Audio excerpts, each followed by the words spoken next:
Imagine a life where every setback becomes fuel for growth, where validation isn't needed from anyone but yourself, and your peace is truly unbreakable. The ancient Stoics lived through unimaginable challenges, yet found ways to cultivate an inner strength that could weather any storm. They saw resilience as a mindset, a way to thrive, not just survive. What if you could harness that same power? What if you could pursue your dreams quietly, free from the pull of others' opinions, moving through life with intention and purpose? Today, I'll share 12 Stoic-inspired principles, a roadmap for building unshakable confidence, focusing your energy, and outsmarting life's chaos. These aren't just philosophical ideas, they're practical tools for modern resilience. If you're ready to turn inward and build the kind of strength that truly lasts, let's dive into the first principle. 1. Nurture my aspirations in silence. When I have a dream or goal, the excitement makes me want to share it with others. But I've learned that sometimes the best thing I can do for my aspirations is to keep them close, to let them grow quietly in my own mind before exposing them to the outside world. The Stoics taught that dreams need nurturing in solitude because, early on, they're fragile, vulnerable to others' doubts and skepticism. By protecting my dreams from premature exposure, I give them the space to strengthen, evolve, and align with my own values. Keeping my aspirations private helps me stay focused on my true motivation, the internal why that drives me.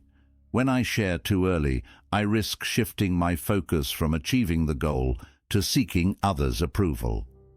By holding back, I'm able to build a deeper commitment to my vision, grounded in my own excitement and determination. This practice allows me to recalibrate and adapt freely without feeling the weight of external expectations. Over time, I've realized that my aspirations are often best shared only when they've matured and are ready to stand strong on their own. When the moment comes to bring others into my vision, I do so with the confidence of knowing I've nurtured it authentically. This quiet, deliberate approach reminds me of a Stoic truth. True power comes from action, not from words. By allowing my dreams to develop privately, I'm able to move toward them with a sense of quiet confidence that no amount of external influence can shake. 2. Avoid gossip and focus on self-improvement. It's easy to get drawn into conversations about others, to focus on their flaws, decisions, or situations. But when I spend energy on gossip, I'm not just talking about others, I'm losing precious time and focus that I could use to improve myself. The Stoics remind me that my energy is finite, and every minute spent judging others is a minute I'm not dedicating to my own growth. Instead of discussing others, I aim to turn my focus inward. Gossip can be a subtle drain on my peace of mind and an unnecessary source of comparison and negativity. By avoiding it, I'm not just creating a more positive environment. I'm also cultivating a mindset focused on growth, compassion, and self-awareness. I've seen the difference it makes in my relationships as well. When I steer clear of gossip, I contribute to a culture of respect, trust, and integrity, where people know I value them for who they are, not for judgments I may pass behind their backs. This principle has a powerful impact on my inner peace too. When I focus on self-improvement rather than others' flaws, I experience more clarity and calm. I'm less likely to compare myself or judge others, which brings me greater satisfaction and a clearer sense of purpose. This Stoic approach reminds me that every moment spent improving myself is an investment in becoming a better, stronger version of myself, one who can contribute positively to the world. 3. Protect my energy. Energy is one of my most precious resources, and the Stoics taught me that managing it wisely is key to a fulfilling life. Each day, I encounter distractions, pressures, and minor stresses that can easily sap my energy if I'm not careful.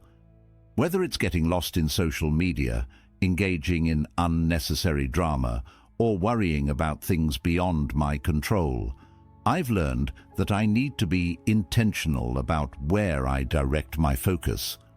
Protecting my energy means setting boundaries around activities and people that drain me, and instead prioritizing those that uplift me and align with my values.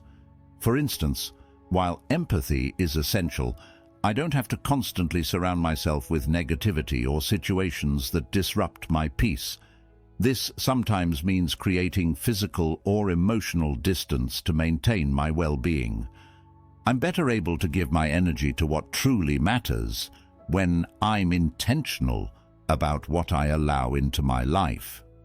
My own thoughts can be one of the biggest drains on my energy, especially if I let them spiral into worry or self-doubt.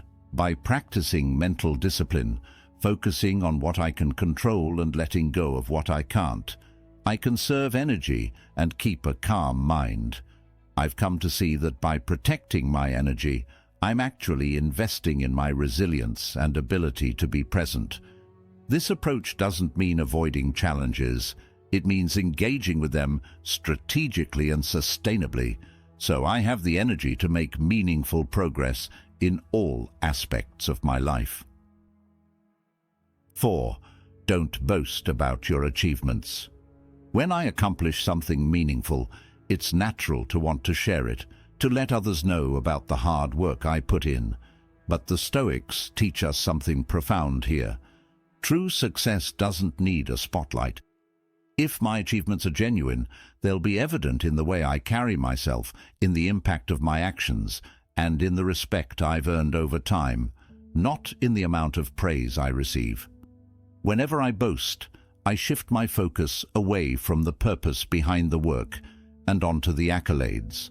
And the more I seek validation from others, the less I feel satisfied within myself. Instead, by practicing quiet humility, I can find fulfillment in the work itself. This shift helps me stay grounded. Rather than seeking recognition, I put my energy into learning and growing, becoming better with each effort. I think of a gardener tending their plants day after day. When their garden blooms, the beauty is evident to anyone who sees it. The gardener doesn't need to shout about their skill because the results speak for themselves. By embodying this principle, I remind myself that my actions and dedication are what really matter, not the approval of others. Letting my work do the talking creates an inner confidence, one that's far more fulfilling than any praise I might receive. In the end, I find that humility brings deeper, more lasting respect. People appreciate authenticity, and by focusing on the work rather than the rewards, I build genuine connections with those around me. By embodying this approach, I cultivate a sense of pride that's rooted in who I am and what I stand for, not just what I've achieved. 5. Keep your next move. Private.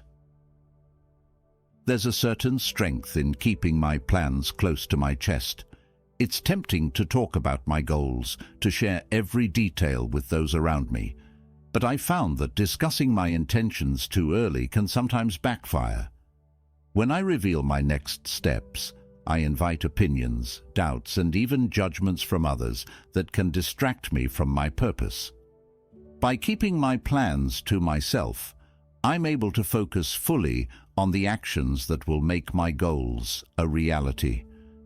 I can take each step deliberately, free from the noise of external influence. The Stoics knew that action is more powerful than words. They understood that the future is uncertain and that sharing plans prematurely can create unnecessary pressure. When I act in silence, I protect my focus, giving my dreams the space they need to grow strong. In practice, this means I stay accountable to myself first. If I talk too much about what I plan to do, it can feel like I've already accomplished something, and that sometimes reduces my drive to actually follow through. Keeping my intentions private helps me stay committed, ensuring that my focus remains sharp and my goals unclouded by outside input. Ultimately, this approach reinforces my resilience. By embracing this principle, I'm not just taking steps toward my goals. I'm strengthening my ability to follow through, regardless of what others may think. When the time is right, I'll reveal my progress, but only when I've already built something worth showing. 6. Practice gratitude in solitude. Taking time to practice gratitude, especially in solitude, has become essential to my well-being. In today's world, where we're encouraged to share every moment and seek external validation, I find solace in quietly reflecting on the things I appreciate. In these moments of solitude, I'm able to connect deeply with what truly matters to me. When I'm alone with my thoughts, I'm free from distractions, and this is where gratitude has its deepest impact. I'm not performing for an audience or looking for reactions. I'm simply acknowledging the gifts in my life, big and small. This quiet practice helps me cultivate a genuine sense of contentment, one that isn't dependent on external circumstances. The Stoics believe that gratitude is a foundation for resilience because it shifts focus from what's lacking to what's already present. During these moments, I notice that my perspective shifts. Challenges don't feel as overwhelming because I'm reminded of the support, opportunities, and strengths I already have. By building a gratitude practice in private, I foster a sense of inner peace and resilience. I'm able to face difficulties with a lighter heart, knowing I have a well of gratitude to draw from. Gratitude in solitude also strengthens my relationships. When I approach others from a place of appreciation, they feel it, even if I don't explicitly express it. I bring more positivity into my interactions and become a source of calm and encouragement for those around me. This quiet practice, I've found, builds a reserve of strength that serves me in every area of life. 7. Guard your weaknesses. There's power in understanding my weaknesses, but I don't need to broadcast them to the world.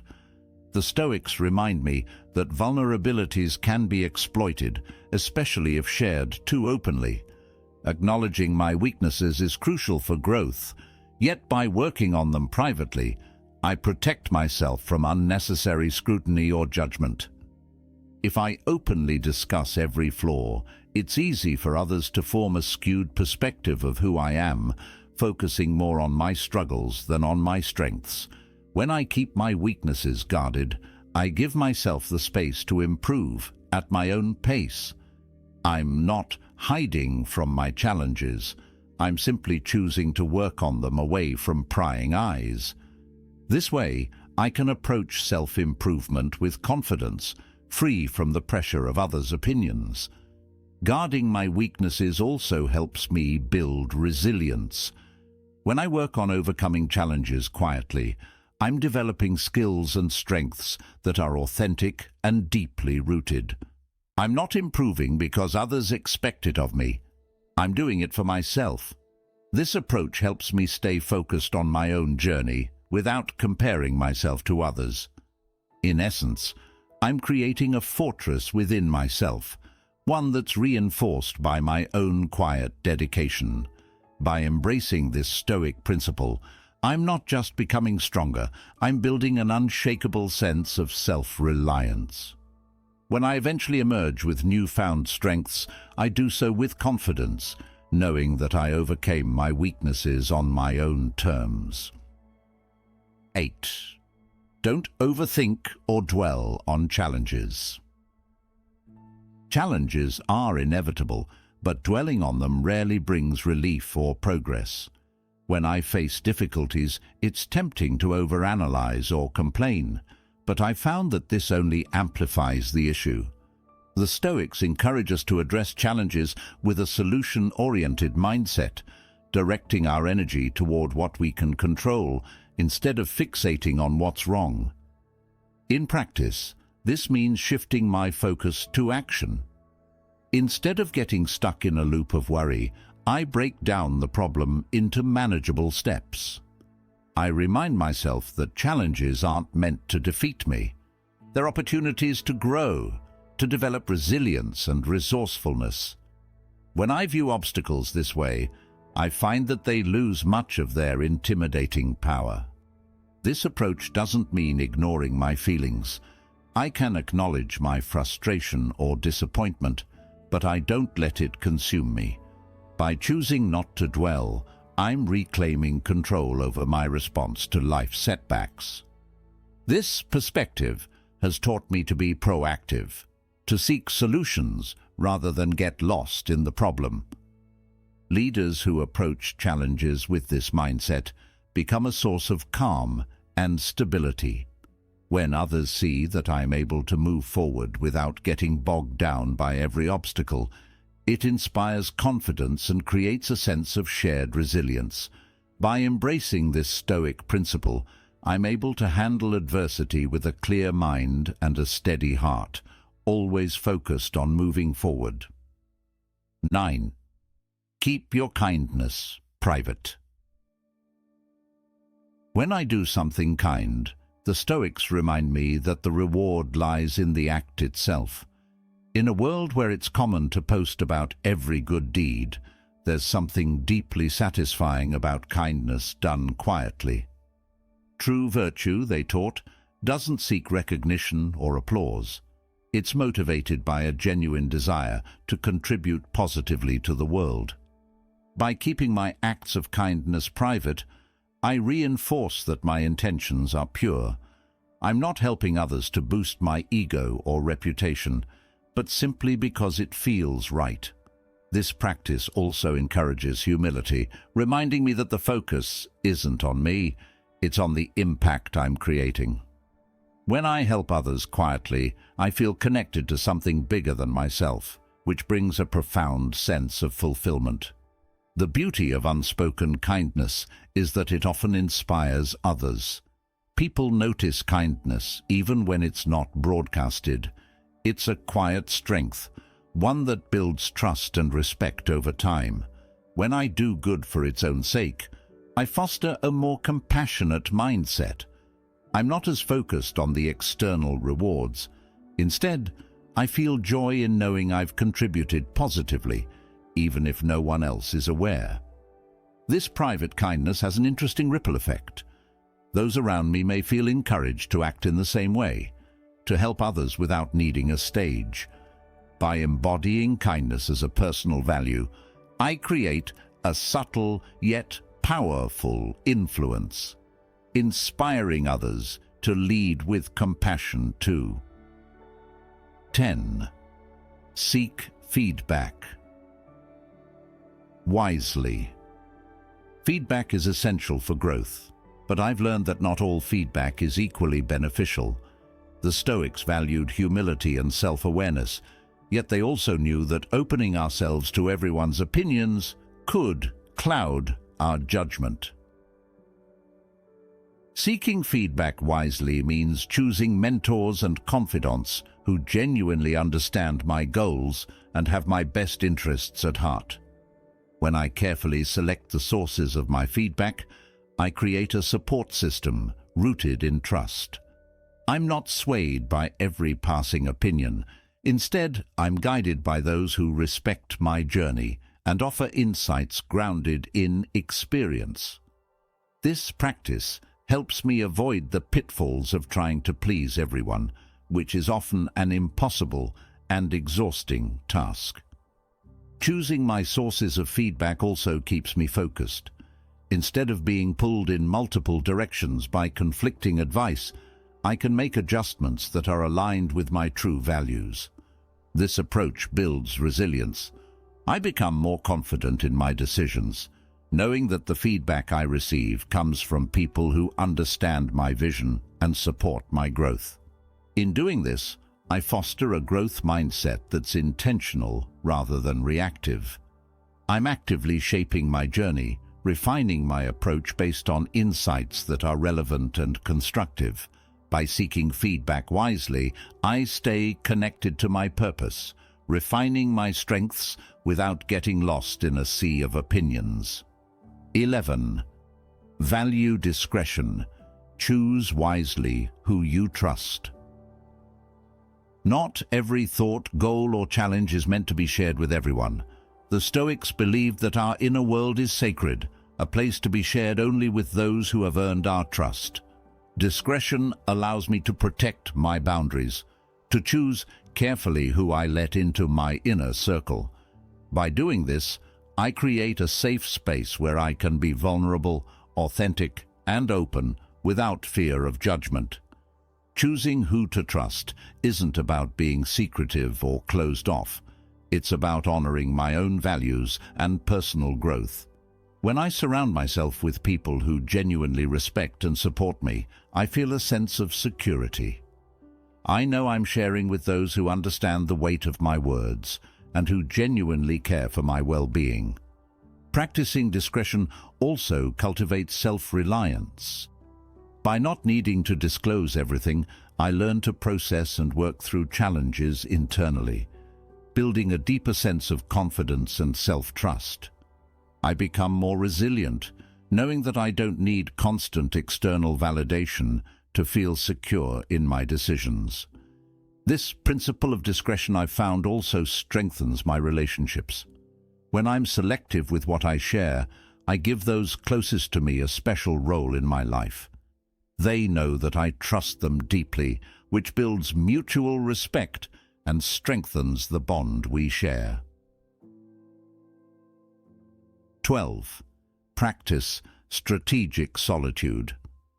In a constantly connected world, solitude might seem unnecessary or even uncomfortable. But I've learned that solitude isn't about loneliness. It's about creating intentional space for self-discovery and growth. The Stoics embrace solitude as a time to reflect, to align with their values, and to cultivate a deep inner peace that can't be found in the noise of the outside world. When I take time for solitude, I allow myself to step back from daily pressures and distractions. This quiet time lets me reconnect with my true intentions and assess if my actions align with my values. By carving out space for reflection, I'm able to see my path more clearly. I gain perspective, which often reveals solutions to challenges or brings clarity to my next steps. In solitude, I'm able to explore my thoughts and emotions without external influence. This is where I learn who I am at my core, free from the expectations of others. It's a time for personal growth, for cultivating resilience, and for finding peace within myself. When I make solitude a regular practice, I develop a stronger foundation, one that supports me in all aspects of life. Solitude also enhances my relationships. By taking time to center myself, I'm able to bring more clarity and presence to my interactions. I show up more authentically, more grounded, and better equipped to handle challenges with a calm demeanor. This practice of strategic solitude, the Stoics believed, is an essential part of building inner strength, because it's only when we truly know ourselves that we can lead and inspire others effectively. As we wrap up, take a moment to imagine the impact of these principles in your own life, the quiet confidence, the focused energy, and the unshakable resilience. The Stoics teach us that true strength doesn't come from what others see, but from what we cultivate within. By embracing these timeless principles, you're not just navigating life's challenges, you're mastering them, turning each moment into an opportunity for growth. So, Which principle resonates most with you? How will you start applying this wisdom? Share your thoughts in the comments below. Let's inspire each other to build lives grounded in purpose, resilience, and inner peace. Remember, the journey to wisdom is lifelong, but every step forward brings you closer to the strength you already hold within.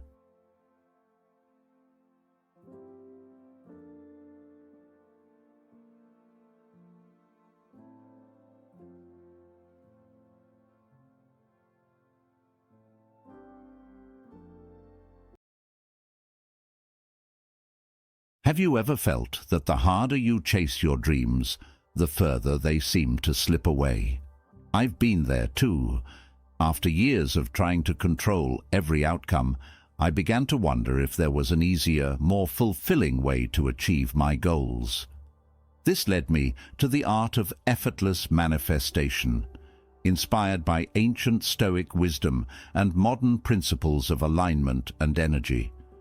The Stoics believed that letting go of attachment and trusting life's natural flow opens us to unexpected blessings. I realized that manifestation isn't about forcing our desires, but aligning with them and creating space for them to unfold naturally.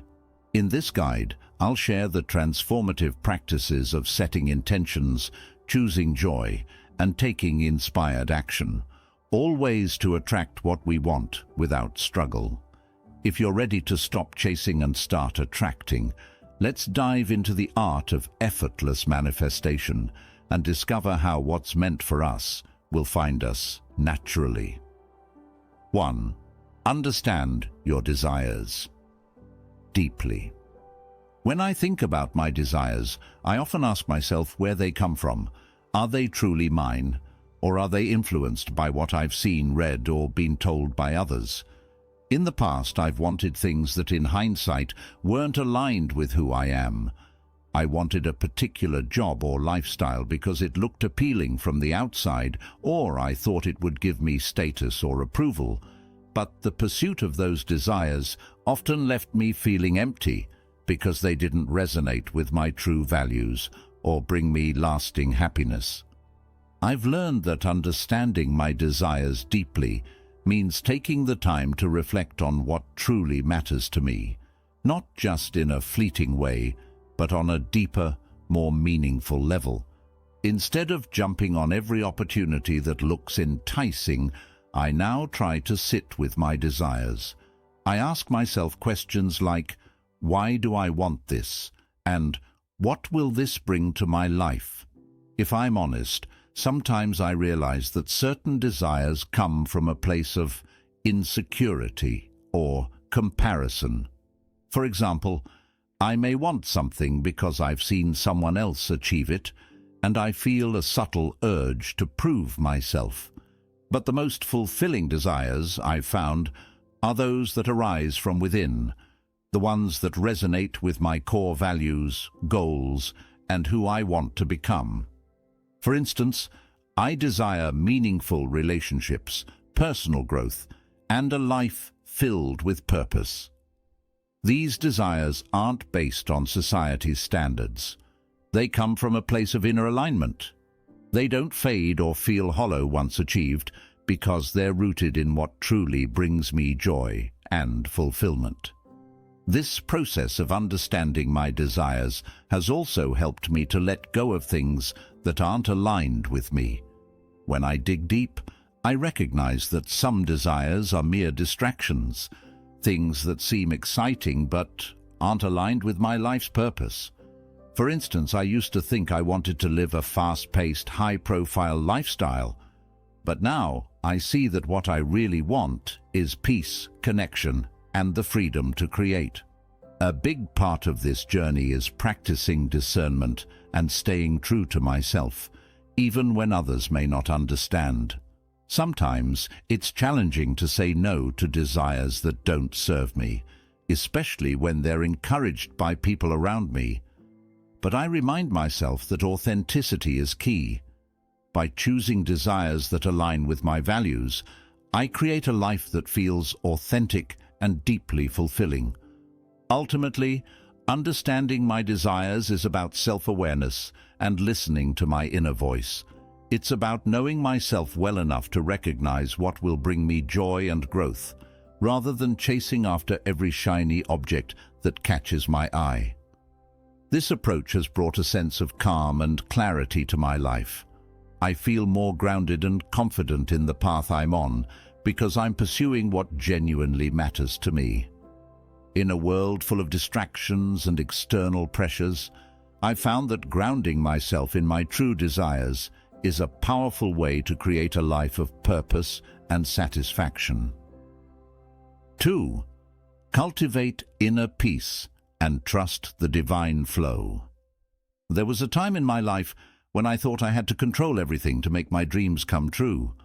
I held tightly to every outcome, planned every step meticulously, and worried constantly about things going according to my expectations. But over time, I realized that this approach drained me emotionally and physically. It created so much unnecessary stress, and ironically, it didn't even help me achieve what I wanted. Instead, it made me feel trapped in a cycle of anxiety and burnout. Learning to cultivate inner peace and trust the flow of life has been a transformative experience for me. At first, it was difficult to let go of my need for control. I was afraid that if I relaxed, things would fall apart. But as I started practicing acceptance, I noticed a shift. Instead of forcing things to happen, I began to allow life to unfold naturally. I'd put in my best effort, but then I'd step back and let go of any attachment to the outcome. It was like lifting a huge weight off my shoulders. Trusting the divine flow doesn't mean I've stopped setting goals or working hard. It means I've stopped obsessing over every detail and outcome. I realized that my job is to take inspired action while the universe handles the rest. There's a certain magic in surrendering. It opens me up to possibilities I might not have considered and creates space for unexpected opportunities to come my way. It's like being in sync with a current rather than trying to swim against it. One practice that's helped me stay aligned with this mindset is mindfulness. When I feel myself getting anxious or overly focused on an outcome, I pause, breathe, and bring my attention back to the present moment. I remind myself that I can't control everything and that things often happen in their own time. Sometimes, letting go feels like a leap of faith, but I've found that life often has a way of surprising me in the best ways when I trust it. This approach has also taught me to be more resilient. When things don't go my way, instead of getting frustrated, I try to view it as a redirection. I believe that everything happens for a reason, and that even challenges or delays are guiding me towards something better. By trusting the process, I'm able to maintain my peace of mind, no matter the outcome. Today, I focus more on aligning my actions with my values and less on controlling every result. I've come to understand that peace comes from within, and it's something I can cultivate regardless of what's happening around me. This doesn't mean I don't still face challenges or uncertainties, but I'm able to navigate them with a sense of calm and trust that I never had before. When I release my grip on how things should happen, I'm free to experience life's flow in a more harmonious, joyful way. Trusting the divine flow has given me the peace I was searching for all along. 3. Practice gratitude for the present. Gratitude has become one of the most grounding and uplifting practices in my life. There was a time when I focused too much on what I didn't have, constantly comparing myself to others or feeling dissatisfied with my progress. I used to think that I'd only be happy once I reached a certain goal, had a specific job, or lived a certain lifestyle. But the more I chased after these things, the more they seemed out of reach, and the more frustrated I felt. Then I started practicing gratitude. It sounds simple, but it's one of the most powerful shifts I've made. I began by taking a few minutes every day to list 3 things I was grateful for, no matter how small. At first, it felt like just another task, but over time, it transformed my outlook on life. I started to notice the little things that made my days brighter: a friendly conversation, a warm cup of coffee, a beautiful sunset. These small moments were always there, but I had been too focused on what I lacked to see them. Practicing gratitude taught me to focus on the abundance in my life rather than what I thought was missing. It shifted my perspective from a mindset of scarcity to one of appreciation. Suddenly I felt more content, not because my life circumstances had drastically changed, but because I had changed the way I looked at them. The more grateful I felt, the more positive experiences I attracted. It's as if gratitude opened a door to more abundance and joy. Gratitude also helped me become more resilient. When I face challenges, I remind myself of the things I'm grateful for, and it gives me strength. Instead of feeling overwhelmed by what's going wrong, I ground myself in what's going right. This practice has brought a sense of peace and fulfillment into my life that I never found through achievements alone. I've realized that gratitude is a powerful tool for manifesting my desires. By appreciating what I already have, I create a positive, high-vibrational energy that attracts more of the things I want. It's like telling the universe, I'm ready for more of this goodness. And often, that's exactly what happens. Gratitude isn't about denying my ambitions or giving up on my goals. It's about enjoying the journey, celebrating my progress, and recognizing that I already have so much to be thankful for. When I focus on the present moment with gratitude, I feel truly abundant, and that abundance becomes a magnet for even more blessings in my life. Gratitude has shown me that happiness isn't in some far-off destination. It's here, right now, in the life I'm living. 4. Embrace challenges as opportunities. For a long time, I dreaded challenges. When something went wrong, I'd feel frustrated, defeated, and sometimes even angry. I saw obstacles as roadblocks, things that were holding me back from what I wanted. But over time, I realized that challenges aren't there to stop me. They're there to teach me, to push me forward, and to make me stronger. The Stoic mindset of seeing obstacles as opportunities has helped me transform my approach to difficulties. Instead of seeing setbacks as failures, I try to view them as stepping stones. Marcus Aurelius once said, "The impediment to action advances action. What stands in the way becomes the way." This idea changed everything for me. It made me realize that every obstacle, every challenge, is actually an opportunity in disguise. When I face a challenge now, I ask myself, what can I learn from this? Instead of feeling like a victim of my circumstances, I try to take an empowered approach. Maybe the setback is teaching me patience, resilience, or problem-solving skills. Maybe it's helping me grow in ways I wouldn't have otherwise. This perspective shift has turned many of my toughest moments into valuable life lessons. Embracing challenges has also helped me to trust the process. Sometimes things don't go as planned, and that can be incredibly frustrating. But I've learned that these detours are often guiding me towards something better. Looking back, some of the biggest challenges I faced led me to the most meaningful experiences or opportunities. They helped me become a stronger, wiser version of myself. Now, when I encounter obstacles, I try to welcome them with curiosity instead of resistance. I remind myself that challenges are a natural part of life, and that they often contain the seeds of growth. This doesn't mean I don't still feel frustrated or discouraged at times, but I'm quicker to bounce back because I know that each challenge has something valuable to offer.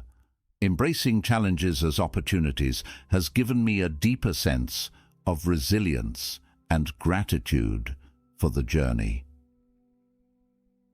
5. Set clear intentions and focus on feeling fulfilled. Now, setting clear intentions has been a game changer in my life. In the past, I had vague ideas of what I wanted: happiness, success, fulfillment, but I didn't take the time to define what those things truly meant to me. Without clarity, I often felt directionless, unsure of what I was working toward or how to get there. I'd set goals, but they felt distant and abstract, which made it hard to stay motivated. Then, I began to work on setting specific intentions. Instead of aiming for broad goals like success or happiness, I started defining what those meant on a personal level. I asked myself questions like, what does a successful day look like? Or, what does happiness feel like for me? These questions help me to set clear intentions that are deeply aligned with my values and aspirations. Once I have a clear intention, I focus on embodying the feeling of fulfillment now, rather than waiting until I reach a particular milestone. For instance, if I want to feel accomplished, I don't have to wait for some big achievement.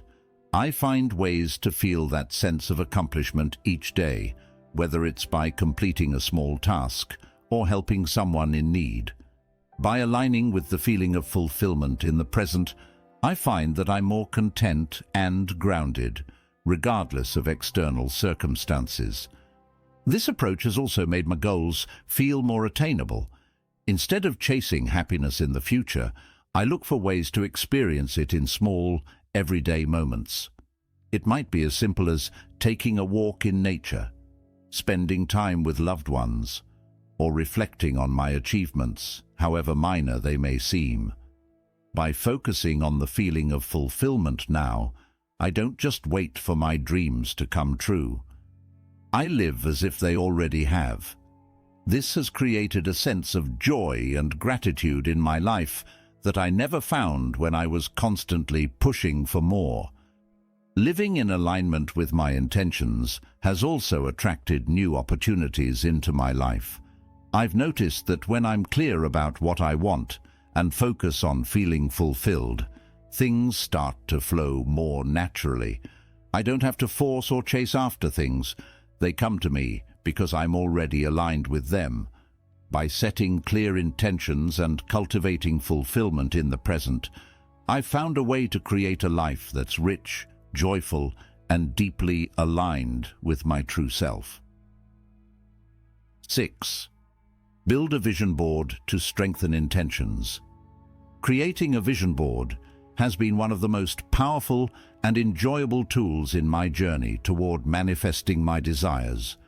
When I first heard about vision boards, I was skeptical. Could a simple collage of images and quotes really have an impact on my life? But I decided to give it a try, and what I discovered was that a vision board is far more than just a collection of pretty pictures. It's a powerful visual reminder of my goals and dreams, something that keeps me focused and inspired every day.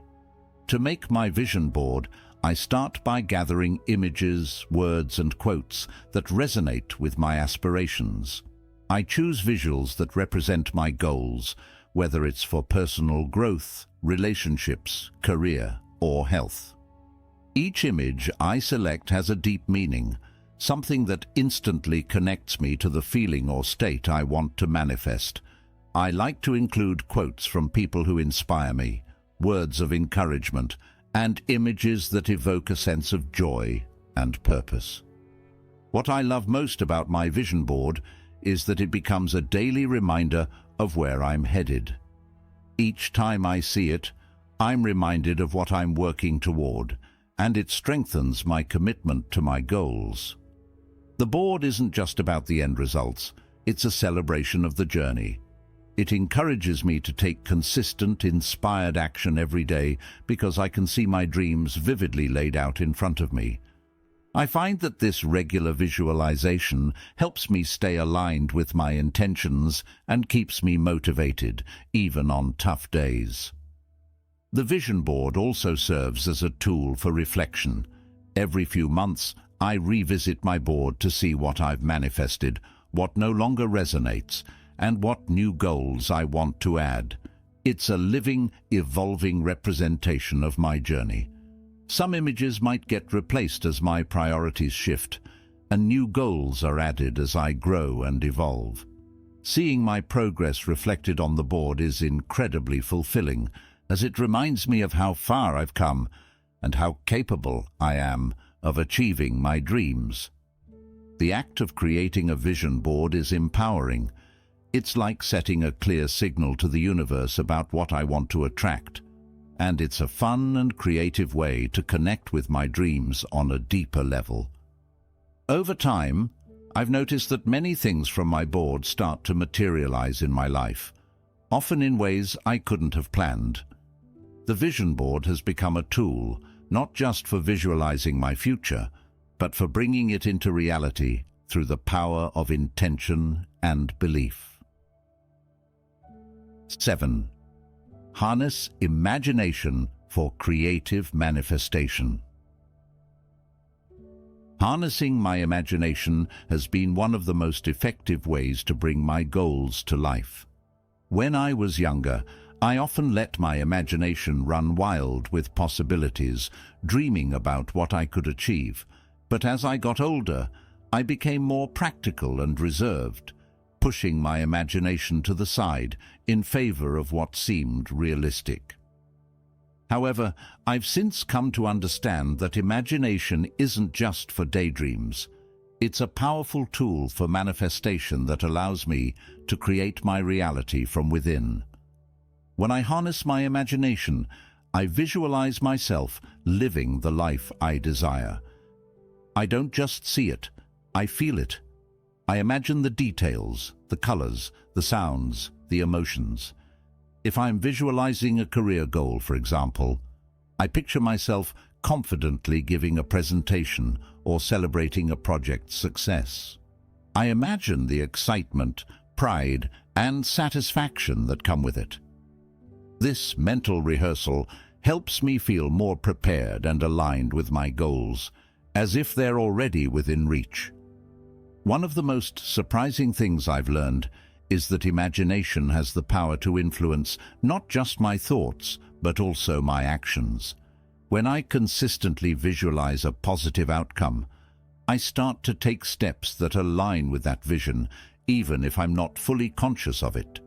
This mental practice boosts my confidence and makes my goals feel more attainable because I've experienced them in my mind. Imagination also helps me tap into creative solutions. When I face a challenge, I use my imagination to explore different perspectives and approaches. Instead of getting stuck on a problem, I imagine various outcomes and ask myself how I would feel if each one happened. This flexibility opens up new possibilities and often leads to insights I might not have found through logic alone. Using imagination for creative manifestation has become a regular practice. I set aside time each day to visualize my goals and let my imagination roam freely. It's like building a mental blueprint for the life I want, and it makes the journey feel exciting and filled with potential. The more I use my imagination, the more I believe in my ability to create the life I desire. I've come to understand that imagination is not just a tool for creativity. It's a bridge that connects me to my dreams, helping me manifest them with clarity and joy. 8. Practice detachment to create space for serendipity. One of the biggest shifts I've made in my life is learning to practice detachment. For a long time, I believed that the harder I held on to something, the more likely I was to achieve it. But this approach often left me feeling stressed, anxious, and frustrated when things didn't go as planned. Over time, I learned that clinging too tightly to my goals created resistance and blocked the flow of life. By practicing detachment, I've opened myself to serendipity, allowing life to surprise me in ways I never expected. Detachment doesn't mean I stop caring about my goals. It means that I stop obsessing over the how and when they will happen. I still take action, but I let go of the need to control every detail. This practice has given me a sense of freedom and peace that I didn't have before. When I detach, I'm able to enjoy the journey without constantly worrying about the outcome. What I've noticed is that detachment creates space for the unexpected. When I'm not fixated on a specific path or timeline, I'm more open to opportunities and possibilities I might have overlooked. Some of the best things in my life have come when I let go of rigid expectations. It's as if the universe steps in and presents me with blessings that I couldn't have planned for. By detaching, I invite serendipity into my life, allowing things to unfold in ways that often exceed my expectations. Practicing detachment has also taught me resilience. When things don't go as planned, I no longer feel defeated. I remind myself that every experience is part of a larger journey, and that sometimes delays or detours are simply redirections towards something better. This mindset shift has helped me face challenges with a sense of calm and curiosity, knowing that life often has a greater plan than I can see. Detachment has brought more joy into my life as well. By letting go of the need to control, I'm able to fully engage with the present moment. I can savor my experiences without constantly worrying about the future. This approach has made my journey toward my goals feel lighter, more fulfilling, and filled with delightful surprises. Practicing detachment has been a powerful way to embrace life's flow and create space for the magic of serendipity to enter. 9. Take inspired action. Taking inspired action has been one of the most impactful lessons I've learned on my journey to manifesting my desires.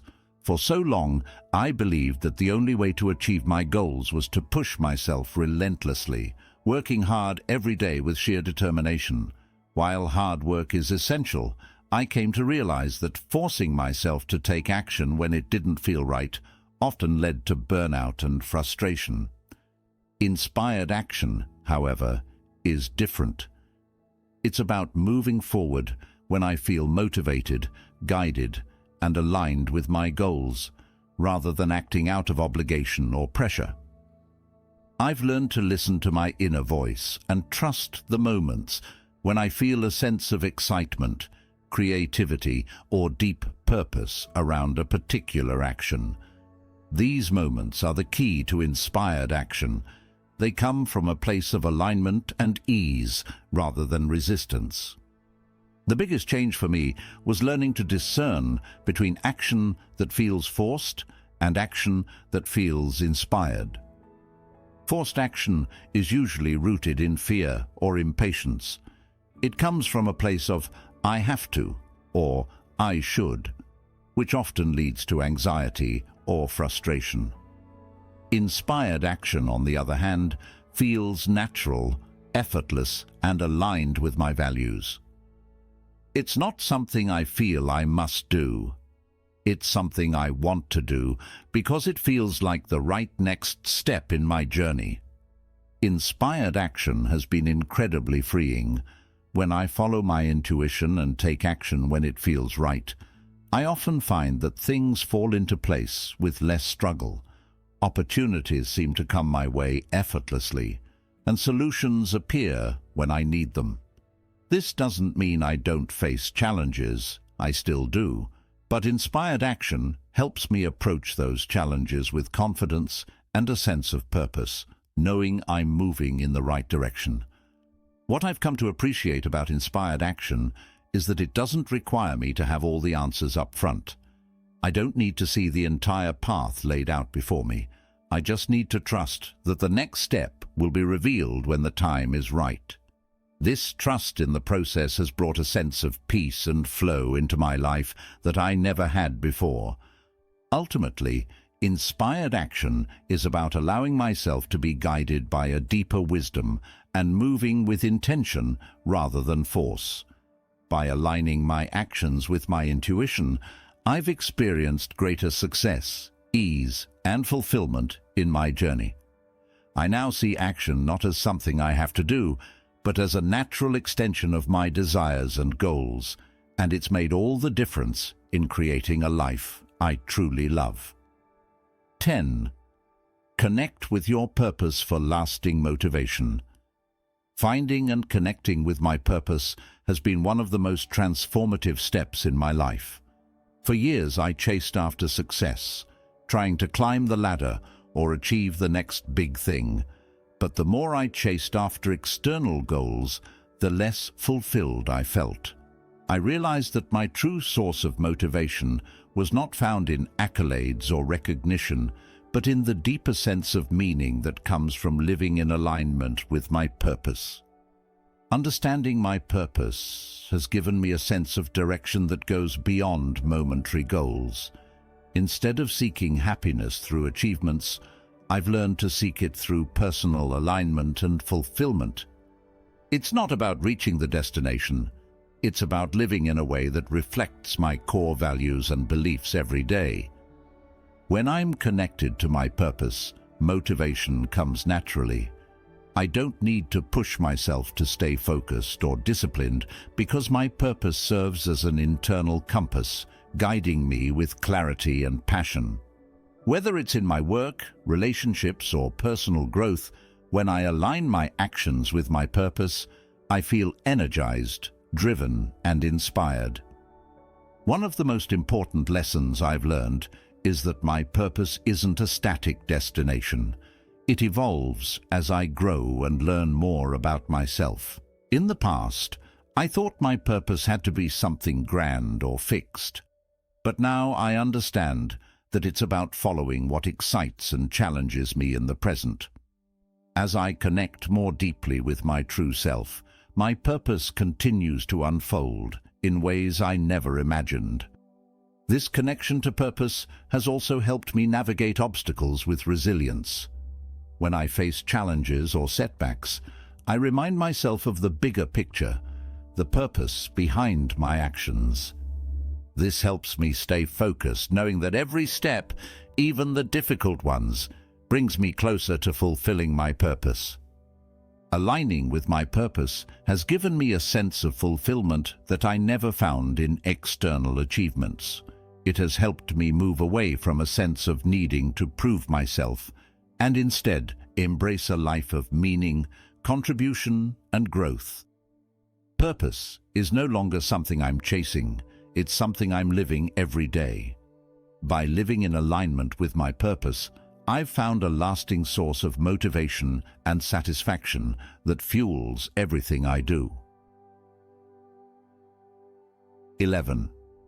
Choose joy as a tool for manifestation. Choosing joy has been an incredibly powerful tool for me in manifesting my desires.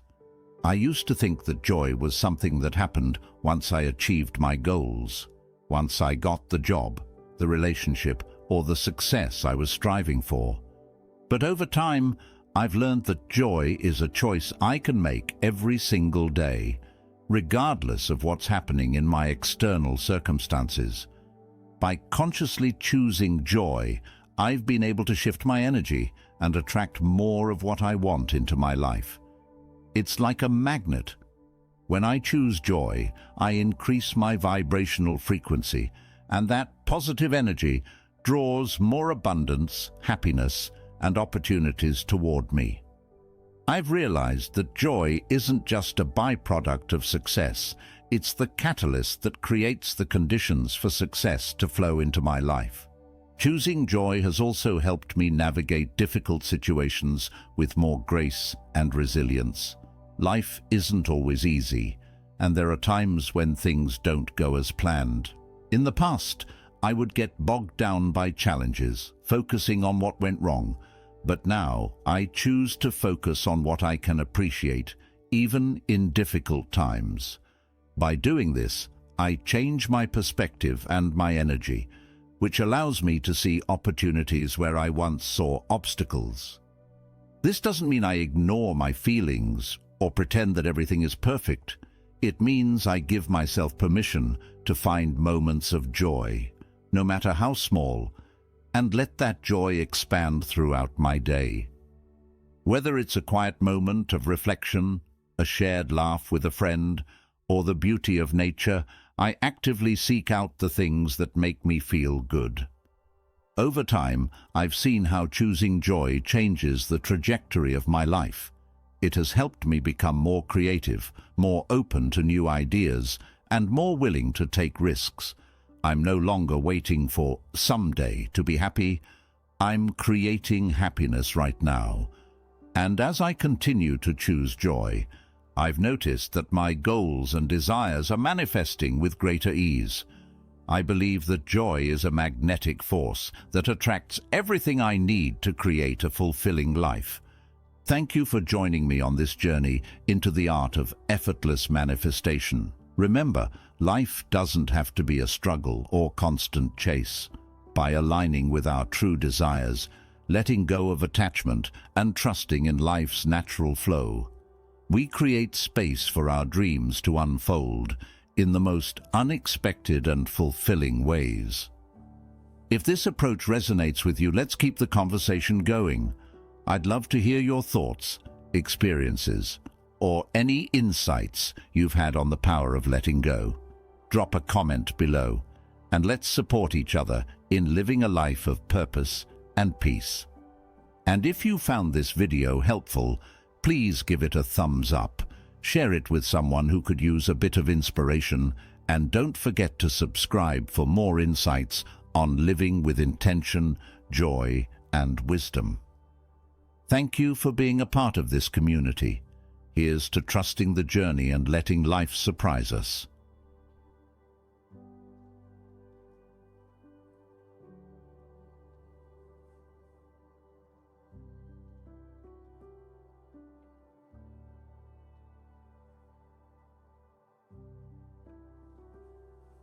Hey there!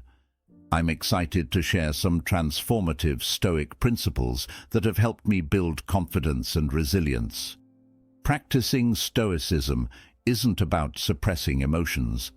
It's about learning to respond thoughtfully to life's challenges and focusing on what truly matters. I've found that real confidence doesn't come from external achievements or others' approval. It's built by aligning my actions with my values and staying resilient in the face of setbacks. In this journey, I've discovered key practices like cultivating a positive mindset, focusing on priorities, and building self-discipline. These Stoic lessons have helped me stay grounded, motivated, and clear in my purpose. I hope these ideas inspire you to develop your inner strength and approach life's challenges with confidence and calm. Let's dive in. 1. Cultivating a positive mindset. A positive mindset is foundational for navigating life's challenges with resilience and confidence. Stoicism teaches that while we cannot control external events, we can control our interpretations of them. This mental flexibility allows us to choose a constructive, optimistic outlook in the face of adversity. As Epictetus famously said, "It's not what happens to you, but how you react to it that matters." This insight reminds me that confidence is not about having an ideal life, but about shaping my response to whatever life presents. Before adopting this Stoic principle, I often let negative thoughts dictate my mood and reactions. Worries about failure, self-doubt, and what others thought of me would cloud my mind, weakening my confidence. Stoicism's emphasis on controlling thoughts encouraged me to start reframing how I interpret setbacks, mistakes, or uncertainties. This shift has been transformative, empowering me to view life through a lens of growth rather than limitation. Now, I see challenges as opportunities to strengthen my resilience rather than as threats to my confidence. One of the Stoic practices that has helped me build a positive mindset is the art of reframing. Reframing involves consciously adjusting our perspective on situations, particularly those that seem negative or daunting. For example, instead of viewing a mistake as a failure, I now try to see it as a valuable lesson. This approach has helped me redefine challenges as steps in my journey towards self-improvement, not as measures of my worth or success.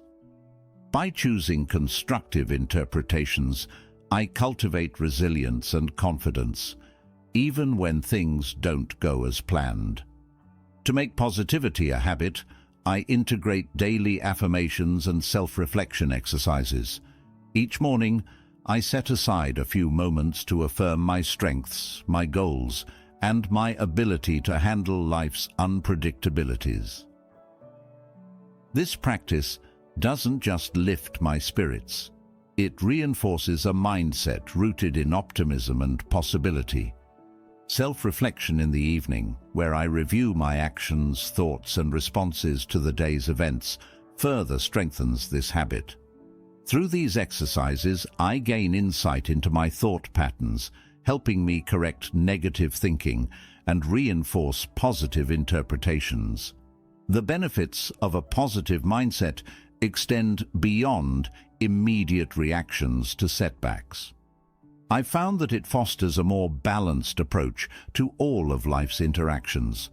When faced with criticism, instead of reacting defensively, I now see it as an opportunity to learn and grow.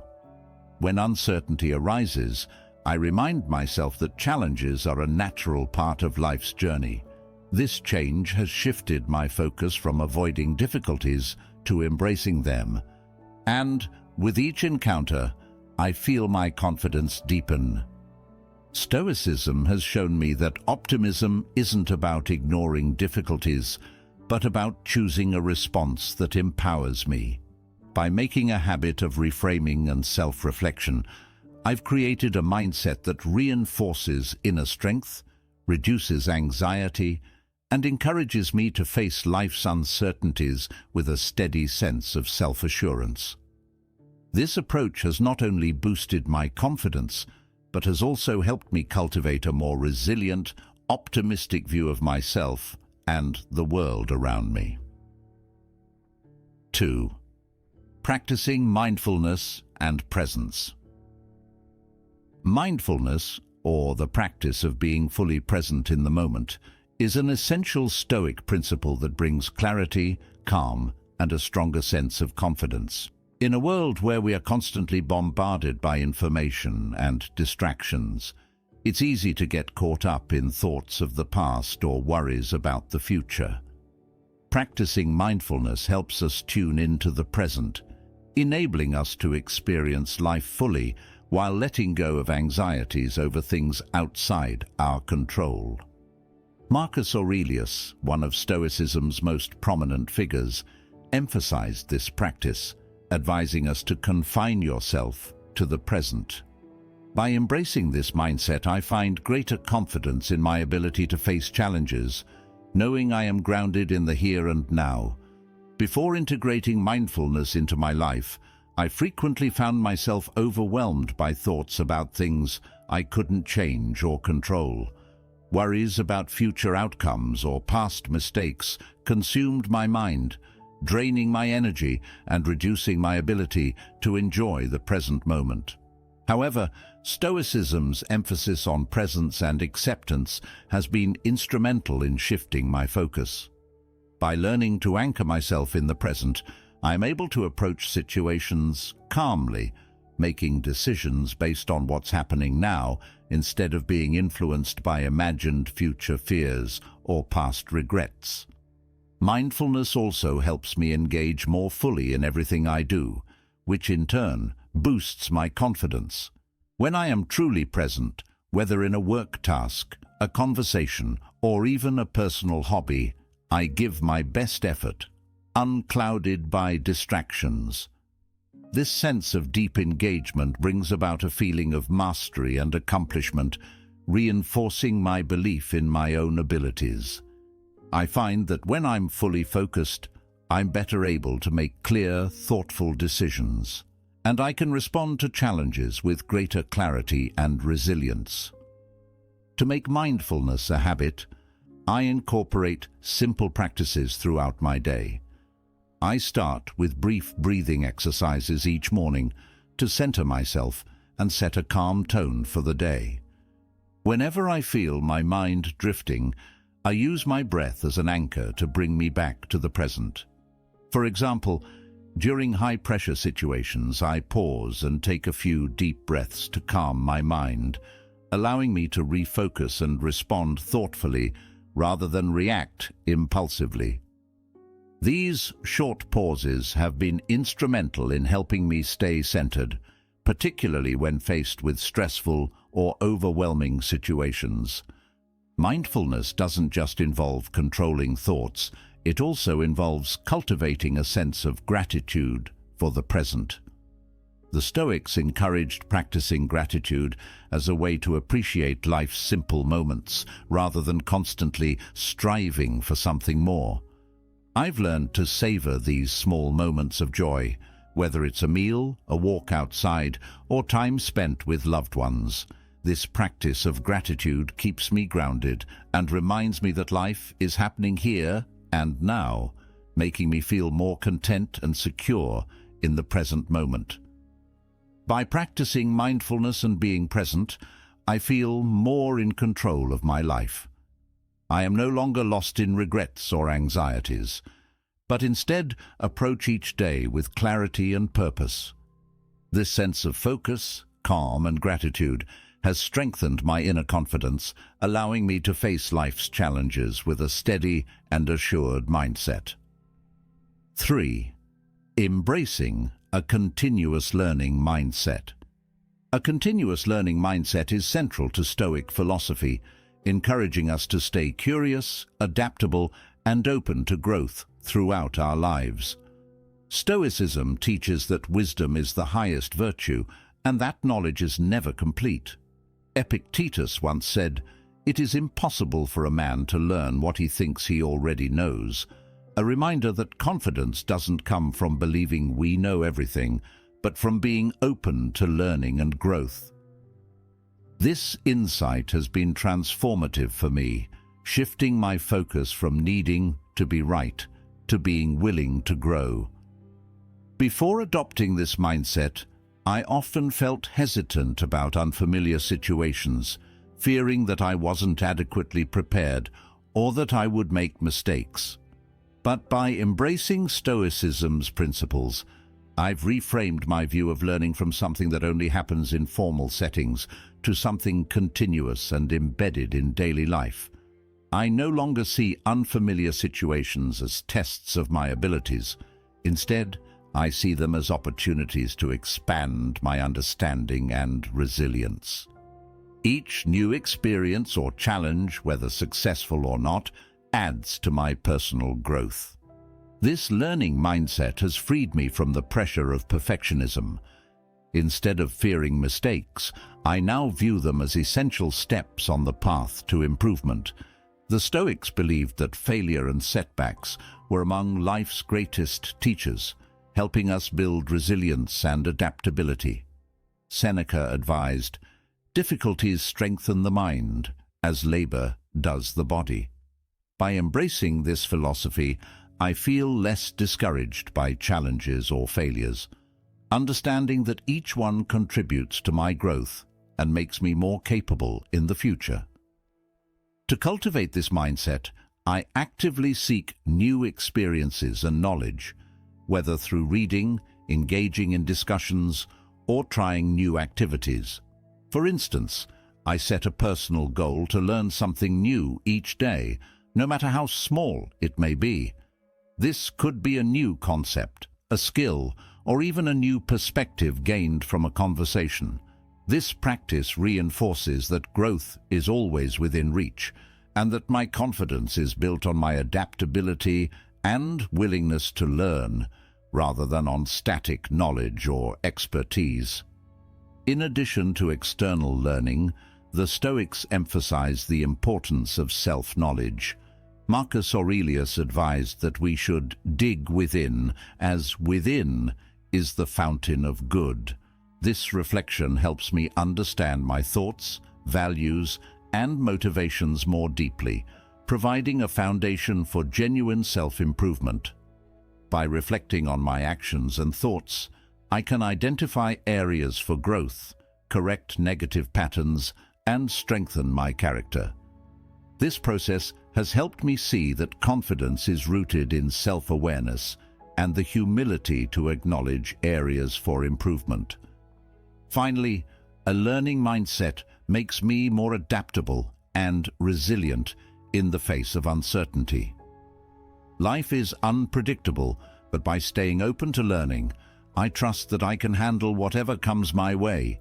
This adaptability, rather than a rigid need to have all the answers, fosters a deep-seated confidence. In embracing lifelong learning, I build a flexible, resilient mind, ready to face challenges and grow through each experience. 4. Focusing on what matters. In today's world, it's easy to get swept up in distractions, from social media and consumer culture to the constant demands of work and personal obligations. Stoicism, however, teaches the importance of focusing on what truly matters in life. Epictetus expressed this insight beautifully, saying, "Wealth consists not in having great possessions, but in having few wants." This has helped me realize that real fulfillment, and consequently confidence, doesn't come from accumulating achievements or material goods, but from dedicating myself to my core values and focusing on what aligns with my purpose. Before embracing this mindset, I often found myself stretched thin, trying to meet various expectations and chase goals that didn't genuinely resonate with me. I thought that confidence was built through external accomplishments or the approval of others. However, Stoicism has shown me that confidence grows when we prioritize what is genuinely meaningful. By identifying and committing to the things that matter most, whether they be personal growth, relationships, kindness, or creativity, I feel more grounded, secure, and intentional in my daily life. One way I practice this focus is by periodically revisiting and clarifying my values. I ask myself, what do I truly care about? And does this goal or task align with those values? This exercise has helped me become more selective about how I spend my time and energy. For example, rather than pursuing activities purely for external validation, I now focus on actions that reflect my core values and bring lasting fulfillment. This realignment has given me a sense of purpose and direction, making me feel more confident in my choices. Focusing on what matters also involves letting go of the need for external validation. It's natural to want to be appreciated or recognized by others, but Stoicism reminds us that these opinions are outside our control. Marcus Aurelius advised, "The happiness of your life depends upon the quality of your thoughts." This teaching underscores the importance of inner values over outward recognition. By concentrating on what's meaningful to me, I no longer rely on others' opinions to define my worth. Instead, my confidence grows from knowing I am living authentically, aligned with my principles. This focus also means learning to set boundaries and say no to commitments that don't align with my purpose. I've learned that saying no is essential to protect my energy for what truly matters. While this was challenging at first, it has been empowering. by choosing to engage only in activities that resonate with my values. I feel a stronger sense of ownership over my time and a deeper confidence in my decisions. Ultimately, focusing on what matters leads to a simpler, more intentional life. The Stoics believed that simplicity is key to a meaningful existence, as it clears away the clutter that detracts from our inner peace. As I concentrate on my values and priorities, I find that I am less affected by life's distractions. This clarity provides a strong foundation for self-assurance, giving me the confidence to navigate life's complexities with a steady and clear mind. By dedicating myself to what truly matters, I cultivate a sense of fulfillment that is grounded in purpose rather than in fleeting achievements or external validation. 5. Practicing self-reflection. Self-reflection is one of the most powerful tools for personal growth and is central to Stoic philosophy. Stoicism teaches that self-awareness and honesty are essential for a meaningful life. The Stoics believed that by regularly examining our thoughts, actions, and motivations, we gain clarity about who we are, what we value, and where we need to improve. Seneca, a famous Stoic philosopher, recommended daily self-reflection, advising, "We should every night call ourselves to account." This practice has profoundly impacted my confidence and sense of purpose, as it helps me understand myself better and make decisions that align with my values. Before incorporating self-reflection into my routine, I often reacted impulsively to situations without considering my deeper motivations. This lack of awareness sometimes led to choices that didn't truly reflect my values, leaving me feeling disconnected or dissatisfied. Embracing self-reflection has helped me correct this tendency. By dedicating time each day to examine my actions and thoughts, I better understand my strengths, weaknesses, and the areas where I want to grow. This intentional introspection has fostered a grounded confidence as I now make choices from a place of self-awareness rather than reacting on autopilot. One of the most effective ways I practice self-reflection is through journaling. Each evening I set aside a few minutes to write about my day. What did I do well? Where did I fall short? What emotions or thoughts influenced my actions? This process is not about self-criticism, but about learning and growth. By identifying patterns in my behavior, I can actively work on improving aspects of myself that hold me back while celebrating progress in areas where I've grown. This consistent journaling practice helps me stay focused on my values and goals, reminding me of what truly matters to me. Self-reflection also allows me to catch negative patterns and reframe them constructively. For instance, if I notice that I reacted defensively in a conversation, I can explore why that happened and think of ways to respond more mindfully in the future. This practice of examining and refining my responses has improved my interactions with others and reinforced my self-confidence, as I feel more in control of my reactions and less driven by impulsive emotions.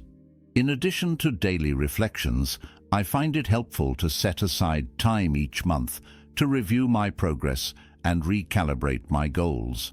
During these sessions, I assess how well I've aligned with my values and whether my actions support my long-term vision. This process keeps me on track and ensures that I'm growing intentionally, fostering a deeper confidence rooted in purpose and self-awareness. Self-reflection has taught me that confidence doesn't come from perfection, but from being honest about who I am and committed to becoming the best version of myself. By consistently examining my actions, thoughts, and goals, I cultivate a mindset of growth, clarity, and resilience. This ongoing journey of self-discovery and improvement builds a profound inner confidence, helping me face life's challenges with authenticity and strength. 6. Building resilience in the face of challenges. Resilience is a core Stoic principle and a fundamental quality for developing confidence.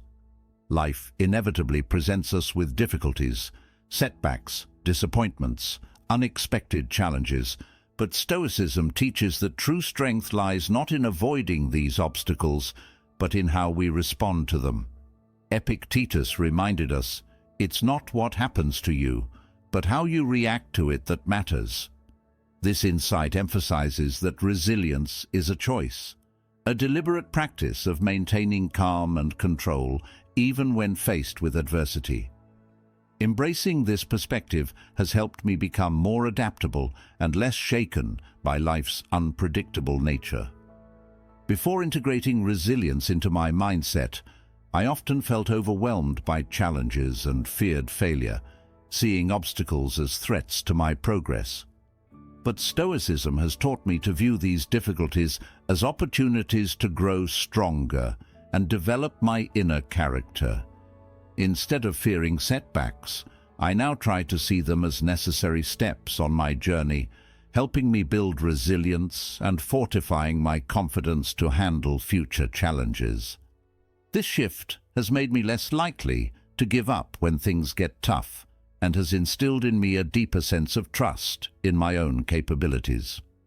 One way I actively build resilience is by practicing premeditatio malorum, or the premeditation of evils, a Stoic exercise that involves mentally preparing for potential challenges or setbacks. By envisioning difficulties that might arise, I can imagine my responses and consider solutions, helping me approach situations with a calm, composed attitude when they actually occur. This practice has been transformative because it removes the element of surprise from hardships, allowing me to confront them with confidence and a sense of preparedness. Additionally, I remind myself that resilience is about accepting imperfection and being okay with failure. The Stoics believed that failure is not something to fear, but a valuable teacher. Seneca wrote, "Difficulties strengthen the mind, as labor does the body." When I encounter failure, I no longer see it as a reflection of my worth, but as a temporary setback and a chance to learn. This shift in perspective has been liberating. I'm more willing to take risks, knowing that my confidence doesn't hinge on always succeeding, but on my ability to learn and grow from every experience. Resilience also involves managing emotions, especially during challenging times. I practice grounding techniques, such as deep breathing, when I feel stressed or overwhelmed. These moments of pause allow me to regain control over my reactions, helping me approach challenges with a clear mind and steady resolve. By grounding myself in the present and focusing on what I can control, I minimize the impact of external events and maintain a sense of inner stability. Finally, I reflect on past challenges that I've overcome, reminding myself of my strength and resilience. Reflecting on these victories, even the small ones, reinforces my confidence in my ability to handle future obstacles. Each time I face a hardship and emerge stronger, my resilience and self-assurance grow, creating a foundation of confidence built not on easy successes, but on the triumph over adversity. By embracing resilience as a daily practice, I cultivate a steady, adaptable mindset that helps me navigate life's ups and downs with confidence. This resilience not only strengthens my character, but also deepens my trust in my own ability to face challenges with courage and composure. 7. Practicing gratitude. Daily. Gratitude is a powerful Stoic principle that fosters inner peace, resilience, and confidence. By focusing on the blessings and positives in our lives, we develop a mindset that appreciates the present moment, rather than constantly yearning for more. Epictetus expressed this idea beautifully. He is a wise man who does not grieve for the things which he has not, but rejoices for those which he has. Practicing gratitude has shown me that true wealth lies not in acquiring more, but in fully appreciating what I already have. This shift has brought a sense of fulfillment that fuels my confidence and contentment. Before incorporating gratitude into my daily routine, I often found myself focusing on what I lacked. I'd dwell on things I hadn't achieved, possessions I didn't own, or future goals I hadn't reached. This lack mindset created an undercurrent of dissatisfaction, making it difficult to feel confident or satisfied. By practicing gratitude, I've learned to redirect my focus to the present and recognize the abundance in my life. This change has reduced feelings of inadequacy and scarcity, replacing them with a deeper sense of appreciation and self-assurance. One of the simplest but most transformative ways I practice gratitude is through daily journaling. Each evening, I take a few minutes to write down 3 things I'm grateful for. These can be as simple as a warm meal, a conversation with a friend, or the opportunity to learn something new. This habit may seem small, but it has profoundly impacted my outlook. By consistently acknowledging the positives in my life, I reinforce a mindset that sees the good in each day, regardless of what challenges I may be facing. Gratitude has also taught me to appreciate the journey, rather than fixating solely on outcomes. Instead of focusing exclusively on future goals, I've started valuing the steps I take each day. This shift allows me to celebrate progress and enjoy the process of growth, which naturally builds confidence. When I focus on small victories and appreciate the present, I feel more grounded, recognizing that each day contributes to my overall development. In addition to journaling, I've incorporated mindfulness exercises that emphasize gratitude. For instance, during moments of stress or self-doubt, I pause and reflect on things that are going well in my life. This practice helps me shift my perspective from what's going wrong to what's going right, reinforcing a more balanced and resilient mindset. I find that these mindful pauses allow me to respond to challenges with a clearer, more confident frame of mind, as I am reminded of the strengths and resources I already possess. Practicing gratitude doesn't mean ignoring struggles. Rather, it helps me view them in the context of a life filled with blessings. When I focus on what I have rather than what I lack, I develop a stronger foundation of contentment and security. This feeling of abundance strengthens my inner peace and resilience, giving me a quiet confidence that isn't easily shaken by setbacks. By cultivating gratitude daily, I've transformed my outlook on life. I am no longer driven by a sense of inadequacy or scarcity, but by appreciation for the present. This approach has deepened my resilience and enriched my confidence, helping me navigate life's challenges with a steady sense of fulfillment and optimism. 8. Understanding and defining personal beliefs. Knowing and living by our values is a cornerstone of Stoic philosophy, providing a strong foundation for confidence, resilience, and purpose. When we are clear on our personal beliefs, we no longer need to seek validation or approval from others because we are already grounded in what truly matters to us. Epictetus advised, "First, know who you are, and then adorn yourself accordingly," reminding us that confidence and self-assurance come from aligning our actions with our core beliefs. Embracing this Stoic approach has helped me gain clarity on what I stand for, allowing me to make decisions with conviction and peace. Before defining my values, I often felt pulled in different directions, seeking validation from others and adjusting my behavior to meet external expectations. This created a sense of internal conflict, as I wasn't always acting in a way that reflected who I truly was or what I valued.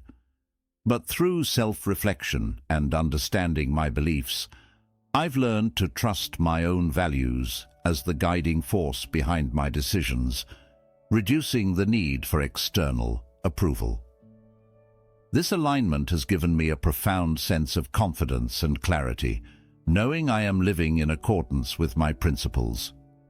To define my values, I began by reflecting on the qualities and principles that matter most to me. I asked myself questions like, what do I want to stand for?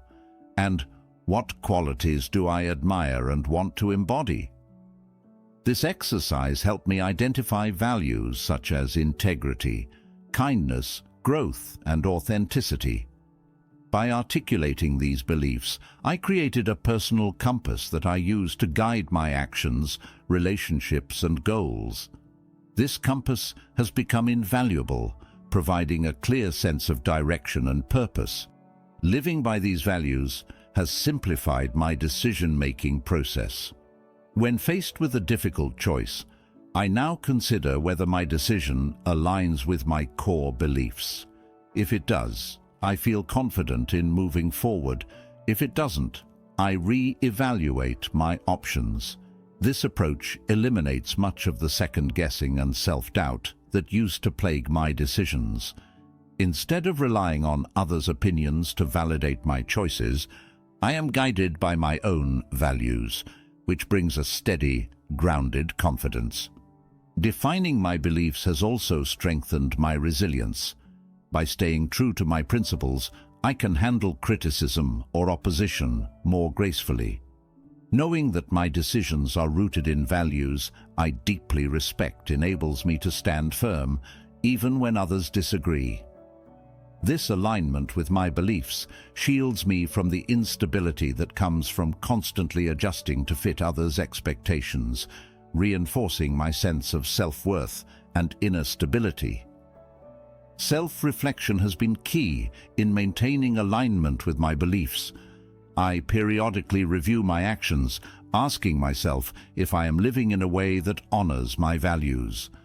This practice keeps me accountable and ensures that my confidence is based on authenticity and consistency, not on fleeting accomplishments or external praise. By understanding and defining my personal beliefs, I have developed a confidence rooted in purpose and integrity. Living according to these principles has given me clarity, resilience, and a deep sense of peace, helping me navigate life's challenges with assurance and self-respect. 9. Having a clear vision for the future. A clear vision for the future is essential for building confidence, focus, and resilience. Stoicism teaches that knowing where we want to go and why gives us direction and a sense of purpose, helping us navigate life's challenges with a steady mind. Marcus Aurelius, the Roman emperor and Stoic philosopher, wrote, "People who labor all their lives but have no purpose to direct every thought and impulse toward are wasting their time."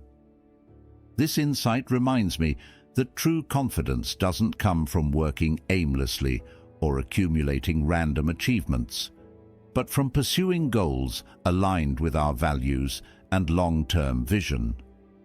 Before I developed a clear vision, I often felt scattered, jumping from one goal to another without a real sense of purpose.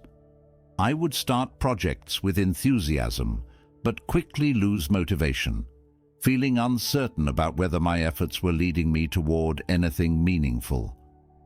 Stoicism taught me that clarity of purpose simplifies life's complexities, helping me focus on what truly matters.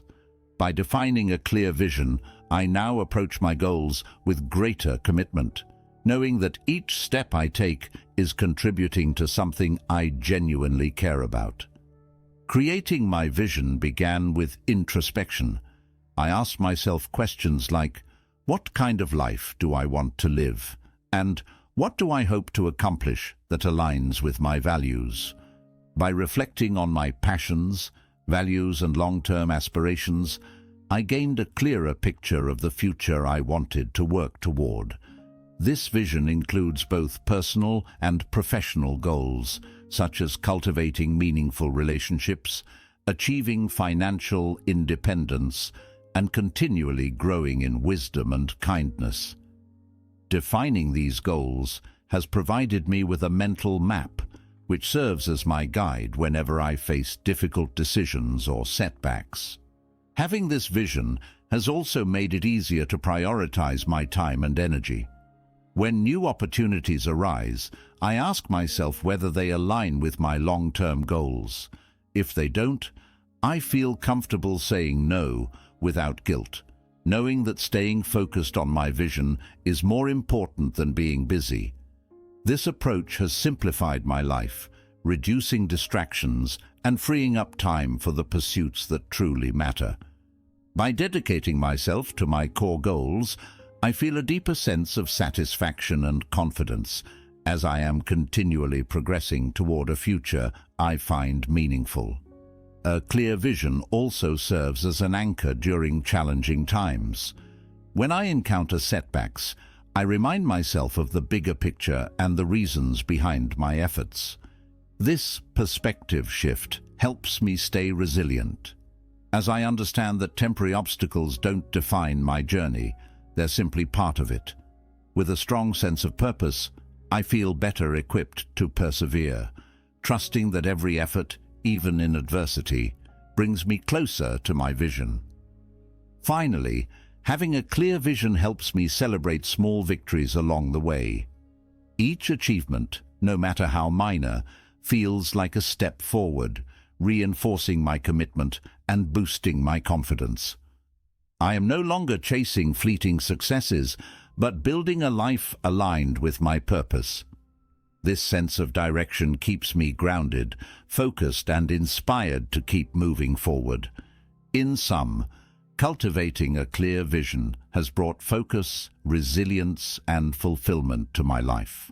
By knowing where I'm headed and why, I approach each day with a sense of purpose and a confidence rooted in long-term values, not short-term gains. 10.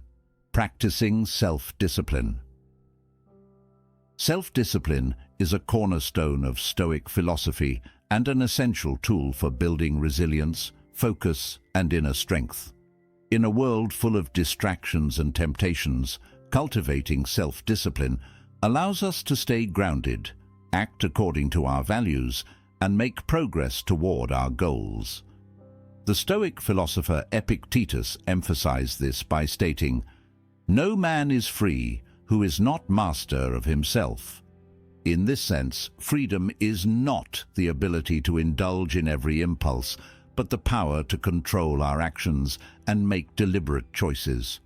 Practicing self-discipline has transformed my life, allowing me to align my actions with my goals and live with a sense of purpose and integrity. Before embracing Stoic principles of self-discipline, I often felt swayed by my emotions, immediate desires, and external pressures. I would set goals and make plans only to find myself distracted or procrastinating. This inconsistency created frustration and eroded my confidence, as I felt unable to follow through on my intentions. By integrating self-discipline into my daily life, I've learned to prioritize my long-term goals over temporary impulses, building both a stronger sense of self and a trust in my own ability to achieve what I set out to do. One practical approach I use to develop self-discipline is setting clear, realistic goals and breaking them into smaller, manageable tasks. Rather than overwhelming myself with ambitious plans, I focus on small, consistent actions that build up over time. For example, instead of committing to an overly rigid exercise routine that I may not sustain, I commit to a short, daily workout that fits my schedule.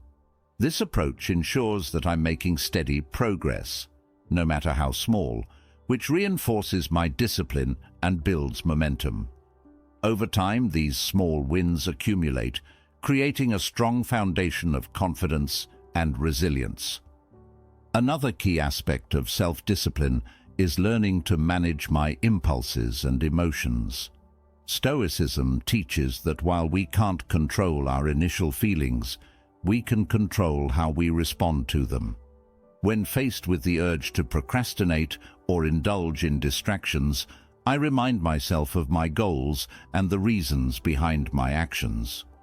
Practicing techniques like pausing, taking deep breaths, or reflecting on my why helps me regain control and refocus on what truly matters.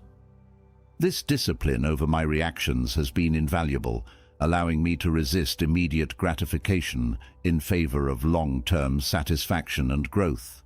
Self-discipline also involves setting boundaries. I've learned to say no to things that don't align with my goals, freeing up time and energy for what truly matters.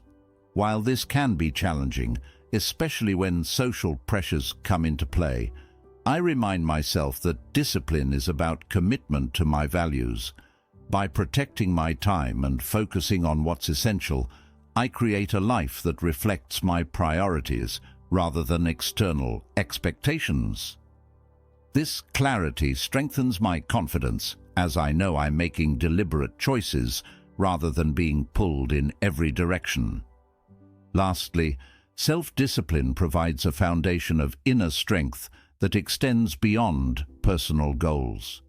The Stoics taught that by practicing discipline in small, daily actions, we develop resilience that can help us face life's bigger challenges. This principle reminds me that every act of self-discipline, whether sticking to a routine, controlling my reactions, or staying committed to my values, fortifies my character. Each time I choose discipline over distraction, I am actively building a foundation of confidence and inner peace. Through the practice of self-discipline, I've gained control over my life and confidence in my ability to navigate challenges. By aligning my actions with my values and goals, I am creating a life of purpose, focus, and resilience. This discipline, cultivated through small, consistent actions, has become the backbone of my personal growth, empowering me to become the best version of myself. Thanks so much for joining me on this journey through Stoic wisdom. I hope these principles help you feel more grounded, confident, and resilient as you navigate life's ups and downs. Remember, confidence isn't built overnight. It grows through daily practices like focusing on what matters, cultivating self-discipline, and aligning with our core values. If you found this video helpful, please give it a thumbs up, and don't forget to subscribe for more content on Stoicism and personal growth. I'd love to hear your thoughts in the comments. Which Stoic principle resonates most with you? Are there any practices you're excited to try? And if you know someone who'd benefit from these insights, feel free to share this video with them. Thanks again, and I'll see you in the next one.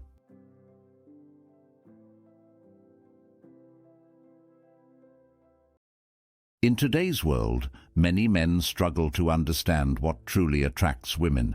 We're often told it's about looks, wealth, or saying the right things.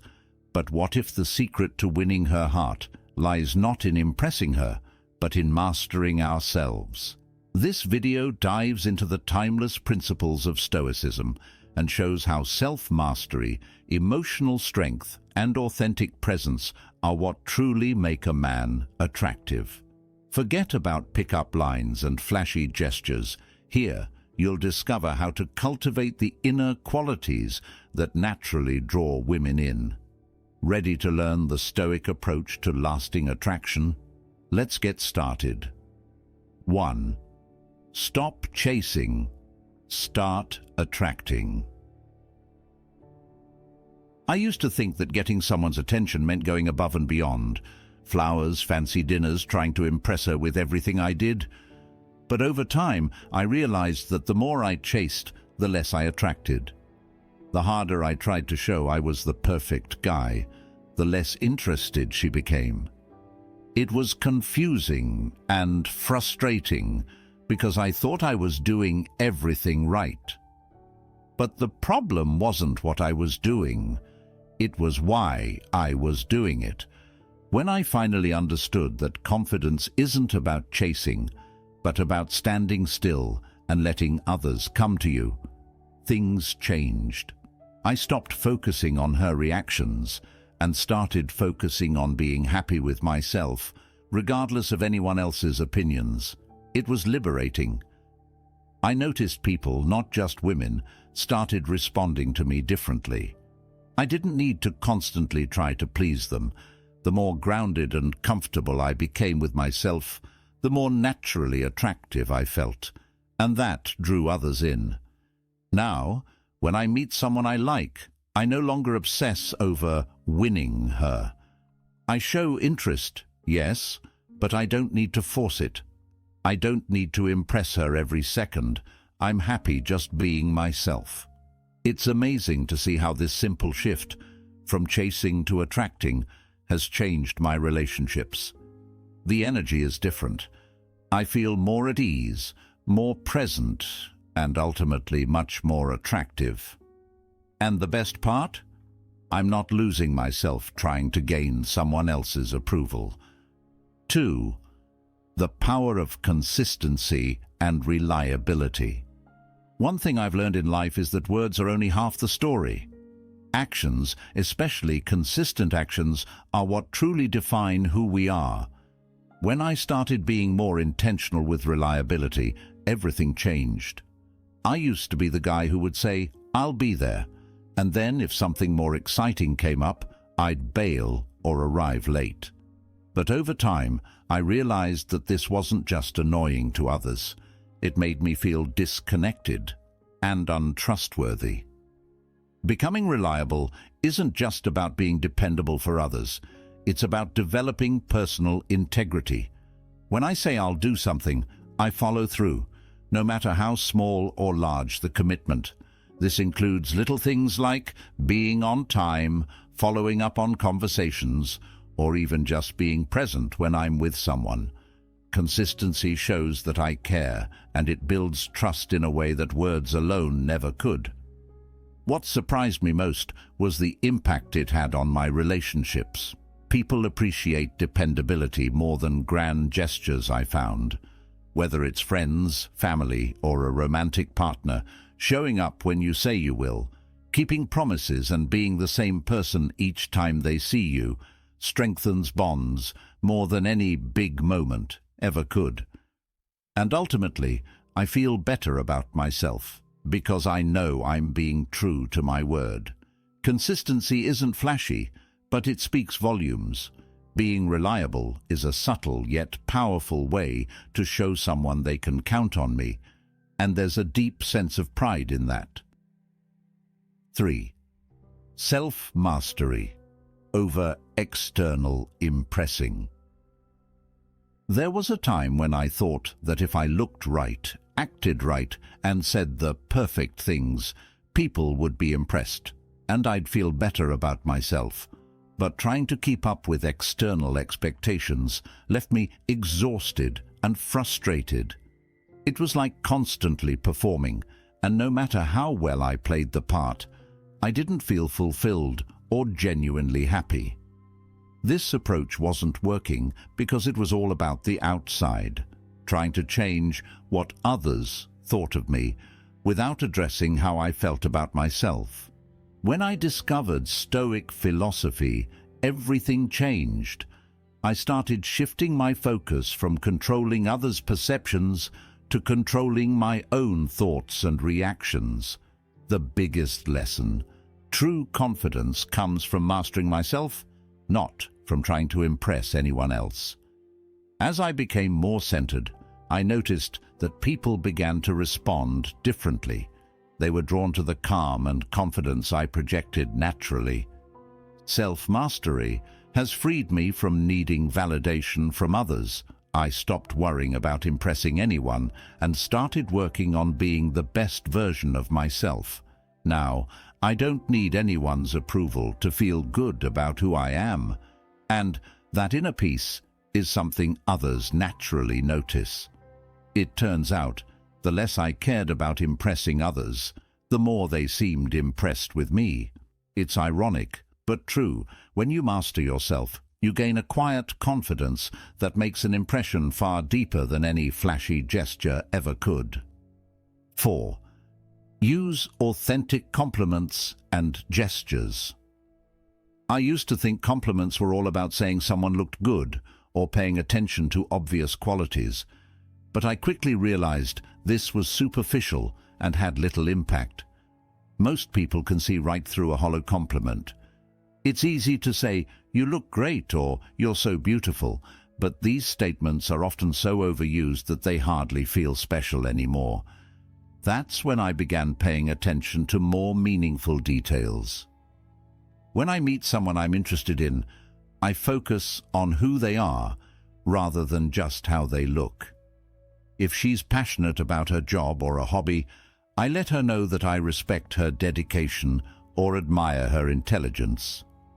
This shift has made conversations feel richer, and people genuinely appreciate that I notice things about them beyond the surface. One of my favorite ways to connect is to remember small details. If she mentions a favorite author or something she's going through, I'll bring it up later, maybe even surprise her with a book or ask her how things are going. These small gestures go a long way because they show I'm actually listening and that I care. There's no need for grand gestures or over-the-top compliments. Authenticity and attentiveness have become my superpowers in relationships, allowing me to connect with people on a deeper level. I find this approach more fulfilling, and it often leaves a lasting impression that superficial flattery never could. 5.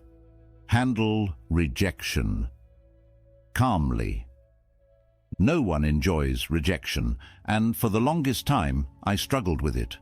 I'd overthink every little interaction, wondering what I did wrong or what I could have done differently. But then I realized that taking rejection personally was only holding me back. Stoicism taught me a different approach, to see rejection as a part of life that I don't have to take personally. When I started seeing rejection through this lens, I felt liberated. I realized I couldn't control how others felt or responded. All I could control was how I reacted. So, instead of obsessing over why someone wasn't interested, I began focusing on what I learned from each experience and how I could grow. Rejection no longer felt like a failure. It became an opportunity to build resilience and self-awareness. Now, if things don't go my way, or if someone isn't interested, I stay calm and composed.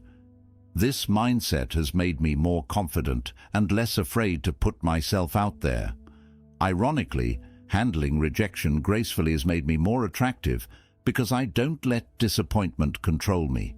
I'm not desperate or anxious. I'm just focused on being my best self. And that calm confidence? It's something people notice. Stoicism has taught me to see rejection as just another experience, not a measure of my worth, and that has been life-changing. 6. Emotional detachment for inner peace. There was a time when I was overly attached to outcomes, especially in relationships. I'd get anxious over every little thing, a delayed text or an uncertain answer, and let it affect my mood and self-esteem. But this wasn't sustainable, and it definitely wasn't making me happy. That's when I discovered the power of emotional detachment, a concept that's central to Stoicism. Emotional detachment doesn't mean being cold or indifferent. For me, it means not letting my happiness hinge on someone else's actions. If someone likes me or doesn't, I'm okay either way, because my self-worth isn't tied to their validation. This shift has brought me a sense of inner peace that's incredibly freeing. I can enjoy people's company without the need for reassurance, and I can let go when things aren't meant to be without feeling devastated. Now, I'm more present and authentic in relationships because I'm not anxiously waiting for someone else's validation. This approach has allowed me to enjoy relationships for what they are, without needing them to be something they're not. Emotional detachment isn't about giving up on love or connection. It's about finding peace within myself, so I can be genuinely open to others without fear or desperation. This mindset not only brings calm to my life, but makes me more appealing because I'm not weighed down by expectations. 7. Apply Stoicism. When I first encountered Stoicism, I was a bit skeptical. How could an ancient philosophy help me with modern-day relationships? But as I started to understand the core principles, focusing on what I can control and letting go of what I can't, I saw its transformative power. It taught me that real strength comes from within, not from external validation. Now, I don't get rattled by little things that once bothered me. If someone cancels a plan or doesn't respond to my message right away, I'm fine, because I've learned to control my own reactions. This mindset shift has made me calmer and more resilient.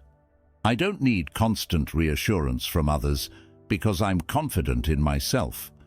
Stoicism has become a grounding force in my life, allowing me to stay balanced even when things get chaotic.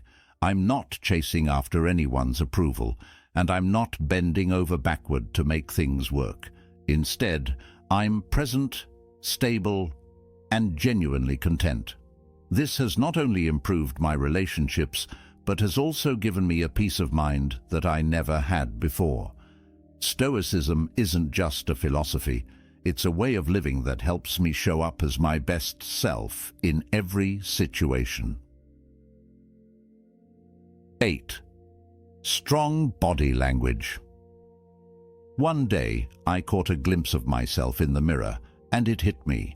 My body language was saying something entirely different from what I wanted to project. I realized I was often slouched, fidgeting, or avoiding eye contact when I was nervous. That's when I decided to focus on my body language, because I wanted to project confidence, not insecurity. Now, whenever I enter a room, I take a moment to stand tall, relax my shoulders, and make eye contact. I've learned that body language is a huge part of how others perceive us. Even when I'm not feeling super confident, I can control how I present myself physically. Holding eye contact and moving deliberately has a powerful effect. It not only makes me feel more in control, but also makes others view me as confident and self-assured. Mastering my body language has improved my self-confidence immensely.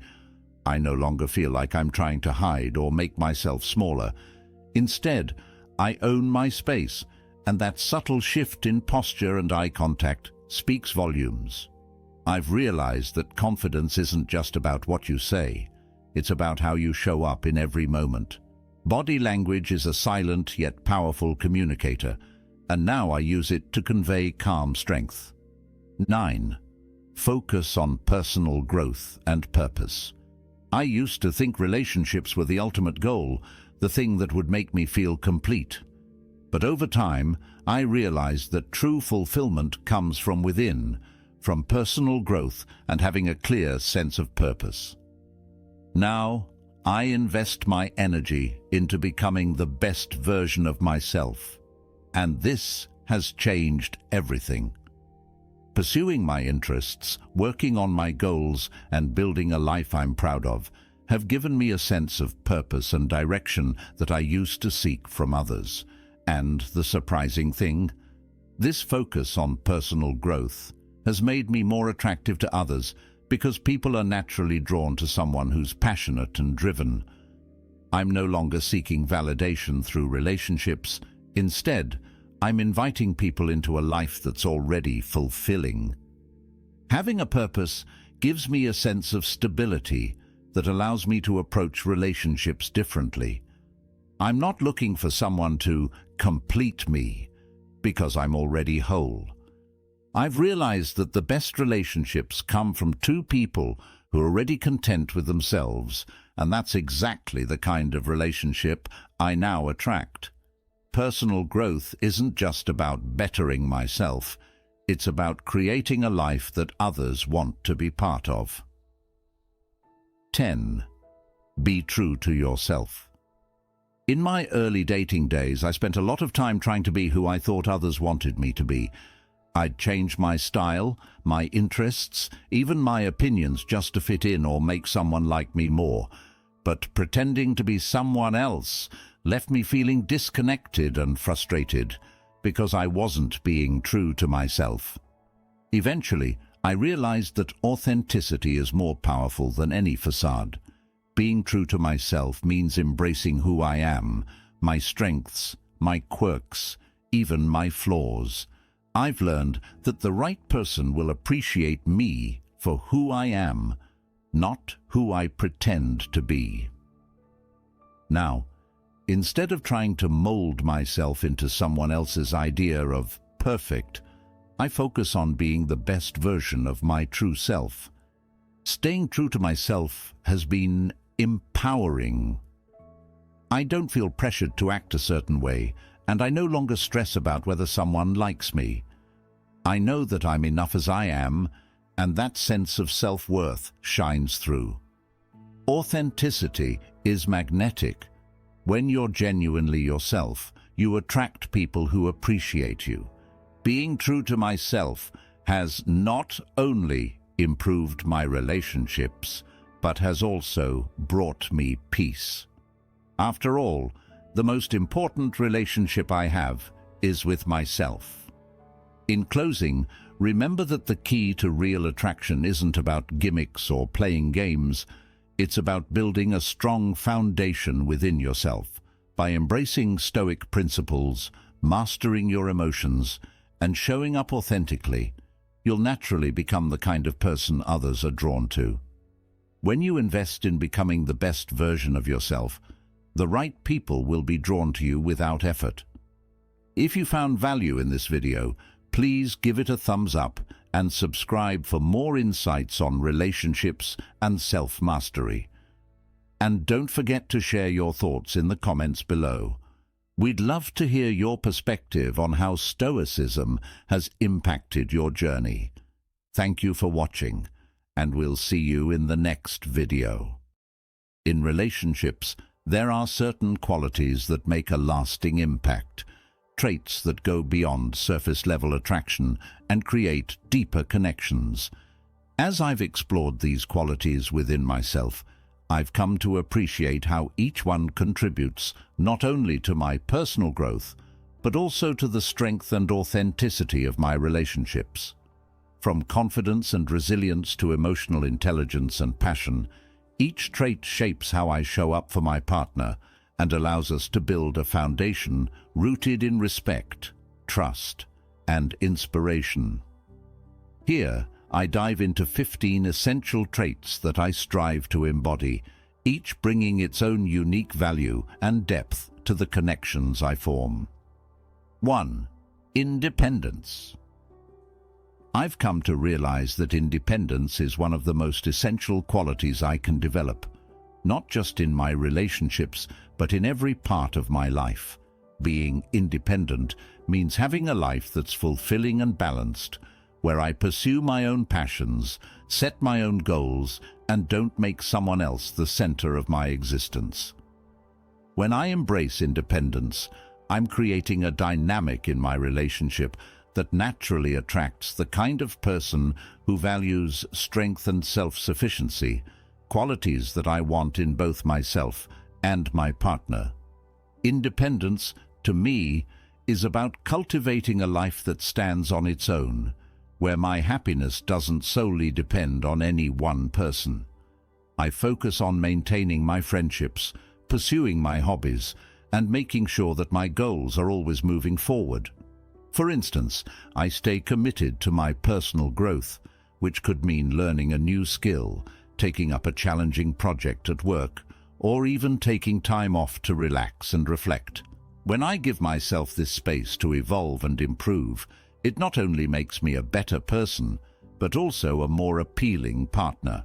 After all, being someone who's driven and engaged with life is attractive in its own right.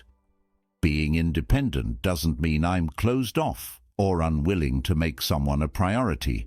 Instead, it's a way of ensuring that I don't lose myself in a relationship. I've seen too many people, and I've even done it myself, become so wrapped up in their partner that they forget who they are outside of that connection. I want to stay grounded in who I am, with a clear sense of my own worth and values. That way, I'm entering a relationship as a whole person, not someone seeking fulfillment from someone else. In practical terms, independence means that I make time for my interests, even when I'm dating someone.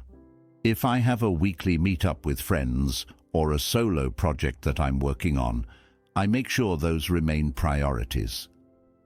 This doesn't mean that I neglect my partner or refuse to make compromises. It simply means that I don't abandon what's important to me. I believe that keeping my life in balance is one of the best ways to ensure that I'm also bringing the best version of myself into my relationships. Independence also brings a level of mystery to the relationship. When I have my own goals and responsibilities, it adds depth and intrigue. I'm not always available or ready to drop everything because I have a full life. This isn't about playing hard to get, but about being genuinely engaged with my world, which in turn keeps the relationship interesting. I think there's something captivating about a person who has a rich, varied life. It's something I admire in others too. When I reflect on independence, I see it as a form of respect for both myself and my partner. By maintaining a strong sense of self, I'm able to offer them a genuine connection, not one driven by neediness or dependency. I want to be with someone who respects my autonomy, who understands that my independence is part of what makes me, me.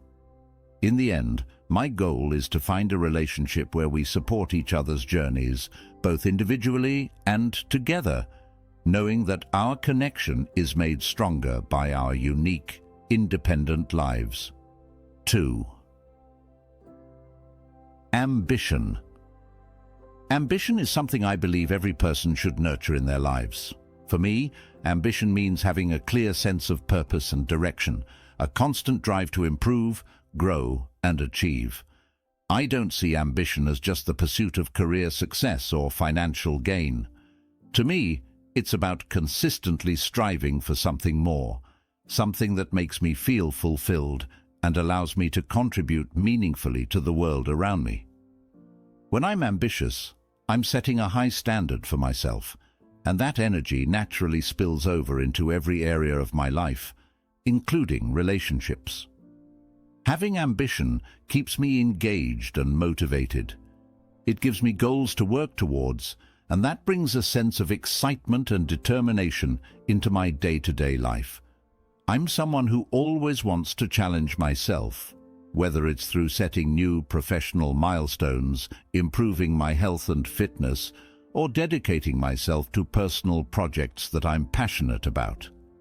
This kind of drive makes me feel alive and keeps me moving forward, regardless of where I am in life.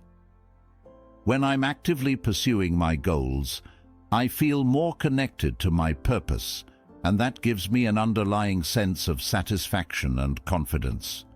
Ambition also adds a dimension of respect and admiration to my relationships. I find that when I'm driven, I attract people who are similarly goal-oriented and passionate. Being around other ambitious people is inspiring.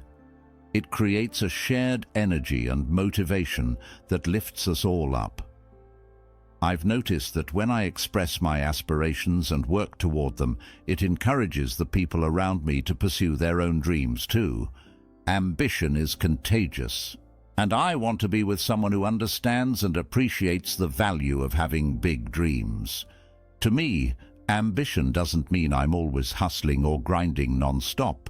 It's not about sacrificing everything for the sake of achievement. Instead, it's about knowing that I want more from life and making intentional choices that align with my goals.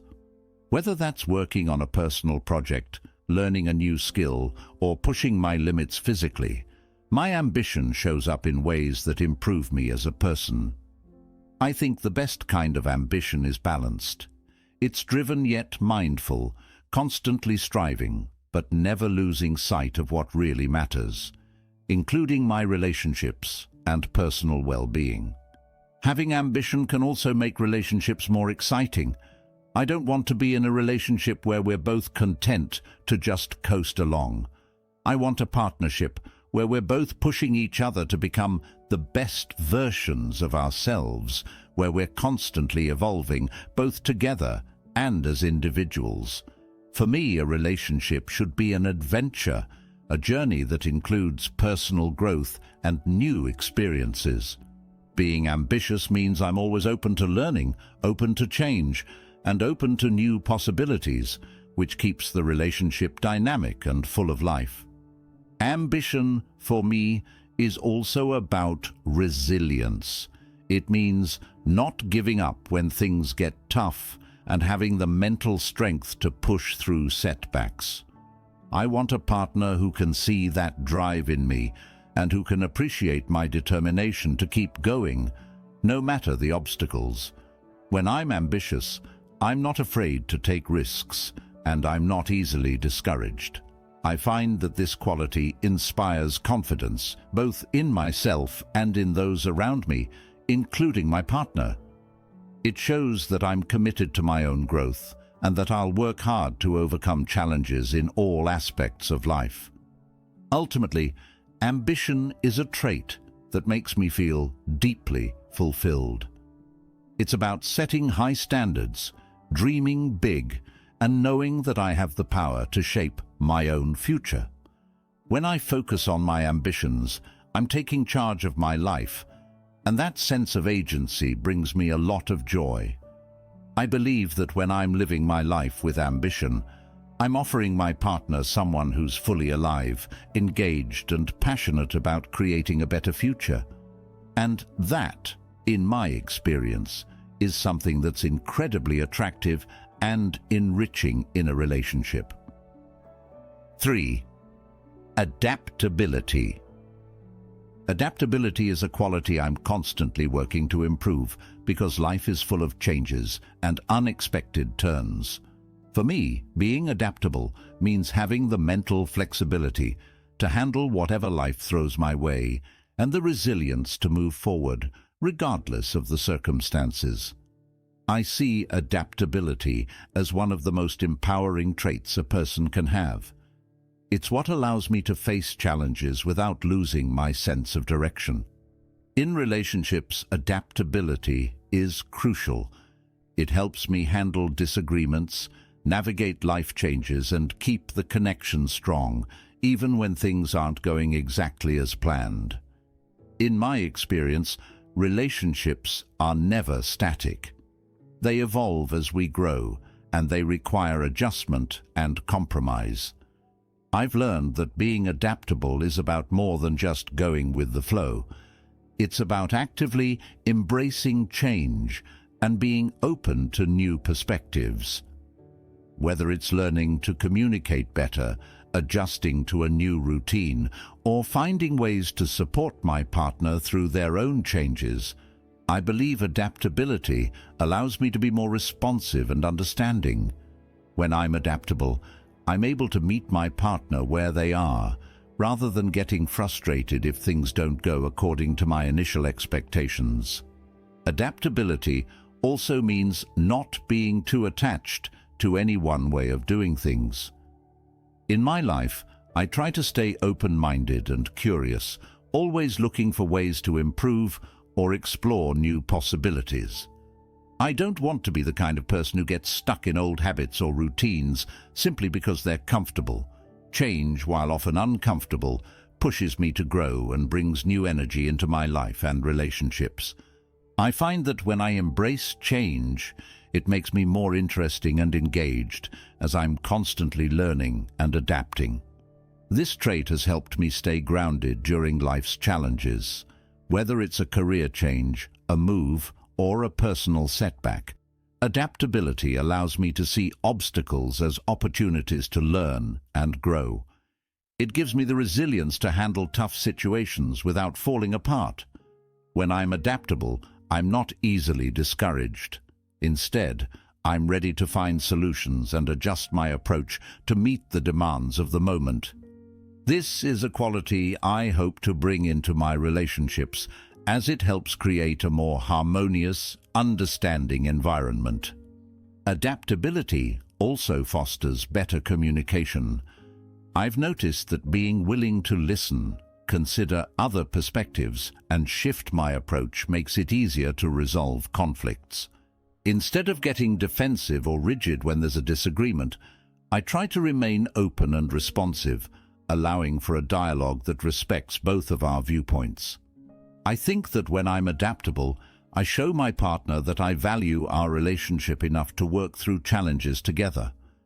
It demonstrates that I'm committed to growing and evolving, not just as an individual, but also as a partner. For me, adaptability also means balancing my own goals and needs with those of my partner.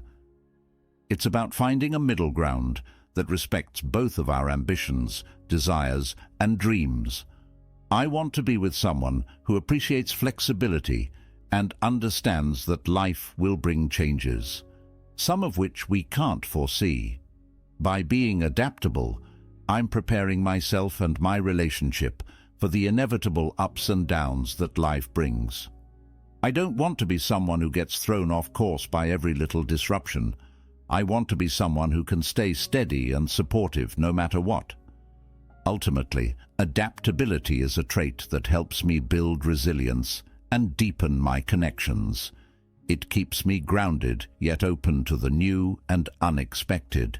In relationships, I believe it's one of the most important qualities because it allows both partners to grow together rather than feeling constrained by rigid expectations. When I'm adaptable, I'm better able to enjoy the journey, handle changes gracefully, and approach life with a positive, open attitude. This is the kind of energy I want to bring into my relationships, a sense of flexibility, resilience, and optimism that enriches both my life and the lives of those around me. 4. Sense of humor. A sense of humor is one of the most powerful tools I have, both in life and in relationships. To me, humor isn't just about making people laugh. It's about seeing life through a light-hearted lens, especially when things get tough. Having a good sense of humor allows me to stay resilient in difficult times, connect more easily with others, and add a sense of fun and joy to my relationships. When I can laugh at myself, at the small annoyances, or even at life's curveballs, it helps me handle challenges with a clear mind and a lighter heart. For me, humor has been a source of connection with others. I find that laughter breaks down walls and helps people feel at ease, whether in casual settings or deep conversations. When I'm able to share a laugh with someone, it's like creating a moment that says, "I get you, and I'm right here with you." In relationships, humor is especially valuable. It helps me create a bond with my partner that's not just based on attraction or shared goals, but on genuine enjoyment of each other's company. Being able to laugh together, even at the little quirks we each bring, fosters a sense of camaraderie and understanding. I believe that a strong sense of humor is a sign of emotional resilience. Life is unpredictable, and sometimes things don't go the way we want. When I can laugh at these moments rather than letting them stress me out, It shows that I'm able to roll with the punches and keep a positive outlook. Humor helps me stay grounded, even when things feel uncertain or challenging. In relationships, this resilience allows me to support my partner in tough times without letting negativity take over. By keeping things light-hearted, I'm able to lift the mood and remind both of us that we can handle whatever comes our way. One of the biggest advantages of humor in a relationship is that it diffuses tension. Conflicts are inevitable, but humor can make it easier to navigate disagreements without letting them escalate. When I can inject a bit of humor into a tense moment without dismissing or invalidating my partner's feelings, it can help us both take a step back and see the situation from a less serious perspective. Humor allows me to address issues calmly and creates a sense of safety where neither of us feels judged or criticized. It reminds us that, ultimately, we're on the same team. A sense of humor also means that I'm not afraid to laugh at myself. Self-deprecating humor shows that I don't take myself too seriously, and it keeps me humble. When I can poke fun at my own quirks and mistakes, it signals that I'm comfortable in my own skin. I think this level of self-assurance is attractive because it shows confidence without arrogance. In a relationship, it tells my partner that I'm okay with my imperfections, and I'm not striving for an unattainable image of perfection. This honesty and comfort in my own skin helps create an environment where we can both be ourselves, flaws and all. At its core, a sense of humor is about finding joy in life. It's a reminder that not everything needs to be taken seriously, and that sometimes the best way to deal with a problem is to just laugh it off. This doesn't mean I ignore challenges or avoid important conversations. Instead, it means I approach life with an open heart, ready to find the silver lining, even when things seem bleak. I've found that when I share this perspective, it helps my partner feel more optimistic, too. It's like creating a shared mindset where we can both lean on humor to get through life's ups and downs together. In the end, humor adds depth to my relationships. It allows us to share lighter moments, relieve stress, and create memories filled with laughter. I want to be someone who can bring joy to the lives of others, who can see the funny side even in tough times, and who encourages my partner to do the same. Humor is one of the best ways to build a strong, lasting connection, and it's a quality I'm always proud to cultivate. By keeping a light-hearted outlook, I'm not just making life more enjoyable, I'm building a relationship that's rich with joy, resilience, and genuine connection. 5. Bad boy traits. The concept of bad boy traits might sound a bit cliché, but I've come to understand it as a mix of confidence, independence, and a sense of mystery. I don't think of it as being rebellious or disrespectful. Rather, it's about embodying qualities that make me intriguing, emotionally self-reliant, and a bit unpredictable. To me, the essence of these traits is about not conforming entirely to expectations and maintaining a life that's genuinely my own, even when I'm in a relationship. One of the key components of what's often referred to as bad boy traits is the ability to keep a sense of mystery. I found that being a bit reserved about my life adds a natural sense of intrigue. I don't feel the need to overshare everything about myself right away, and I value having aspects of my life that are just for me. It's not about hiding things. It's about letting my partner gradually discover who I am over time. By keeping some things to myself, I create a dynamic where there's always something new to learn about each other, which keeps the relationship fresh and engaging. Another part of this approach is maintaining emotional independence. I don't rely on a partner for my happiness or self-worth. I take responsibility for my own emotional state. When I'm in control of my emotions and not dependent on constant validation, I'm able to be a more stable and reliable partner.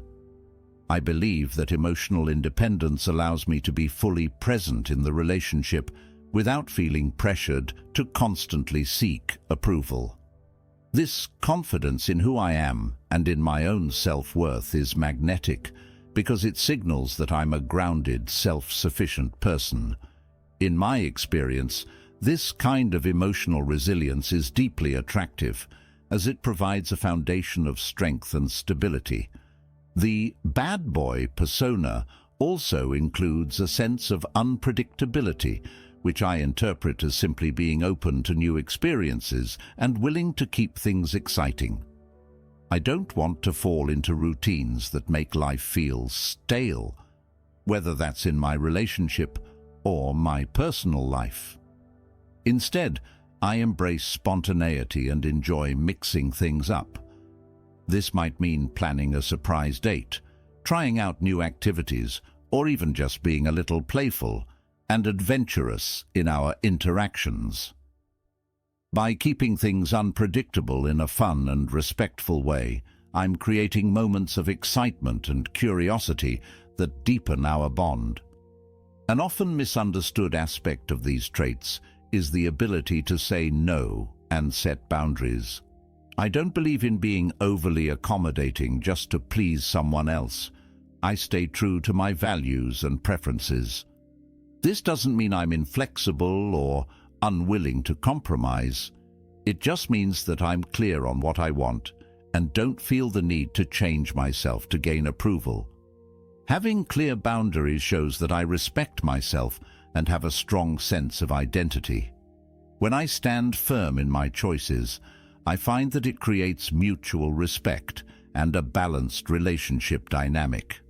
I've also learned the importance of not always being readily available. In today's world of constant messaging and instant communication, it's easy to feel like we should be on call at all times. But I believe there's value in letting my partner miss me and having time apart to recharge and focus on my own life. I pursue my own interests and passions, which adds depth to who I am and gives me things to bring back to the relationship. Having a life outside of the relationship allows me to maintain my individuality and ensures that when we're together, it's more meaningful. Finally, I embrace a sense of self-assurance that comes from not needing to explain or justify myself constantly. I don't feel compelled to seek approval for every decision or action. Instead, I act based on what feels right for me, within the boundaries of respect and consideration for my partner. This self-confidence, combined with independence and a hint of mystery, creates a dynamic that makes relationships feel exciting yet stable. In essence, bad boy traits to me aren't about being reckless or insensitive. They're about maintaining self-respect, embracing independence, and allowing for a bit of mystery and spontaneity. These qualities help me build a relationship that's grounded, exciting, and fulfilling. I've come to see these traits as a way of bringing strength and depth into my connections, creating a balance where both my partner and I feel engaged, respected, and continually drawn to each other. 6. Self-respect. Self-respect is one of the most foundational qualities I strive to cultivate in my life and relationships. It means valuing myself, my principles, and my boundaries, and never compromising who I am to gain approval or affection. Self-respect helps me maintain a strong sense of identity, and it keeps me grounded, allowing me to approach relationships from a place of confidence and integrity. When I have self-respect, I'm able to engage with others in a way that feels honest and authentic, because I'm not trying to mold myself to fit someone else's expectations. For me, self-respect begins with setting clear boundaries. I've learned that if I don't respect my own limits, it's difficult to expect others to do so. In relationships, this means being clear about my needs and values, and not being afraid to communicate them. I'm not here to be a people pleaser. I'm here to build meaningful connections that respect both myself and the other person. When I have boundaries, I protect my well-being and ensure that I'm only giving what I can truly offer without resentment. By holding to my boundaries, I'm also sending a message that I value myself enough not to settle for less than I deserve. Self-respect also involves a sense of self-worth. I don't seek validation from external sources or rely on someone else to make me feel valued. My self-worth comes from within, built on my achievements, my character, and my values. I remind myself that I am enough as I am, and I strive to build on that foundation daily. This internal sense of value allows me to stand tall, even in the face of rejection or disappointment, because I know that my worth isn't tied to someone else's opinion. When I approach relationships with this self-assurance, I find that it creates a balanced dynamic, where I'm not overly reliant on my partner for validation or happiness. Having self-respect means being able to say no when something doesn't align with my values or goals. I no longer feel guilty about setting limits, whether it's with friends, family, or a romantic partner. Saying no is a way of honoring myself and recognizing that my time, energy, and values are important. I've found that when I stand firm in my decisions, it attracts people who genuinely respect and value me. By respecting myself enough to decline things that don't serve me, I create space for what truly aligns with who I am. Self-respect is also about taking care of my physical, emotional, and mental well-being. This means making time for things that nurture me, whether it's exercise, pursuing hobbies, or investing in personal growth. I've noticed that when I prioritize self-care, I show up better in my relationships. I have more energy, patience, and understanding to give, and I'm less likely to fall into cycles of resentment or burnout.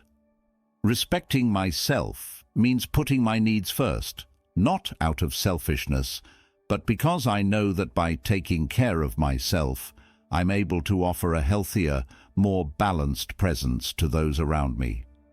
In relationships, self-respect is key to maintaining equality and mutual respect. I'm not willing to tolerate disrespect, manipulation, or any behavior that undermines my dignity. I approach relationships with kindness and respect, but I expect the same in return. When I respect myself, I naturally attract people who see and appreciate my value, and I'm able to recognize when someone doesn't treat me as I deserve. Self-respect empowers me to walk away from unhealthy situations without fear, knowing that my happiness and well-being come first. Ultimately, self-respect gives me the freedom to be true to myself. I don't feel the need to change or hide who I am to gain acceptance. I want a partner who values me for my authentic self, not for some idealized version of me. With self-respect, I bring honesty, confidence, and a deep sense of personal integrity into my relationships. This quality creates a foundation of trust and stability because I'm consistent, genuine, and unafraid to stand up for what I believe in. In essence, self-respect is the cornerstone of how I approach both my life and my relationships. It empowers me to live authentically, love deeply, and build connections that are grounded in mutual respect. When I hold myself in high regard, I'm able to give and receive love in a way that's healthy, balanced, and truly fulfilling. Self-respect keeps me centered and reminds me that I'm worthy of the best life and relationships have to offer. 7. Confidence. Confidence for me is about having a steady inner belief in who I am and what I bring to the table. It's not about being the loudest person in the room or seeking attention. Rather, it's a quiet assurance that comes from knowing my own worth and capabilities. Confidence is deeply attractive because it signals to others that I'm comfortable in my own skin, that I don't need constant validation, and that I'm fully capable of handling whatever life throws my way. In relationships, this confidence allows me to bring my authentic self forward without fear of judgment or rejection. Building confidence starts with self-acceptance. I've come to understand that being confident doesn't mean I'm perfect. It means I'm comfortable with my imperfections and strengths alike. I don't try to hide my flaws or pretend to be someone I'm not. I know who I am, and I accept myself as I am, both the good and the not so good. This self-acceptance forms the foundation of my confidence. When I'm secure in who I am, I'm not easily shaken by external opinions or setbacks. I approach relationships with this same level of acceptance, knowing that I'm bringing something unique and valuable to the table, just as I am. Confidence also means having a clear sense of purpose. I find that when I have goals, passions, and a direction in life, it gives me a sense of purpose that fuels my confidence. Knowing what I'm working toward and making consistent progress keeps me grounded and motivated. In relationships, this purpose-driven confidence is attractive because it shows that I have my own life, ambitions, and interests. I'm not waiting for someone else to complete me. I'm already on my path, and I want a partner who's on theirs too. I believe that two people who are both confident and purpose-driven create a stronger, more resilient partnership. In my experience, true confidence also means not being overly concerned with seeking approval. I don't need to rely on external validation to feel good about myself. This doesn't mean I'm closed off to feedback or unwilling to grow. It just means that my self-worth isn't dependent on what others think of me. I set my own standards and work hard to meet them, finding pride in my accomplishments, even when they're small. When I can be proud of myself without needing others to tell me I'm worthy, I can approach relationships from a place of wholeness rather than neediness. Confidence allows me to be assertive in expressing my needs and desires. I don't shy away from communicating what I want or standing up for myself. In relationships, this assertiveness creates clarity and prevents misunderstandings. I'm not afraid to be direct or honest, and I find that this honesty is refreshing for both myself and my partner. Being confident doesn't mean I'm rigid or inflexible. It simply means I know what I value, and I'm willing to communicate that openly. This kind of honesty fosters trust, as it shows that I'm transparent about who I am and what I want. Another important aspect of confidence is resilience. When I face rejection, failure, or disappointment, I don't let it crush my self-esteem. Instead, I see these challenges as opportunities to learn and grow.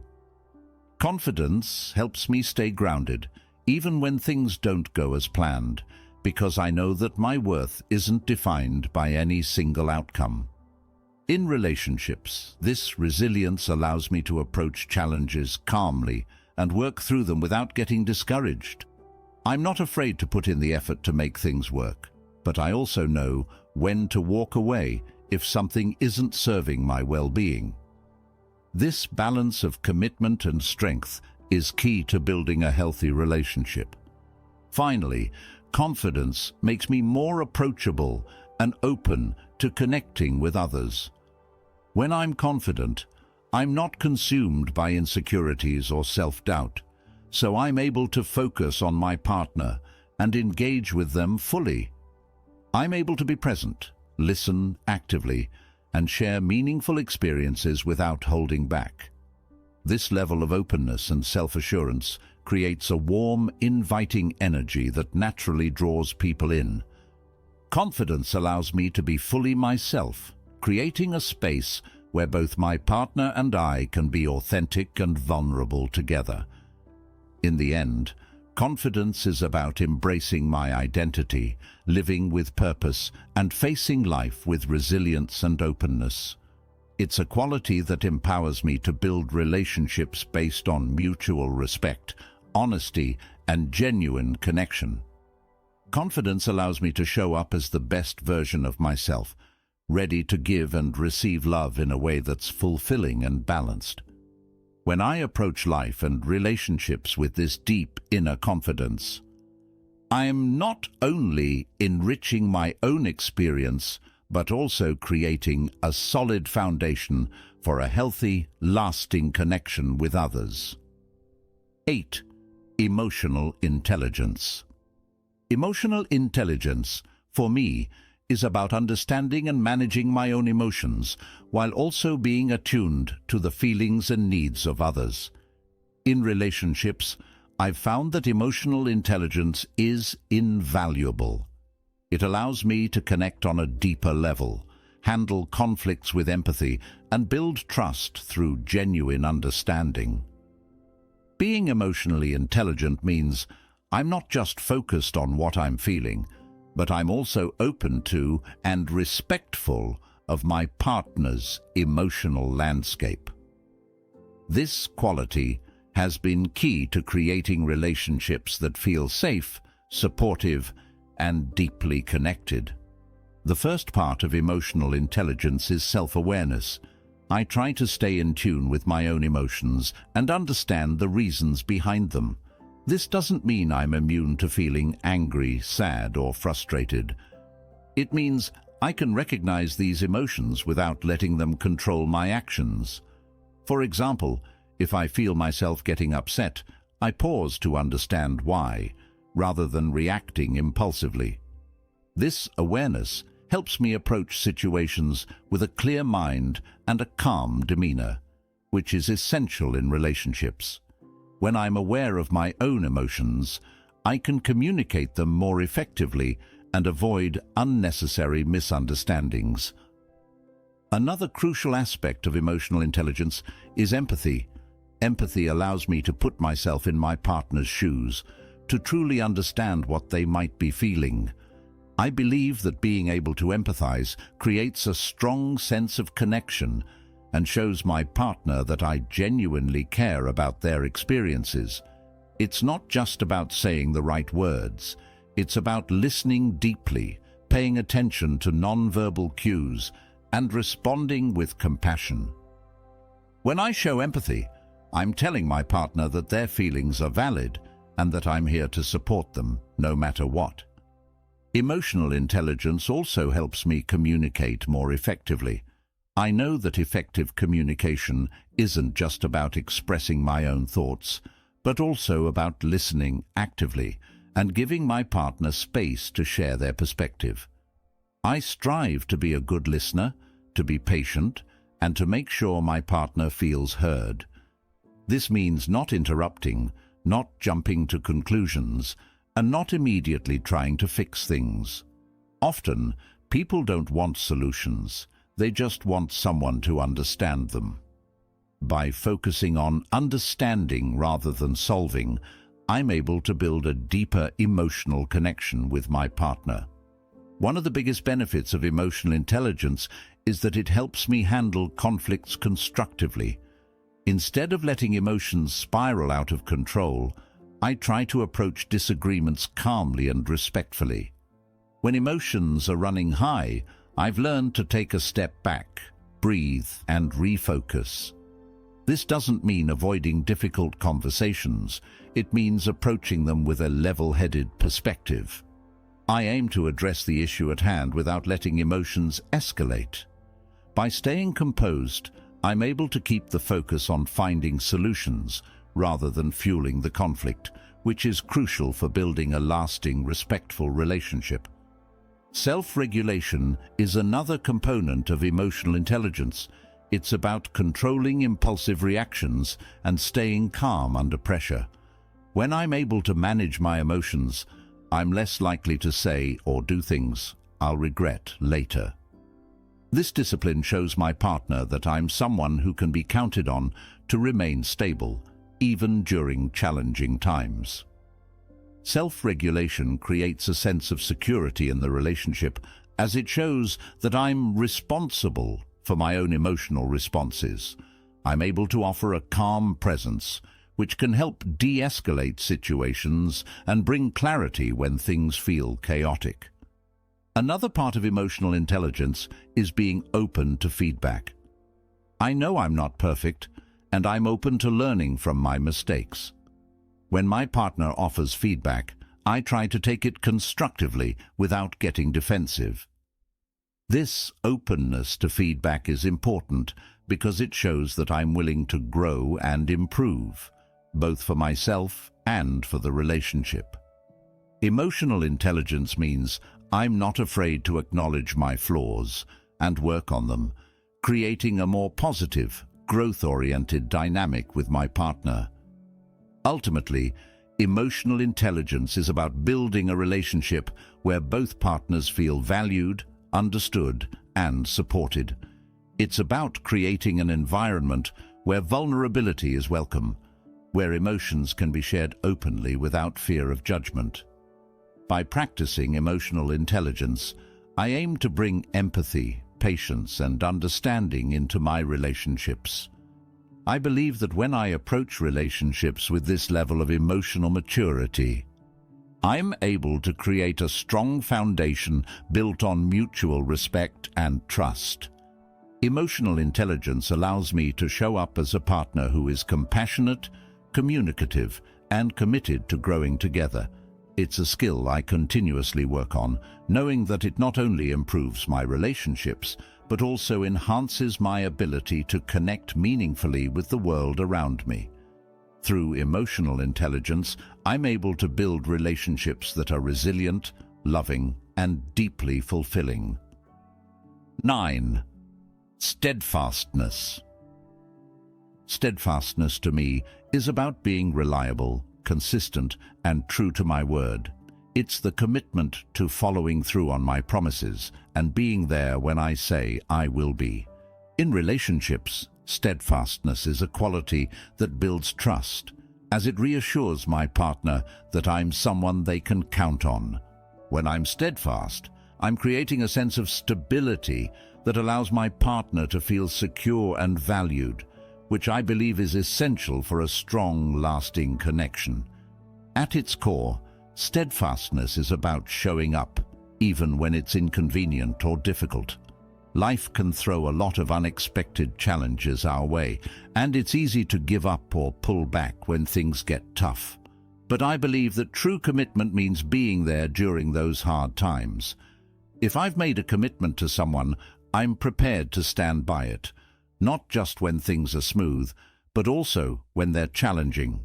Whether it's keeping my word on a small promise or supporting my partner through a tough period, I want to be someone who can be relied upon no matter what. Steadfastness also means being dependable in the everyday aspects of a relationship. If I say I'm going to do something, I make sure to follow through, whether that's calling when I said I would, being on time for plans, or lending a hand when my partner needs support. These may seem like small acts, but they add up to create a foundation of trust. By consistently showing up and being dependable, I'm proving that my partner can rely on me, which fosters a deep sense of security and respect in the relationship. Another part of being steadfast is having patience. Relationships go through different phases, and there are times when things may not be perfect. During these times, I've learned that it's important to be patient and understanding rather than giving up or getting frustrated. This patience allows me to see beyond temporary difficulties and focus on the bigger picture. I want to build a relationship that's resilient, one that can withstand challenges and continue to grow stronger. My commitment to patience and understanding helps me to stay steady, even when things aren't easy. Steadfastness also involves being true to my values. I'm committed to living with integrity and aligning my actions with my beliefs. This means that I'm not easily swayed by outside influences or temporary desires. Instead, I act according to what I know is right and what aligns with my long-term goals. In relationships, this integrity allows me to be a stable presence, someone who isn't constantly changing based on external circumstances. I believe that staying true to my values shows my partner that I have a clear sense of who I am, which adds to the stability and predictability they feel in our relationship. Being steadfast doesn't mean being rigid.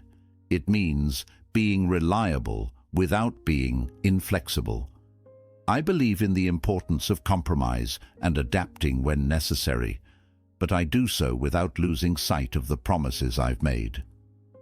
Flexibility allows me to adjust as life changes, but my commitment to my partner and my values remains constant. I want my partner to feel that they can rely on me, no matter what changes life brings. This blend of consistency and adaptability is what makes steadfastness such a valuable quality.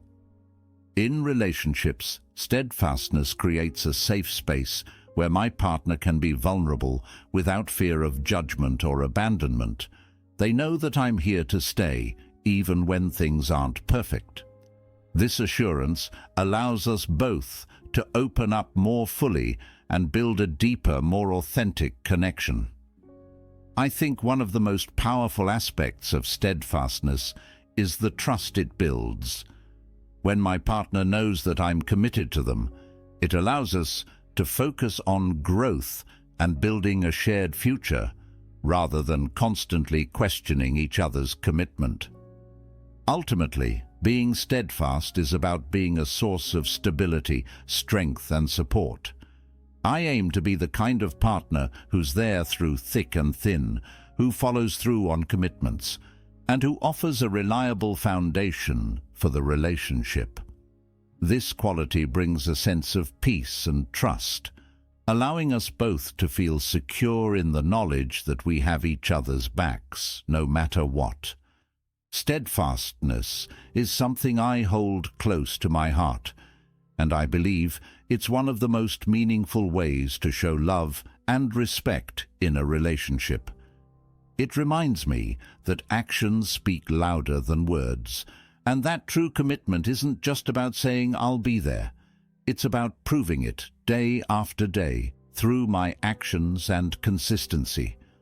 This quality helps me create relationships that are rooted in trust, loyalty, and a shared vision for the future, which are the true foundations of lasting love. 10. Masculinity. Masculinity, to me, is about embodying strength, resilience, and emotional stability. It's not about being aggressive or domineering. Rather, it's about having the confidence and calmness to handle life's challenges and protect and support those I care about. In relationships, I see masculinity as a way of creating a safe, supportive space where my partner feels secure and respected. True masculinity involves leading with strength and compassion, balancing assertiveness with empathy, and demonstrating reliability and integrity. One of the core elements of masculinity, as I see it, is emotional stability. Life can be unpredictable, and relationships naturally go through ups and downs. I believe it's important to remain calm and centered, especially during times of stress or conflict. This doesn't mean suppressing my emotions. Rather, it means managing them in a healthy way and not letting temporary frustrations affect how I treat my partner. When I'm able to stay composed, I provide a grounding influence that can help us both navigate challenges more smoothly. My goal is to be a stable presence that my partner can rely on, even during turbulent times. Masculinity also involves a sense of purpose. I believe that being purpose-driven not only keeps me focused, but also helps me grow into a more grounded and resilient person. Whether it's in my career, personal development, or relationships, having a clear sense of purpose allows me to make intentional choices and set meaningful goals. In relationships, this sense of purpose adds a layer of depth and direction. I'm not just drifting or reacting to life. I'm actively building a future, which makes me a more dependable partner. This clarity and focus are qualities that I think contribute to a sense of masculinity. Another important aspect of masculinity is the ability to protect and provide, not just financially, but emotionally and physically as well. To me, being protective means creating a safe and supportive environment where my partner feels valued and secure. It's about being attentive to their needs and offering reassurance when they feel vulnerable. I want my partner to feel that I'm there to support them, whether that's by listening during difficult times, providing comfort, or stepping up when challenges arise. This protective nature is rooted in care and respect, and I see it as an essential part of being a reliable, supportive partner. Strength is also a big part of my concept of masculinity, but it's not just physical strength. It's mental and emotional resilience. I want to be the kind of person who can face adversity with courage and persistence. Strength for me means having the determination to overcome setbacks and the resilience to keep moving forward, even when things get tough. In a relationship, this strength allows me to support my partner without being overwhelmed by obstacles.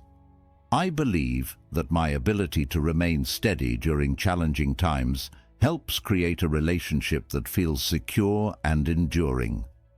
Masculinity, in my view, also involves taking the lead when necessary. Leadership isn't about control or dominance. It's about making decisions with confidence and taking responsibility for the outcome. In a relationship, I aim to be someone who can step up, offer direction, and make thoughtful choices that benefit us both. This doesn't mean that I disregard my partner's opinions. Rather, it means that I'm prepared to make decisions and guide us when needed, always with respect and consideration. I see this kind of leadership as a way to build trust and offer reassurance, showing my partner that they can rely on me. However, true masculinity is also balanced with vulnerability. I believe that being strong doesn't mean hiding my emotions or pretending that I have it all together all the time. Being able to open up and show my true self, including my fears and insecurities, is an essential part of my masculinity. It takes courage to be vulnerable, to share what's on my mind, and to ask for support when I need it. I've found that this openness not only strengthens my relationships, but also deepens the level of intimacy and trust between us. In essence, masculinity is about being a strong, supportive, and steady presence in my partner's life. It's about having the courage to face challenges, the determination to pursue my goals, and the empathy to be a compassionate and understanding partner. I aim to bring a balanced form of masculinity into my relationships, one that combines resilience with empathy, confidence with humility, and strength with openness. By embodying these qualities, I believe I can offer my partner a relationship that feels both grounded and dynamic, one where they can feel safe, valued, and deeply connected. Ultimately, masculinity is about being the best version of myself, embracing both my strengths and vulnerabilities. It's about honoring my own values and offering a stable, loving presence to my partner.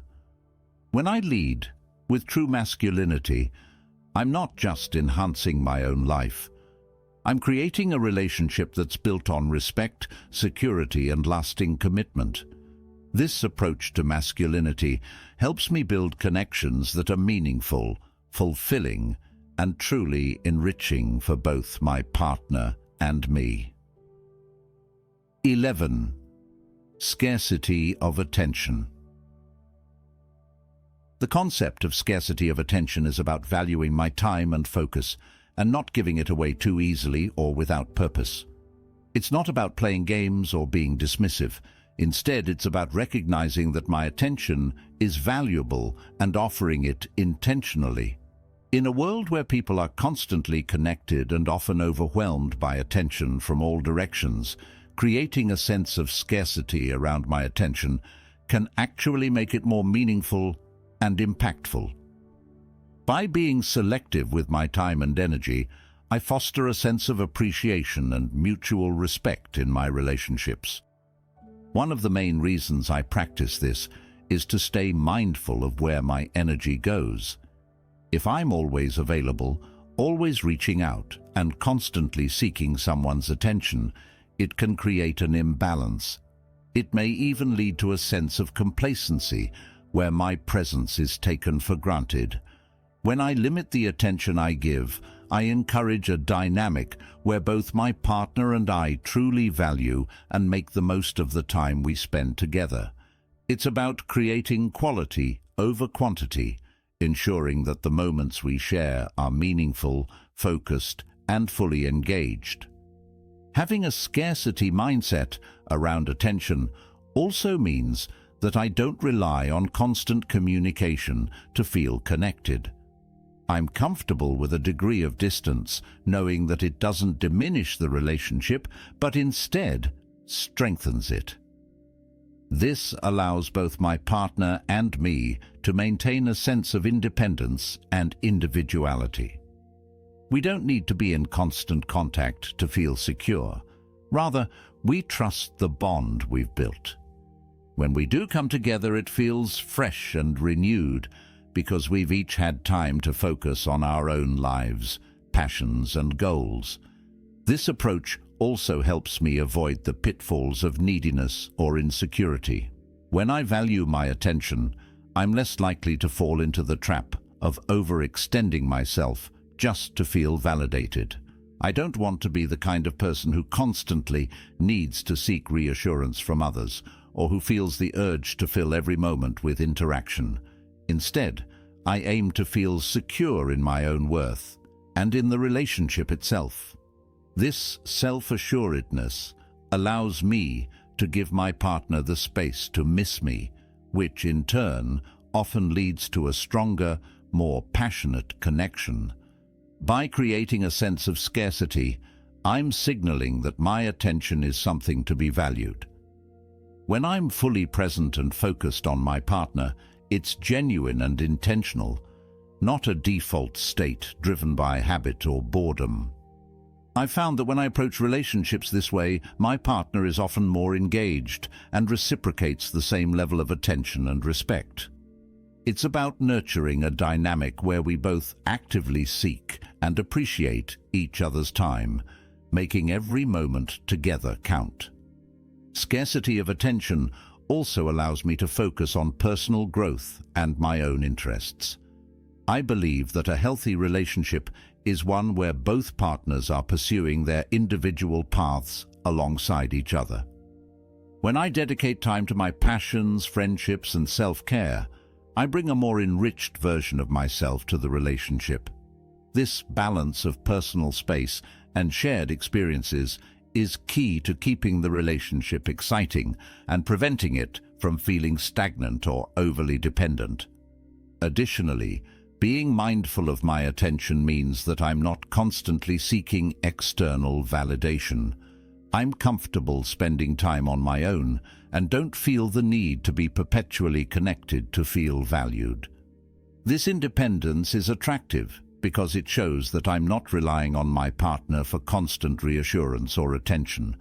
Instead, I bring a sense of wholeness to the relationship, which fosters a healthy balance where we both appreciate each other's presence without feeling suffocated or drained. Ultimately, the scarcity of attention is about fostering a deeper appreciation for each other. By not always being readily available, I encourage both my partner and me to cherish the time we share. It's a way to keep the relationship dynamic, as we're not taking each other's presence for granted. When I'm intentional with my attention, I'm creating a relationship where both of us feel valued, respected, and engaged, making the connection more vibrant and fulfilling. In essence, the scarcity of attention is about quality over quantity. It's about bringing a sense of intention and respect to the time I spend with my partner, ensuring that we're both present and truly engaged. This approach helps create a relationship that feels balanced and reciprocal, where each moment together is meaningful and the connection remains fresh and strong. By valuing my attention, I'm not only respecting myself, but also creating a dynamic where my partner feels truly valued and appreciated. 12. Pre-selection. Pre-selection is a concept that recognizes the social and psychological value of being desired by others, particularly in the context of attraction. It's the idea that when I am seen as valuable or desirable by others, it signals something appealing about me to potential partners. However, I approach pre-selection not as a game or strategy, but as a natural byproduct of living a life that's full, engaged, and socially active. When I surround myself with high-quality people and maintain healthy relationships, it shows that I am someone who is valued and respected by others, which in turn can make me more attractive to a partner. For me, pre-selection starts with building strong friendships and connections. I genuinely enjoy spending time with people who inspire me, challenge me, and bring out the best in me. These relationships, whether they're with friends, family, or colleagues, reflect a high level of social health and well-being.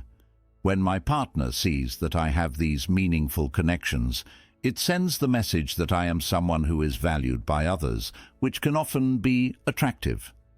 It's reassuring to know that the person you're with is well regarded and appreciated by those around them. Pre-selection also means being comfortable and confident around other women, even when there's no romantic intention. Having positive, respectful friendships with women not only enriches my life, but also shows that I know how to engage with and appreciate women in a non-romantic context. It demonstrates that I'm capable of meaningful, respectful interactions, which can make me more appealing as a partner. It also shows that I'm not someone who sees women purely in terms of romantic interest. Rather, I value them as individuals. This level of respect and comfort can be attractive because it shows that I understand and respect boundaries. Another aspect of pre-selection is self-respect and selective dating. I don't pursue relationships for the sake of it or lower my standards just to avoid being alone. By valuing myself and being selective about whom I invest my time and energy in, I'm showing that I respect both myself and the people I choose to be with.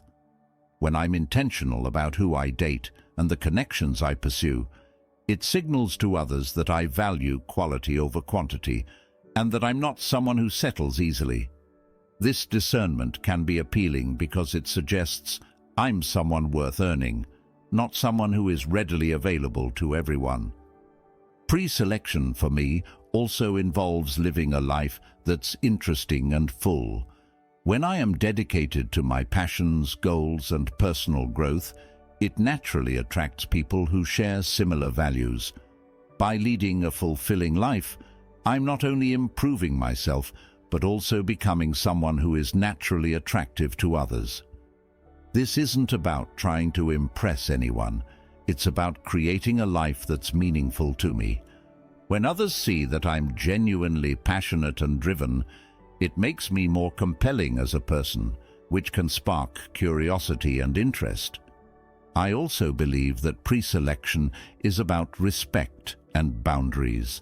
When I'm in a relationship, I remain respectful of my partner and ensure that my interactions with others are appropriate. However, having friends or social interactions outside the relationship doesn't mean I am unfaithful or disloyal. Instead, It shows that I am capable of building and maintaining healthy relationships with a variety of people.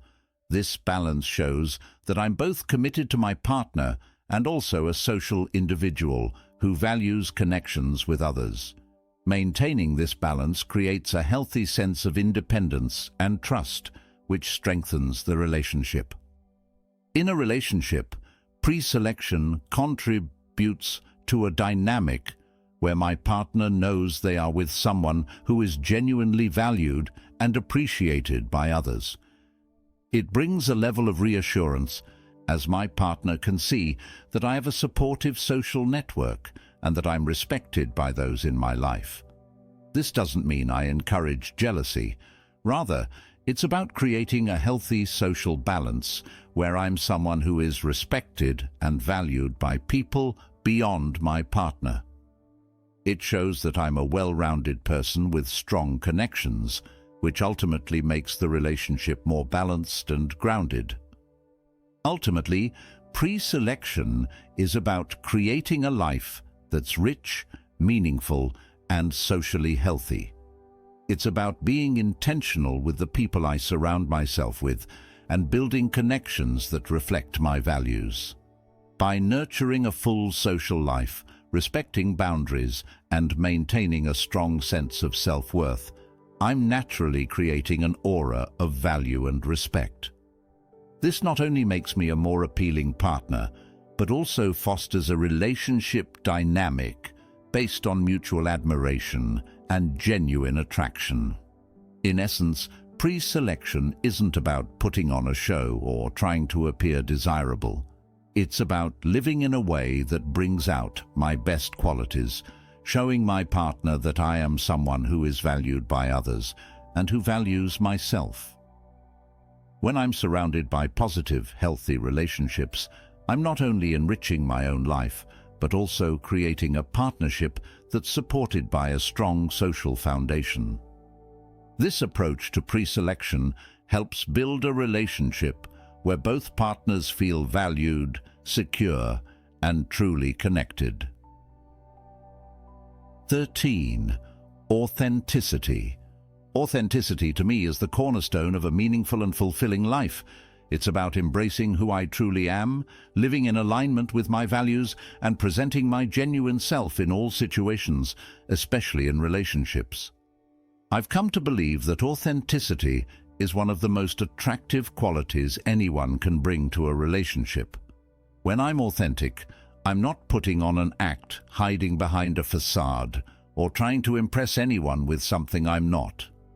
Instead, I'm fully comfortable in my own skin, which allows me to connect with others on a deeper, more honest level. Being authentic starts with self-awareness. I spend time understanding my values, goals, and priorities, and I make sure my actions reflect them. It's easy to get caught up in trying to be what others expect, but I know that ultimately it's not sustainable. I want my partner to know the real me, not a version tailored to please or impress. By embracing my true self, I'm setting a foundation of honesty and trust where my partner can feel they're getting to know the person I am, not a curated image. Authenticity also means embracing my imperfections. I've learned that being authentic isn't about being perfect. It's about being real. I don't feel the need to hide my flaws or weaknesses, nor do I pretend to have it all figured out. When I'm open about my struggles, fears, and areas where I'm still growing, it creates a space where my partner feels comfortable sharing their vulnerabilities as well. This mutual openness leads to a deeper level of intimacy and connection because we're both free to be our true selves without the pressure of meeting unrealistic standards. Living authentically also means that I'm consistent. I strive to be the same person in private that I am in public, and I don't change my values or behavior based on who I'm around. This consistency builds trust in my relationships because my partner knows that what they see is what they get. I'm not pretending to be someone I'm not, and that stability allows them to feel secure. I believe that authenticity creates a steady foundation, as there's no fear of hidden motives or sudden shifts in personality. It's a kind of reliability that goes beyond words. It's a way of living. Authenticity encourages deeper and more honest communication. When I'm being my true self, I can communicate more openly and clearly because I'm not filtering my thoughts to fit an image. I'm able to express my needs, desires, and boundaries honestly, which prevents misunderstandings and builds a stronger, healthier relationship. I believe that a relationship rooted in authenticity is one where both partners feel free to share their thoughts and feelings without judgment or fear.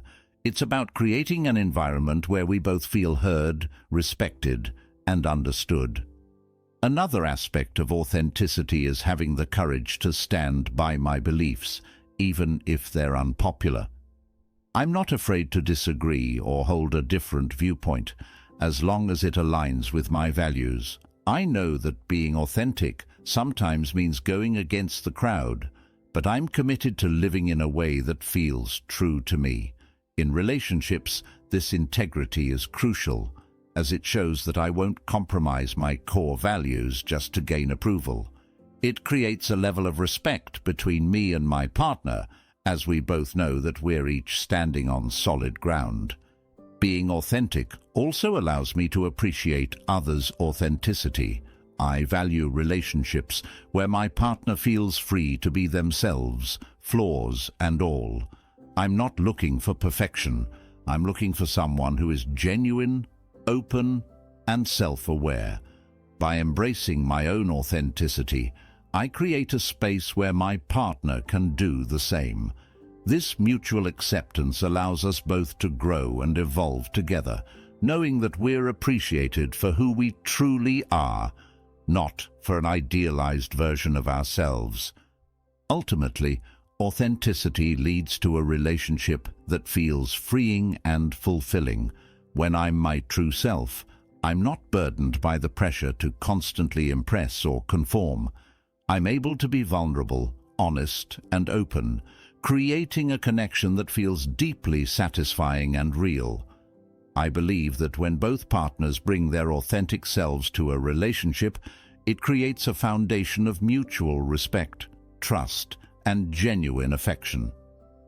There's a depth to the relationship that goes beyond superficial attraction, as it's rooted in true understanding and acceptance. In essence, authenticity is about honoring who I am and bringing that honesty into my relationships. It's a commitment to living with integrity and to building connections that are rich, meaningful, and based on a foundation of truth. By staying true to myself, I'm able to create relationships where both my partner and I feel valued, seen, and truly connected. Authenticity transforms relationships from a place of performance into a space of real, deep, and lasting connection. 14. Charismatic leadership. Charismatic leadership, to me, is about leading with confidence, kindness, and an infectious sense of purpose. It's not about being overbearing or controlling. Rather, it's about bringing a positive influence into my relationships and inspiring those around me through my actions. I believe that charismatic leadership involves taking initiative, being decisive when necessary, and encouraging those I care about to grow alongside me. In relationships, this quality helps me create a strong, balanced connection where both my partner and I feel motivated, supported, and respected. One of the key aspects of charismatic leadership is confidence. I aim to make decisions with clarity and assurance, particularly in situations where guidance is needed. For example, when planning dates, trips, or even daily routines, I like to take the initiative to suggest ideas and make choices that create a fulfilling experience for both of us. This doesn't mean I ignore my partner's preferences or opinions. Rather, I value and incorporate them. However, by showing confidence and a willingness to take the lead, I bring a sense of direction and excitement to the relationship, which can make us both feel more engaged and connected. Being a charismatic leader also means knowing when to listen and empower my partner. Leadership is not about taking control, but rather about creating an environment where both of us can thrive. I strive to be receptive to my partner's ideas, goals, and aspirations, supporting them wholeheartedly. I encourage my partner to pursue their dreams and interests and provide a listening ear when they need it. When I can offer support and cheer them on, it creates a partnership dynamic where we're both growing and achieving our goals, together and as individuals. Leadership in relationships is a shared journey, where both people feel uplifted by each other. Another component of charismatic leadership is being able to handle challenges with grace. Life isn't always smooth, and relationships inevitably face difficulties. I believe that true leadership is shown in how I respond to these challenges. Instead of panicking or avoiding problems, I try to approach them calmly and focus on finding solutions. By remaining grounded and clear-headed, I offer stability to my partner and show that we can face difficulties as a team. This resilience inspires trust, as my partner knows they can count on me to handle tough times with a steady hand and a positive outlook. Charismatic leadership also involves making others feel valued and appreciated. In relationships, I believe it's important to genuinely recognize my partner's contributions and qualities. I want to create an environment where my partner feels seen, heard, and respected. Whether it's by expressing gratitude for the little things they do, complimenting their strengths, or acknowledging their efforts, I show my appreciation openly. This type of encouragement is at the heart of charismatic leadership. It's about making those around you feel confident, inspired, and valued, which brings out the best in them and strengthens the connection. Part of being a charismatic leader is taking responsibility. I hold myself accountable for my actions, decisions, and emotions. When I make a mistake, I own up to it, rather than shifting blame or avoiding it. This accountability shows my partner that I'm trustworthy and willing to learn and grow. By being responsible for myself, I set a standard of integrity and respect, which I believe is essential for any healthy relationship. Taking responsibility also means being proactive in addressing issues before they escalate, showing my partner that I'm committed to maintaining a positive and open dynamic. Charismatic leadership doesn't require that I always be in the spotlight or make every decision. Rather, it's about fostering an environment of mutual respect, open communication, and shared growth. I want to inspire confidence and curiosity in my partner, so we both feel encouraged to take risks, try new things, and explore life together. Whether it's by planning a surprise, supporting them through a challenging time, or simply being a strong, positive presence in their life, I aim to bring a sense of joy, motivation, and energy to our relationship. Ultimately, charismatic leadership in relationships is about creating a balance where both partners feel supported, respected, and uplifted. It's a way of bringing energy, resilience, and warmth into the relationship, inspiring each other to grow and become better versions of ourselves. I see charismatic leadership as a quality that strengthens the bond between us, making the relationship feel dynamic, exciting, and meaningful. When I lead with kindness, confidence, and openness, I'm not only enriching my own life, but also creating a relationship where both of us feel valued and empowered. In essence, charismatic leadership is about being a positive force in my partner's life, someone who inspires, supports, and uplifts.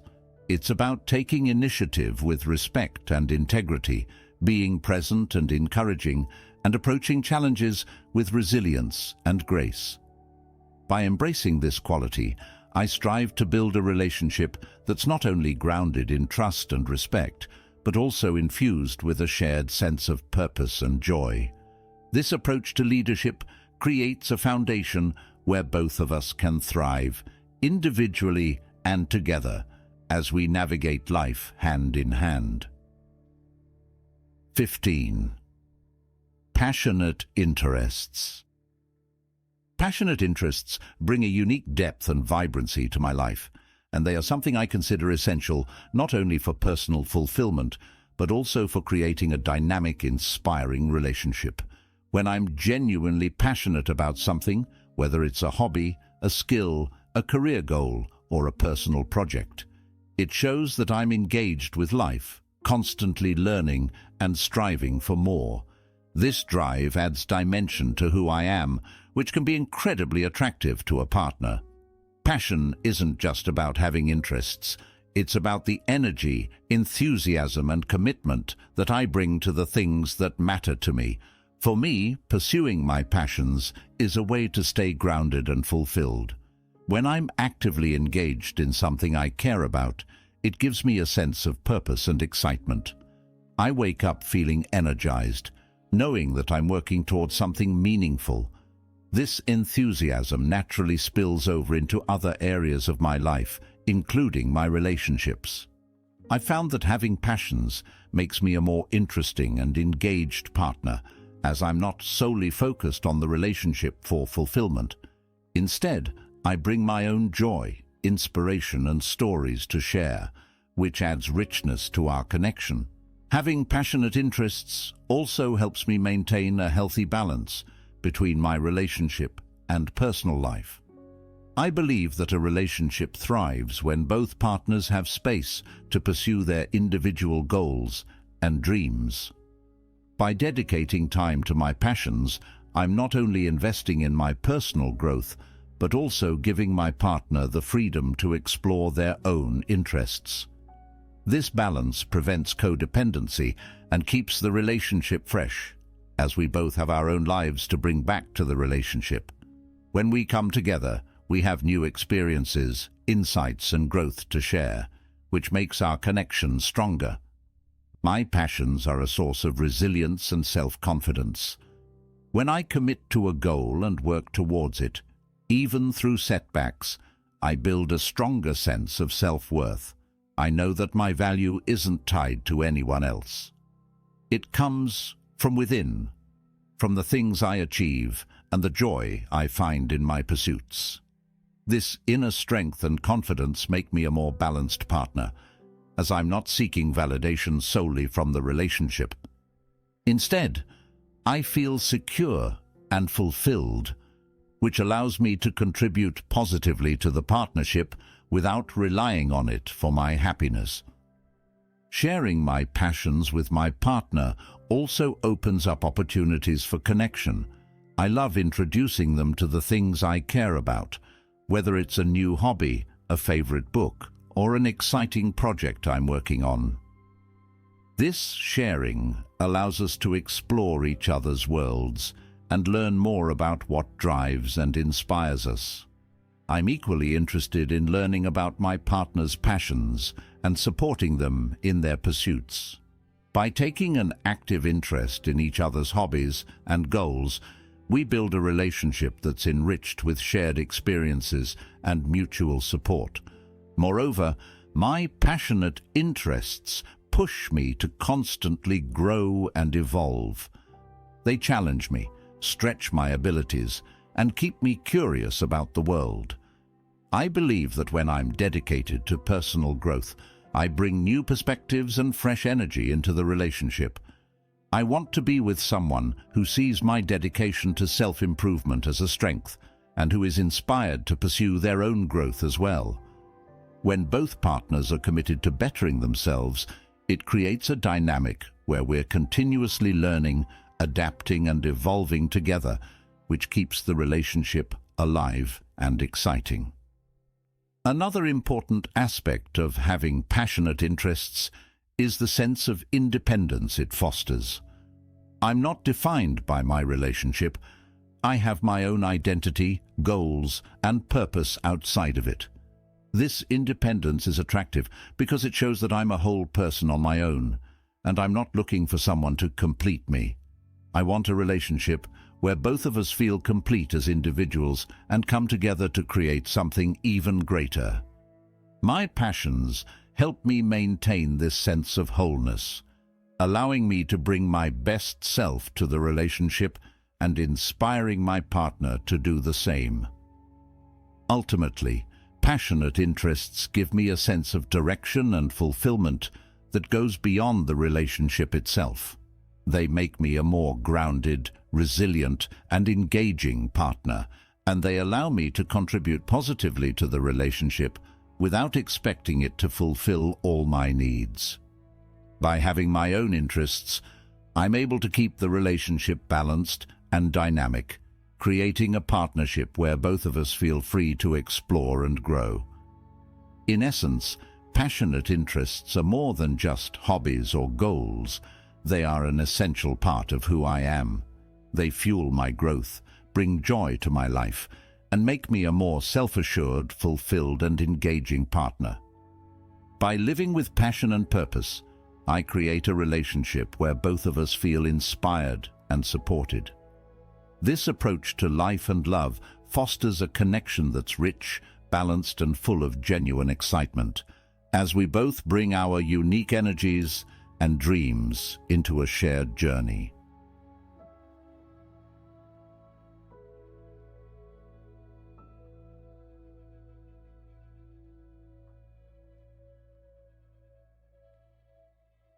What if I told you that everything you thought about self-growth is wrong?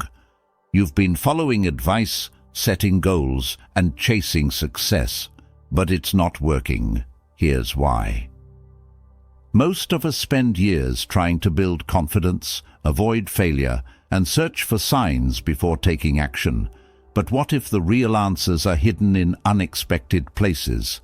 I've uncovered 50 life-changing insights that have nothing to do with the usual self-help tricks. These aren't just tips, they're hard-learned truths that turn everything we know on its head. In this video, I'll reveal insights that change my life and could change yours too. We'll go beyond the basics. No, just stay positive advice here. These are deep, sometimes uncomfortable truths that can shift your perspective on confidence, relationships, resilience, and so much more. Stay with me, and I'll show you exactly how each one can transform the way you approach life. 1. Confidence comes from keeping commitments. I've learned that confidence is less about what I look like or how others see me, and more about whether I can trust myself. Each time I make a promise to myself, even something small like, I'll get up at 6 a.m., I have a choice, to follow through or to let it slide. When I follow through, even on these tiny promises, I feel stronger, more capable. It's as if my confidence builds layer by layer, growing out of every commitment I keep. I've realized that self-trust isn't something that just appears. It's something I have to earn daily. There have been times when I've let myself down, and it's remarkable how quickly confidence fades. Maybe I told myself I'd hit the gym 3 times this week, but by Friday, I made excuses. Each broken promise left a little dent in my self-respect. These experiences taught me that the commitments I make to myself are more valuable than anything external. I could win compliments, success, and recognition, but if I'm not honoring my own word, none of that really builds true confidence. Confidence, I've come to see, isn't about being perfect or fearless. It's about being reliable to myself. So I started small, setting realistic goals I knew I could meet, and building from there. Now I find myself setting bigger, more exciting goals, knowing that I have the strength to see them through. Each commitment kept is a quiet victory, a reminder that I can trust myself no matter what life throws my way. 2. Seek problems. Don't avoid them. I used to be a champion problem avoider. If there was a way to sidestep a challenge or a tricky situation, I'd find it. At first, this approach felt like it kept my life running smoothly. No big disruptions, no uncomfortable confrontations. But gradually, I noticed something unsettling. Without challenges, I wasn't growing. I was staying within the boundaries of what I already knew and could handle. The problem with that was, I'd reached a plateau. I wasn't stretching myself, and that lack of growth started to feel like stagnation. One day, I decided to face a small problem head-on, a work project that had intimidated me for months.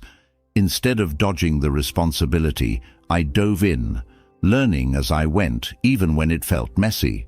I made mistakes, but I kept pushing forward. When I finally completed the project, I felt a surge of pride.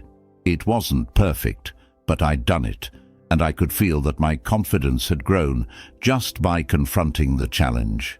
That experience shifted my entire perspective on problems.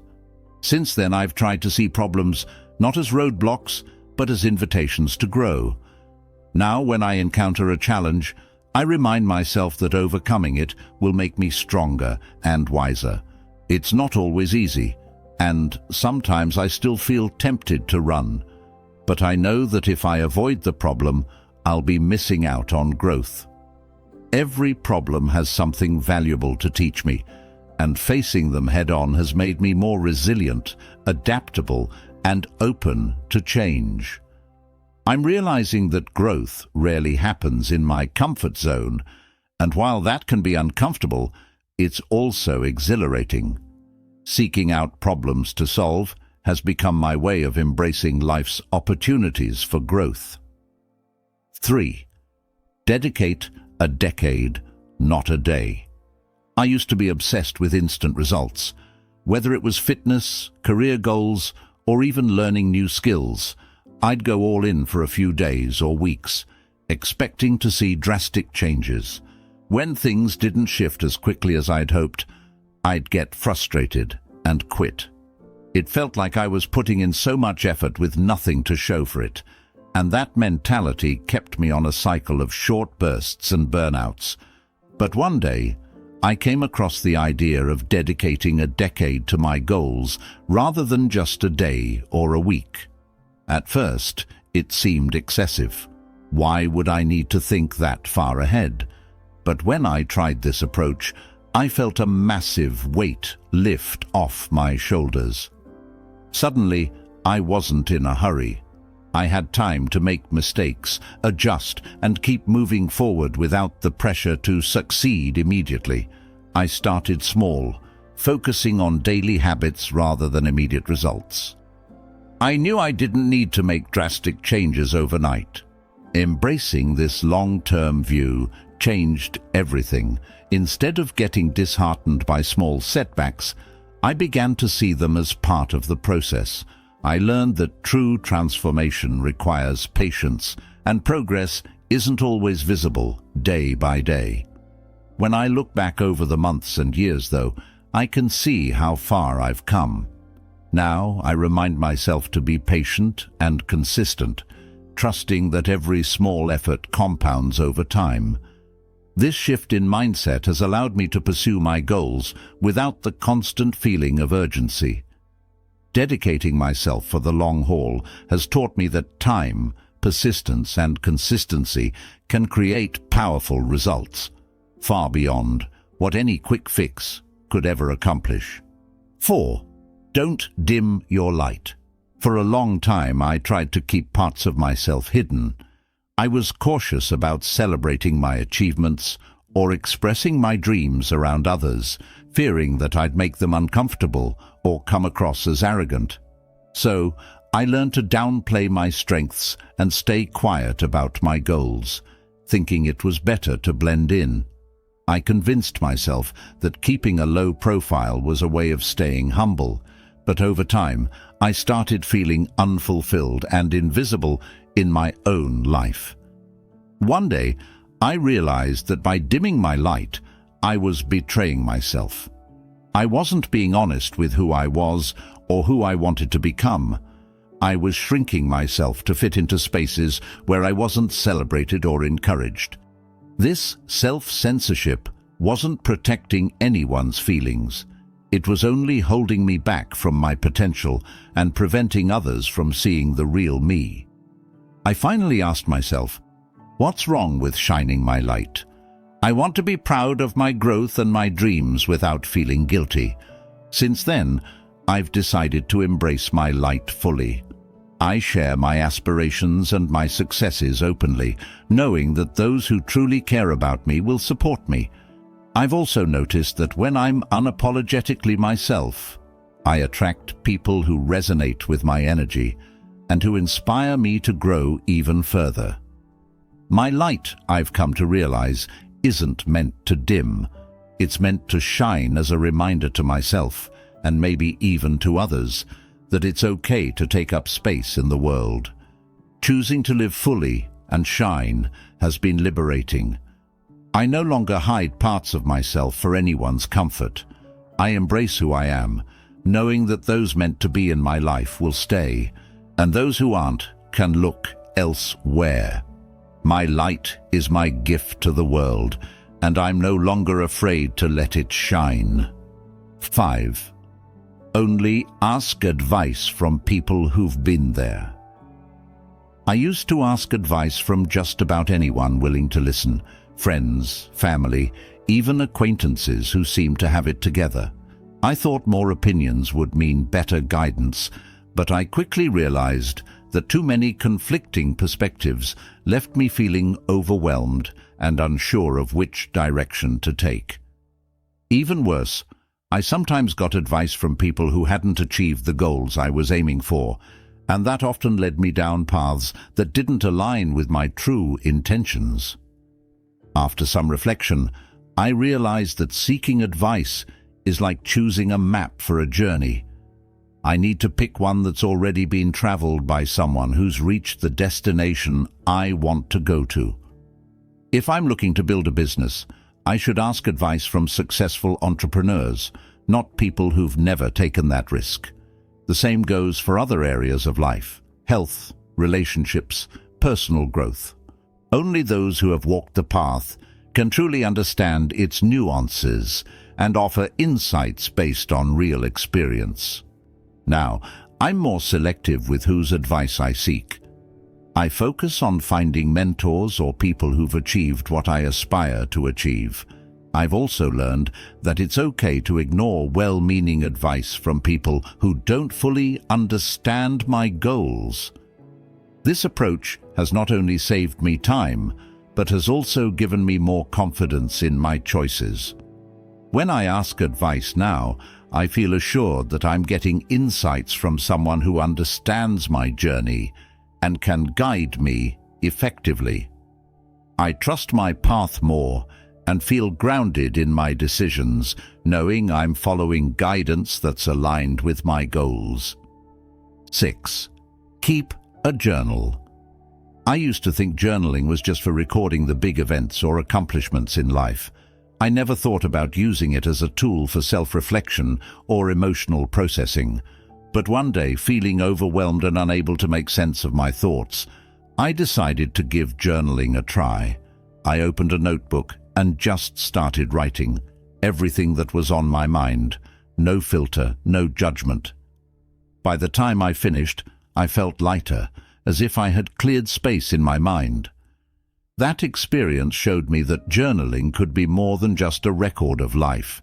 It could be a powerful tool for self-understanding. Since then, I've made journaling a regular part of my routine. I use it to set goals, reflect on my experiences, and process emotions that I don't always feel comfortable sharing with others. It's a private space where I can be completely honest with myself. I write about my fears, my dreams, and my progress, no matter how small. Some days my entries are long and detailed. Other days They're just a few lines, but each entry helps me track my growth, see patterns in my thinking, and clarify what I truly want in life. Journaling has taught me the value of self-reflection. I can look back on past entries and see how far I've come, recognize the challenges I've overcome, and notice areas where I still want to grow. It's a grounding practice that reminds me of my journey and keeps me connected to my goals. Now my journal is a trusted companion, a safe space that encourages me to be honest, intentional, and constantly evolving. 7. Normalize leaving people in their reality. There was a time when I would get so frustrated with people who didn't see things the way I did. Whether it was a friend making questionable choices or a family member stuck in a negative cycle, I felt compelled to help them see things my way. I'd give advice, try to fix things, and feel frustrated when they didn't change. But over time, I realized something important. I was spending too much energy trying to change others instead of focusing on my own growth. Now, I understand that everyone has their own reality, shaped by experiences, beliefs, and choices. I've learned to respect that, even if I don't agree with it. Instead of feeling responsible for others' choices, I'm learning to let people be exactly who they are, where they are. This shift has been freeing. It doesn't mean I don't care about them, but it does mean I can set boundaries and focus on my own path. Letting go of the urge to change people has allowed me to experience more peace in my relationships. I can support loved ones without feeling burdened by their decisions, and I can focus on my own growth without getting distracted by others' lives. This doesn't mean I don't offer advice when asked, but I no longer try to force change. By normalizing the idea that people are on their own journeys, I've learned to respect both their process and my own. This acceptance has brought me a sense of freedom and clarity that I didn't know I needed. 8. Take on as much responsibility as you can. Responsibility used to feel like a burden. I thought that the more I took on, the more stressful life would become. But as I started accepting new challenges, I realized something interesting. Responsibility actually made me stronger. Each time I took on something new, whether it was a project at work or a commitment in my personal life, I felt a little more capable. I began to understand that responsibility isn't about adding weight. It's about building capacity. Taking on responsibility has been one of the most effective ways for me to grow. I've learned new skills, discovered strengths I didn't know I had, and developed a resilience that serves me in every area of my life. It's not always easy, and sometimes it does feel overwhelming, but each challenge is an opportunity to expand my limits. I used to think of responsibility as something I had to carry alone, but I've learned that asking for help and delegating when possible is part of handling responsibility wisely. Now, I embrace responsibility as a tool for growth. I don't take on everything that comes my way, but I look for opportunities where I can make a meaningful impact. Each commitment I accept is a chance to strengthen my skills, build my character, and make a difference in the lives of others. The more I lean into responsibility, the more confident I feel in my ability to handle whatever comes next. Responsibility, I've come to realize, is a privilege and an avenue to grow into my best self. 9. Life is a mirror, not a window. For the longest time, I viewed life as a window, something I looked out of to see other people's actions, behaviors, and flaws. I'd catch myself judging others, wondering why they acted in certain ways, or getting frustrated with situations that didn't go my way. But eventually, I realized that life is more like a mirror than a window. The things I notice in others often reflect my own insecurities, fears, and unresolved issues. This realization wasn't easy to accept. It felt uncomfortable to think that the frustration I felt toward others might actually be a sign of something within myself. But as I started looking inward, I began to see the truth in it. If I felt irritated by someone's behavior, I asked myself, is this something I struggle with too? More often than not, the answer was yes. This self-reflection has helped me approach situations with more empathy and less judgment. Viewing life as a mirror has been transformative. Instead of blaming others or external situations, I try to focus on what I can learn about myself from each experience. If I'm struggling with someone's behavior, I ask myself what this interaction is teaching me about my own growth. This shift has made me more compassionate and more accountable. Life constantly reflects my inner state, and by paying attention to these reflections, I can work on becoming the person I want to be. It's a challenging but rewarding practice that keeps me focused on self-improvement. 10. Surround yourself with supportive people. I used to think that I could achieve everything on my own, regardless of who was around me. But as I started setting bigger goals, I realized how much my environment mattered. I noticed that the people I spent the most time with had a significant impact on my motivation, mindset, and even my self-belief. Some friends encouraged me and celebrated my wins, while others made subtle comments that left me doubting myself. That's when I knew I had to be more intentional about who I let into my circle. I began seeking out people who uplifted me, those who had their own goals, who believed in growth, and who genuinely wanted to see me succeed. This didn't mean I cut everyone out of my life, but I did start spending more time with those who inspired me. It made a noticeable difference. With supportive friends around, I felt more motivated and more confident in my goals. I realized that when you're surrounded by the right people, their positivity and ambition rub off on you. Having a supportive circle isn't just about encouragement, it's also about accountability. My friends challenge me when I'm slacking and remind me of my potential when I doubt myself. I've learned that a strong support system is a powerful resource.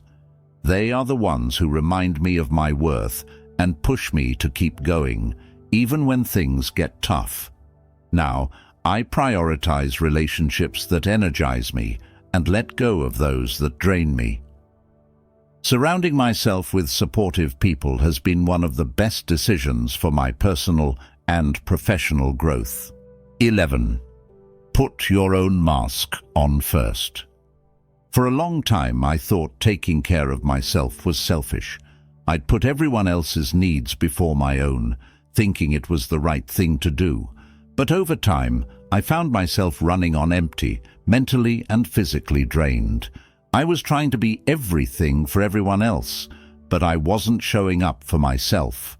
Then one day I heard the phrase, "Put your own mask on first," like in an airplane emergency, and it clicked. How can I truly be there for others if I'm not taking care of myself? Learning to prioritize my own needs was a shift.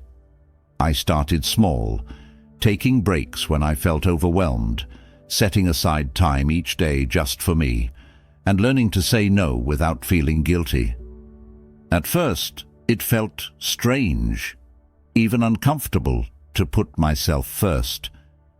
But soon I noticed a difference. I was more energized, more present, and less resentful because I wasn't constantly running on empty. Taking care of myself wasn't selfish, it was necessary. Now I make self-care a priority, understanding that it's not just about relaxation, but about recharging my energy so I can genuinely be there for others.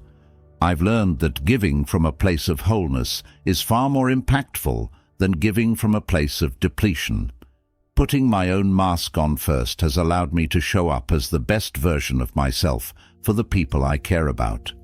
I can support others with genuine compassion because I've taken care of my own well-being first. 12. Never too late to change. There were times I felt stuck in life, convinced it was too late to make a big change. Whether it was career goals, personal habits, or learning something new, I had this limiting belief that the opportunity had passed. But then, I started noticing stories of people who transformed their lives at all ages. Some started businesses in their 40s, others went back to school in their 60s. I began to realize that change doesn't come with an expiration date. When I finally embraced this mindset, I felt a newfound freedom. I stopped holding myself back with the excuse of, "It's too late." Instead, I started asking, "What's stopping me?" I took my first steps toward the changes I wanted, and it was empowering. At first, progress was slow and self-doubt crept in, but I reminded myself that every day is a chance to start anew. Each small step built on the last, and eventually I looked back and realized I'd made real progress. Now, whenever I feel too late to pursue a dream or change a habit, I remind myself that life is always moving forward, and it's never too late to jump on board.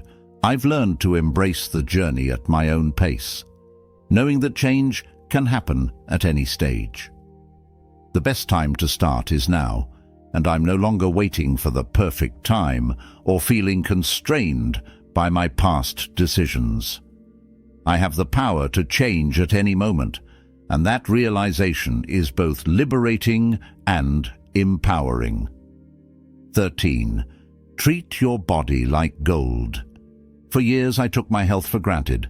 I thought I could eat whatever I wanted, stay up late and skip exercise, assuming my body would just keep up. But eventually, I began feeling the effects: low energy, frequent fatigue, and just an overall sense of sluggishness. It dawned on me that I was neglecting the one thing that enables me to live my life fully: my body. I realized that treating my body with care wasn't just about looking good. It was about feeling good and having the energy to pursue my dreams. I started paying attention to what I put in my body, making small changes like drinking more water, eating more whole foods, and prioritizing sleep. At first, it felt like an effort, but the positive effects were undeniable. My energy improved, my mood lifted, and I felt more present in my daily life. I began to see my body as a valuable asset that needed nurturing, not as something that could be neglected and taken for granted. Now, I treat my body like gold. I prioritize movement, make conscious food choices, and value rest just as much as productivity. This shift has been transformative. I have the energy and clarity to take on new challenges, and I feel more aligned with my goals because I'm taking care of the vessel that carries me through life. Treating my body with respect has reminded me that health isn't a chore. It's an investment in the quality of my life. And there's nothing more empowering than feeling strong, capable, and ready for whatever life brings. 14. Start investing early. For the longest time, I thought investing was something you did when you were older or had a lot of money. I'd put it off, thinking I'd get to it one day. But the more I learned about finances, the more I realized that time is one of the biggest advantages in investing. Starting early, even with a small amount, allows my money to grow exponentially over the years. That was a powerful realization. When I finally started investing, I didn't have a lot to contribute, but I took the leap. I set up a small automatic contribution to a fund, and though it felt like a minor step, I was amazed at how quickly it added up. Month after month, I could see the progress, and it gave me a sense of security and control over my financial future. The earlier I started, the more time my investments had to grow, and that's a huge advantage I'm grateful to have. Now, I'm passionate about financial literacy, and I encourage others to start investing as soon as possible, even if it's just a small amount. Watching my savings grow over time has taught me that investing isn't about having a huge sum. It's about being consistent and patient. I feel more empowered knowing that I'm preparing for my future, and that each small investment today will bring me greater freedom and security down the road. Starting early was one of the best decisions I've made, and I'm glad I didn't wait for the perfect time to begin. 15. Assume positive intent. I used to get defensive quickly. If someone said something that felt critical or came across the wrong way, I'd immediately assume they were being negative or trying to undermine me. It caused tension in my relationships and often left me feeling anxious or upset over things that might have been unintentional. But one day I read about assuming positive intent, the idea of giving people the benefit of the doubt, and I decided to give it a try. The next time a friend made a comment that felt off, I paused and told myself, maybe they didn't mean it that way. Instead of reacting, I asked for clarification. To my surprise, the conversation went smoothly, and I realized I'd misinterpreted their words. That moment taught me that assuming positive intent can change the entire tone of an interaction. It allows me to stay calm and focus on understanding rather than reacting. Now, whenever I feel triggered by someone's words or actions, I remind myself to assume they have good intentions. This shift has improved my relationships and reduced my stress. I've found that most people aren't out to harm or criticize. They're just expressing themselves, and sometimes things get lost in communication. By assuming positive intent, I can approach situations with empathy and curiosity rather than defensiveness. It's made me a better listener and helped me build stronger connections. Plus, it's a lot more peaceful to give people the benefit of the doubt and focus on understanding instead of assuming the worst. 16. Don't blame others. I used to spend a lot of time pointing fingers. When things went wrong, it was easy to blame others or circumstances for my frustrations and setbacks. If something didn't work out, I'd think, well, if they hadn't done this, or if only the situation had been different. This mindset kept me stuck in a loop of resentment and powerlessness, because as long as I was blaming others, I wasn't taking responsibility for my role in my own life. One day I came across the idea that taking responsibility, even when it's uncomfortable, is the only way to reclaim control. I decided to try it. The next time something went wrong, instead of blaming someone else, I asked myself, what could I have done differently? It wasn't easy to look inward, but it made me feel surprisingly empowered. I realized that by focusing on what I could control, my actions, my reactions, my choices, I could actively improve my life instead of waiting for others to change. Now, I make a conscious effort to own my part in every situation, good or bad. I've learned that taking responsibility isn't about blaming myself. It's about learning and growing. When I stop pointing fingers, I free up energy that I can use to solve the problem, move forward, and make better choices next time. This mindset shift has given me a new sense of freedom and control over my life. I feel more capable and less like a victim of circumstance, knowing that I have the power to create change through my own actions. 17. Your new life will cost you your old one. This realization hit me hard. For a long time, I wanted to change my life, but wasn't willing to let go of my old habits and routines. I wanted the results without the sacrifices. I'd cling to my comfort zone, expecting transformation to happen without having to give anything up.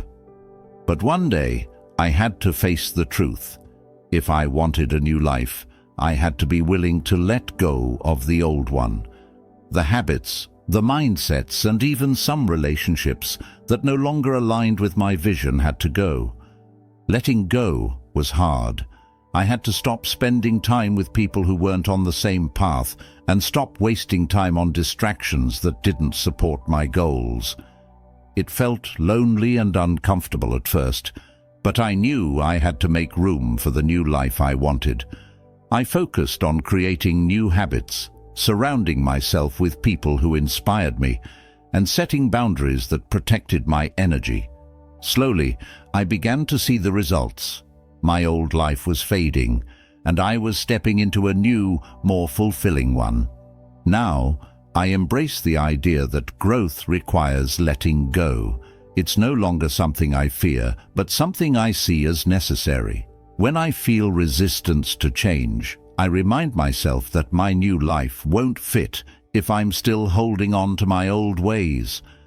I've learned to trust the process of releasing what no longer serves me. The more I let go, the more space I create for new opportunities, experiences, and growth. My new life is worth the sacrifices, and I'm willing to keep evolving to reach my fullest potential. 18. Take risks on real-life experiences, not your phone. I used to spend hours scrolling through social media, watching other people's lives unfold. It was like I was living through a screen, missing out on real experiences because I was too busy watching others have them. The endless scrolling left me feeling empty and envious, wondering why my life didn't look as exciting as the images on my feed. But then I realized I was giving all my time and energy to my phone instead of my own life. So I decided to take a risk. I started putting my phone down and looking for real-world experiences. I signed up for classes, explored new places, and tried things I'd been curious about for ages. The first few times, I felt awkward, even anxious. But with each new experience, I felt more alive. I was creating memories, not just watching someone else's highlight reel. The more I invested in real life, the less I felt the need to check my phone constantly. I realized that true fulfillment comes from being present in my own life, not from comparing myself to others online. Now, I prioritize experiences that nourish me and connect me to the world around me.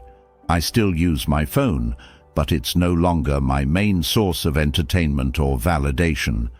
I've found that life outside the screen is richer and more rewarding than anything I could scroll through. Taking risks in real life has helped me grow, connect, and discover new parts of myself that I didn't even know existed. I'm learning to value my own life over the digital distractions and focus on living a story worth telling. 19. Respect comes from admiration, not fear. There was a time when I thought that to be respected, I needed to be firm, unyielding, and at times intimidating. I believed that people respected those who showed authority, and I tried to act in ways that projected strength. But this approach often left me feeling isolated and disconnected from others. People may have complied, but it didn't feel like genuine respect. It felt like they were afraid of disappointing me or facing my disapproval. It took time, but I eventually learned that true respect comes from admiration, not fear. The people I respected most weren't those who intimidated me. They were those who inspired me. They led by example, showed kindness, and treated others with empathy. They didn't demand respect. They earned it by being people of integrity, character, and humility. This realization shifted how I approached my own relationships. I started focusing on building respect through trust and kindness rather than authority. Now, I try to lead with empathy and understanding. I aim to inspire others by being authentic, dependable, and compassionate, rather than trying to command respect through authority.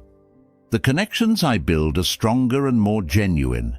People respond to me not out of fear, but because they see me as someone they can trust and admire. Respect rooted in admiration has a powerful, lasting effect, and it creates bonds that are much deeper and more meaningful than any form of intimidation ever could. 20.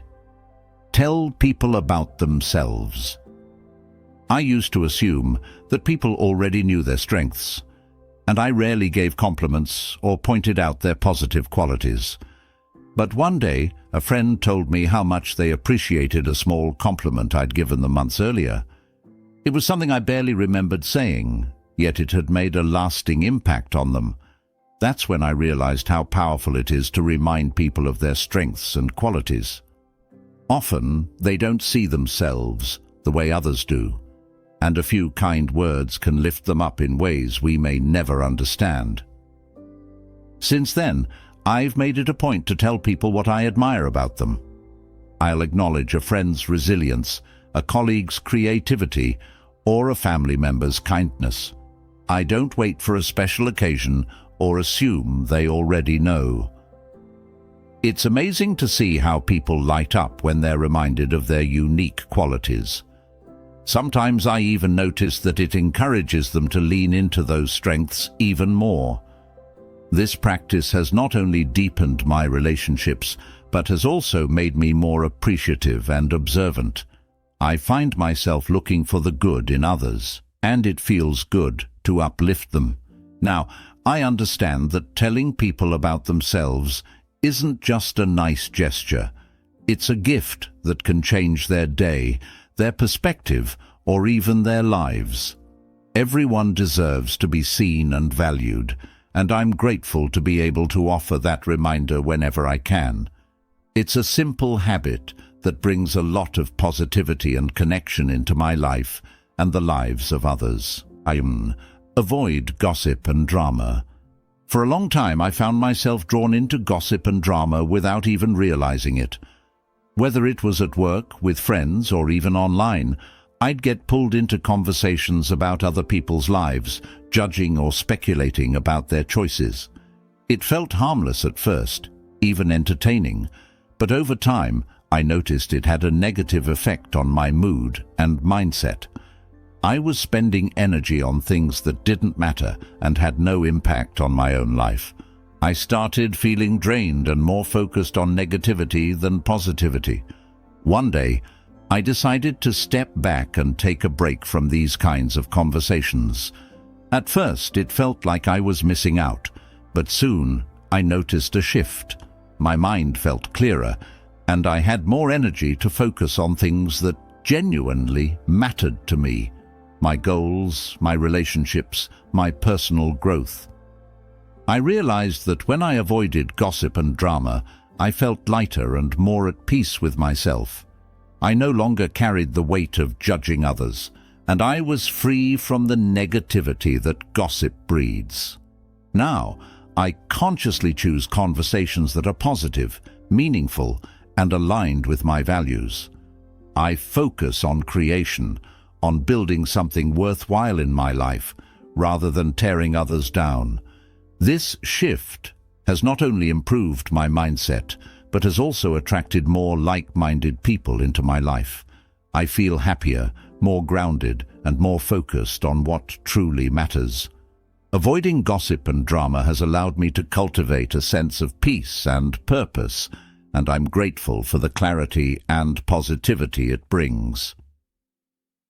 22. Improving yourself. Daily is the best addiction.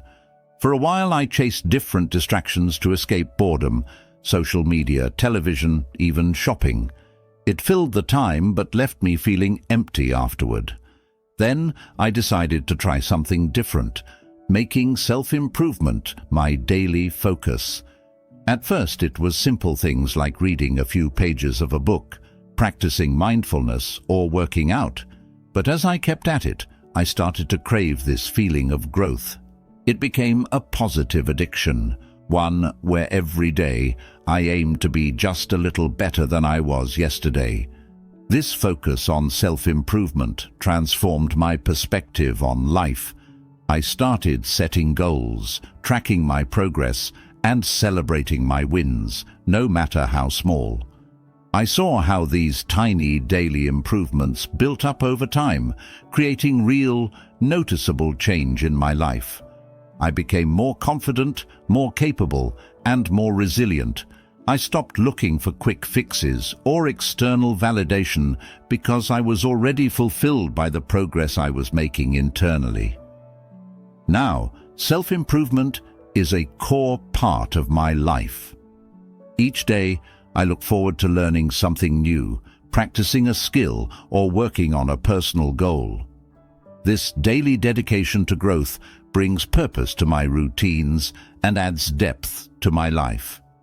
I'm proud of the person I'm becoming, and I'm excited to see where this journey of self-improvement will lead. Choosing to improve myself every day has been one of the best decisions I've ever made, and I can't imagine going back to a life without it. 23.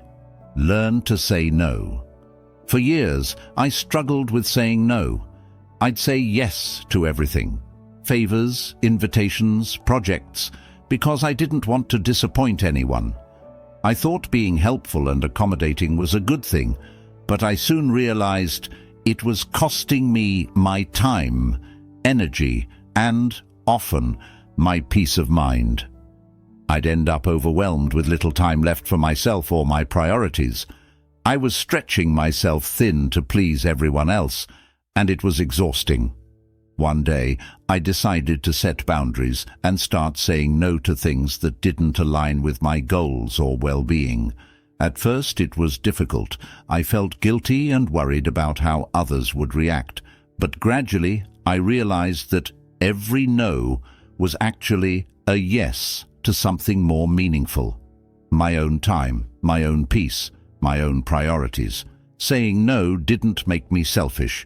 It made me intentional about where I directed my energy. Now I see the power of saying no. I'm more focused, more in control, and much less stressed. I've learned that setting boundaries isn't about shutting people out. It's about honoring myself. When I say no to distractions, I'm able to give my best to the things that truly matter. It's a liberating feeling, and it has allowed me to live a more balanced, fulfilling life. I've come to understand that no is a complete sentence, and I'm grateful for the freedom it brings. 24. Be cautious with debt. In my early years, I didn't think twice about debt. It seemed like everyone had it, and it felt like an easy way to get what I wanted without having to wait. I'd use credit for things I didn't necessarily need, thinking I could pay it off later. But as the debt piled up, I began to feel the weight of it. The interest accumulated, the payments grew, and I realized that what once felt like freedom was now a burden that limited my choices. I decided to educate myself on finances and realized that not all debt is equal. There's good debt that can be an investment in my future, like a mortgage or student loan, and there's bad debt, like consumer debt, on things that don't appreciate in value. This knowledge changed the way I approached spending and borrowing. I made a plan to pay off my consumer debt, focusing on living within my means and saving for things I truly needed or wanted. Now, I approach debt with caution and intention. I no longer use credit as an extension of my income, but as a tool for building a stable future. I've learned the importance of living below my means and saving for what matters. This shift has given me more financial freedom and peace of mind. I feel more in control of my life, knowing that I'm not weighed down by unnecessary debt. Being cautious with debt has taught me that true freedom comes from financial discipline, not from instant gratification. 25. Quality over quantity in friendships. There was a time when I thought the more friends I had, the better. I'd spread myself thin trying to maintain a large social circle, thinking it was a sign of popularity or success.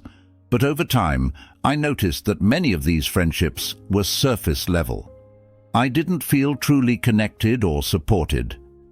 I found myself feeling lonely even when surrounded by people, because I lacked genuine, meaningful connections. Then I started focusing on the quality of my friendships rather than the quantity. I invested more time and energy into the people who truly mattered, the ones who were there for me during tough times and who celebrated my wins as if they were their own. I made an effort to deepen these connections, to show up for my friends and let them show up for me. I stopped worrying about having a large circle and started valuing a smaller, more intimate group of friends who genuinely cared. This shift has brought so much fulfillment into my life. I feel supported, understood, and deeply connected to the people I surround myself with. I no longer measure friendship by numbers, but by the depth of the connection and the mutual support we offer each other. Quality over quantity has become my guiding principle, and it has made my relationships richer and more meaningful. I'm grateful for the friends who bring joy, strength, and love into my life, and I wouldn't trade them for anything. 26. Self-care. First, for years I thought self-care was a luxury, something I'd get around to when everything else was done, when everyone else was taken care of, and when there was nothing left to do. But that time rarely came, and I found myself exhausted, stressed, and barely hanging on. I was so focused on making sure everyone else was okay that I neglected my own needs. Eventually, I hit a breaking point and realized that I couldn't keep giving from an empty cup. I started making self-care a priority, even if it felt selfish at first. I carved out time each day to do something for myself, whether it was a few minutes of meditation, a walk outside, or reading a book. I noticed that as I took better care of myself, I had more energy, patience, and focus to give to others. Self-care wasn't selfish. It was necessary for me to show up as the best version of myself in every area of my life. Now, I see self-care as the foundation of everything I do. It's not just about bubble baths or treats. It's about nourishing my mind, body, and spirit so I can handle life's demands with resilience and grace. Putting self-care first has made me a better friend, partner, and professional. I've learned that taking care of myself isn't about indulgence. It's about giving myself the tools I need to thrive. When I'm at my best, I can give my best. And that's a gift not only to myself, but to everyone around me. 27. Fear gives bad advice. Fear used to be a constant presence in my decision-making. It would creep in whenever I was on the edge of something new or challenging, whispering doubts and worst-case scenarios. I listened to it, thinking it was protecting me from failure or embarrassment.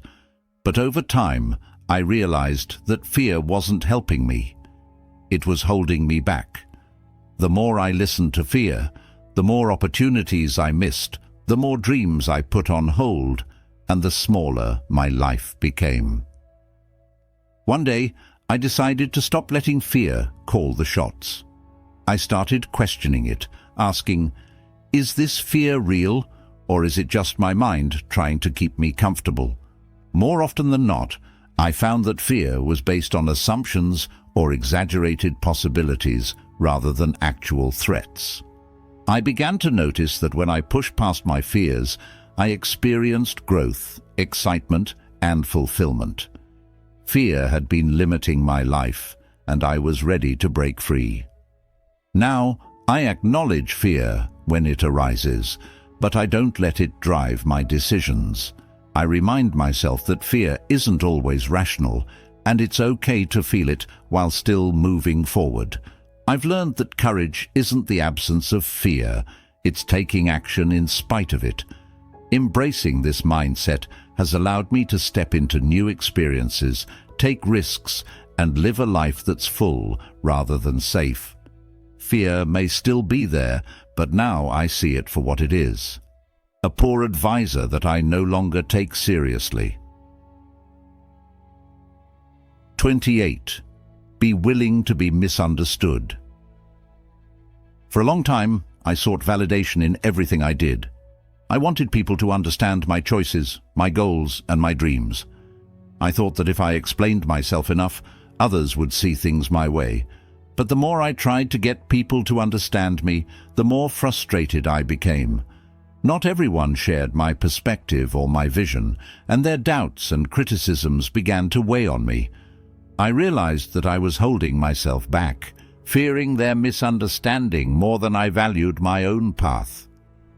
That's when I learned to accept that being misunderstood is often part of pursuing something unique or ambitious. I stopped explaining myself to everyone and started focusing on what mattered to me. Not everyone would get it, and that was okay. I had to be willing to stand firm in my choices, even if others didn't agree or understand. This shift gave me a newfound sense of freedom and confidence. I didn't need approval from everyone around me. I just needed to believe in myself. Now, I embrace being misunderstood as a sign that I'm following my own path, not someone else's. I've learned that staying true to myself is more important than gaining others' approval. This perspective has made me stronger and more resilient, allowing me to pursue my dreams without fear of judgment. Being willing to be misunderstood has taught me the value of self-acceptance and the power of listening to my own voice, regardless of the noise around me. 29. Get rid of all your vices. For a long time, I held on to certain vices, small habits that I knew weren't good for me, but felt harmless enough. Maybe it was procrastination, binge-watching shows, or relying on unhealthy foods for comfort.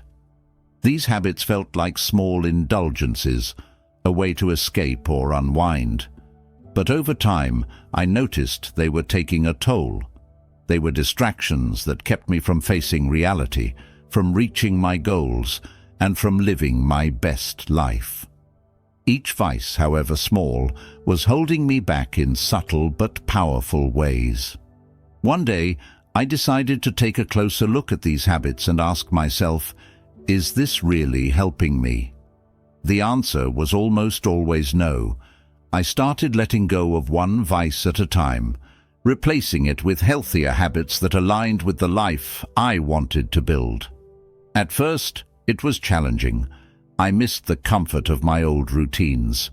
But as I let go of these vices, I felt lighter, more focused, and more in control of my life. Now, I make a conscious effort to live free from vices that drain my energy and limit my potential. I'm not perfect, but I'm committed to replacing old habits with ones that nurture my growth and well-being. Getting rid of my vices has taught me that true freedom comes from discipline, and that the small sacrifices I make today create space for a more fulfilling tomorrow. Letting go of what doesn't serve me has allowed me to step into a life that feels aligned, purposeful, and genuinely satisfying. 30. Prioritize a regular sleep schedule. For a long time, I viewed sleep as something that could be sacrificed for productivity. I'd stay up late, thinking I could get more done, only to wake up feeling exhausted and dragging through the day. My productivity suffered, my mood was low, and my health started to take a hit. It became clear that skimping on sleep wasn't helping me. It was actually holding me back. I realized that prioritizing sleep wasn't a luxury. It was a necessity for my well-being and success. So I made the commitment to prioritize a regular sleep schedule. I set a consistent bedtime and focused on creating a relaxing evening routine to help me wind down. At first, it was difficult to break old habits, but the benefits were undeniable. With a full night's sleep, I woke up feeling refreshed, focused, and ready to tackle my day. My energy levels were more stable, my productivity improved, and I felt better both mentally and physically. Now, I see sleep as a non-negotiable part of my self-care routine. It's the foundation of my health, my energy, and my ability to show up fully each day. Prioritizing sleep has taught me that rest isn't a weakness. It's a strength that fuels everything else in my life. By committing to a regular sleep schedule, I've gained a renewed sense of vitality and balance. I'm no longer sacrificing my well-being for temporary productivity. Instead, I'm investing in rest as a way to create lasting success and happiness. 31. Learn the art of persuasion. I used to think persuasion was just about getting others to agree with me. I'd approach conversations with a goal of convincing people that my perspective was right, but it rarely worked out the way I wanted. Often I ended up frustrated, wondering why others couldn't see things my way. It wasn't until I began to study persuasion as an art, focusing on understanding others and meeting them where they were, that I realized persuasion isn't about pushing my ideas, but about creating mutual understanding and trust. When I began approaching conversations with genuine curiosity, I noticed a change. Instead of trying to win, I started listening more, asking questions, and trying to see things from the other person's perspective. This shift helped me connect more deeply, and I found that people were more open to hearing my thoughts when they felt respected and understood. Persuasion became less about making my case and more about guiding people toward common ground. Now, I see persuasion as a skill that requires empathy, patience, and respect. It's about building relationships, not just arguments. I've learned that when I focus on connecting and understanding, people are naturally more receptive to my ideas. This approach has improved my relationships, my professional life, and my confidence. I no longer view persuasion as a way to control conversations, but as a way to foster cooperation, collaboration, and positive change. The art of persuasion has taught me the power of kindness and the importance of listening, and it's made me a better communicator in every area of my life. 32. Embrace failure as learning. I used to fear failure like it was the worst thing that could happen. If I failed at something, I'd beat myself up, feeling embarrassed and defeated. I'd go over my mistakes, wondering why I couldn't get it right the first time. But after experiencing several setbacks, I began to see that failure was actually one of my greatest teachers. Each time I failed, I learned something new about myself, about what didn't work, and about how to improve. Embracing failure didn't come naturally. I had to change my mindset and start seeing mistakes as stepping stones rather than dead ends. Instead of asking, "Why did this go wrong?" I started asking, "What can I learn from this?" This simple shift transformed how I approached challenges. I became less afraid of taking risks and more willing to try things, knowing that even if I failed, I'd come out stronger and wiser. Now, I view failure as an essential part of growth. I see each setback as an opportunity to refine my approach and gain new insights. I no longer let failure define me. Instead, I let it guide me toward a better path. Embracing failure as learning has made me more resilient, more open to challenges, and more optimistic about my journey. It's given me the freedom to pursue my goals with courage, knowing that every failure is simply a lesson in disguise. 33. The word no is a complete sentence. For most of my life, I felt obligated to explain every no I gave. If I couldn't attend an event, take on a project, or do a favor, I'd offer long-winded explanations to avoid disappointing anyone. But over time, I realized that constantly justifying my no was exhausting. It made me feel like I owed people something simply for setting boundaries.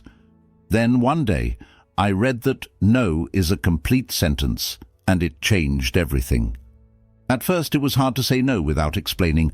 I worried about coming across as rude or unhelpful, but the more I practiced, the more empowered I felt. I learned that I don't owe anyone a justification for protecting my time, energy, and priorities. Saying no without explanations allowed me to set clearer boundaries and focus on what truly mattered to me. I found that people respected my decisions more when I was direct and confident in my response. Now, I use no as a simple, powerful tool for setting boundaries. I no longer feel pressured to give reasons or apologies for my choices. This approach has given me the freedom to prioritize my needs and spend my time on things that align with my goals. I've learned that no isn't just a refusal. It's an affirmation of my values and my right to make choices that serve my well-being. Saying no confidently has strengthened my relationships and my self-respect, and I'm grateful for the clarity and empowerment it brings. 34. Stay humble by thinking of yourself less. Humility is something I've always admired, but it took me a while to understand what it really meant. For a long time, I thought humility was about downplaying my achievements or not taking up too much space. I tried to avoid talking about my successes, thinking that was what made me humble. But over time, I learned that true humility isn't about minimizing myself. It's about thinking less about myself and more about how I can serve others. This shift in perspective has been transformative. I realized that humility isn't about hiding my strengths or achievements. It's about using them to make a positive impact. When I focus less on myself and more on how I can contribute, I feel more connected to the people around me. I'm less worried about how I'm perceived and more focused on doing meaningful work, supporting others, and making a difference. Humility has become less about my ego and more about my purpose. Now, I practice humility by thinking of myself less, not by minimizing my worth, but by focusing on how I can uplift others. This approach has brought me a sense of peace and fulfillment. I feel more grounded and genuinely grateful for the opportunities I have to make a positive impact. Staying humble by thinking of myself less has taught me that true strength lies in service, and that I can achieve more by putting others first while still valuing my own worth. 35. Have a primary aim for your life. For a long time, I felt like I was just going through the motions. I'd set goals here and there, but there was no overarching purpose guiding my decisions. I was busy, but felt like I was wandering without direction. Then I came across the concept of having a primary aim, a clear purpose or guiding vision for my life. I realized that I needed something bigger than individual goals, something that would give my life meaning and direction. Setting a primary aim took some deep reflection. I thought about what truly mattered to me, what kind of person I wanted to become, and how I wanted to impact the world. Gradually, I defined a vision that felt authentic and inspiring. With this aim in mind, I began making choices that aligned with my purpose. Decisions that once felt confusing became clearer, as I now had a guiding compass. Having a primary aim has given my life focus and motivation. It's not about having all the answers or a rigid plan. It's about having a sense of direction that helps me stay aligned with what truly matters. Now I feel more fulfilled and energized because I'm working towards something meaningful. My primary aim keeps me grounded and reminds me of the bigger picture, even during challenging times. This purpose has become a source of strength, guiding me forward with clarity and conviction. 36. Stop reading books. Start studying them. I used to read books at a rapid pace, moving from one to the next without giving myself time to truly absorb the lessons. I'd finish a book, feel inspired for a moment, and then quickly move on, forgetting much of what I'd just learned. Eventually I realized that I wasn't getting as much value from books as I could. Reading was supposed to be enriching, but my approach wasn't allowing the knowledge to stick or make a real impact. So, I decided to try something different. Instead of racing through books, I'd study them. I'd take notes, reflect on the key points, and consider how each lesson could apply to my own life. I began rereading certain passages and even discussing the material with friends or colleagues. This approach transformed my reading experience. Books became more than just entertainment. They became tools for personal growth and sources of wisdom that I could carry with me long after I'd turned the last page. Now, I approach books as mentors rather than just stories. I don't rush to finish. Instead, I take my time to really internalize the lessons. Studying books this way has deepened my understanding and helped me apply the insights to my daily life. I find myself returning to certain books again and again, extracting new meanings each time. This practice has taught me that knowledge isn't about how much I consume. It's about how well I apply it. By studying books instead of just reading them, I'm able to turn knowledge into real, lasting change. 37. Teach people how to treat you. For a long time I struggled with setting boundaries. I'd tolerate behavior that made me uncomfortable or unhappy, thinking it was easier to go along than to address it. But over time I realized that by staying silent, I was teaching people that this treatment was acceptable.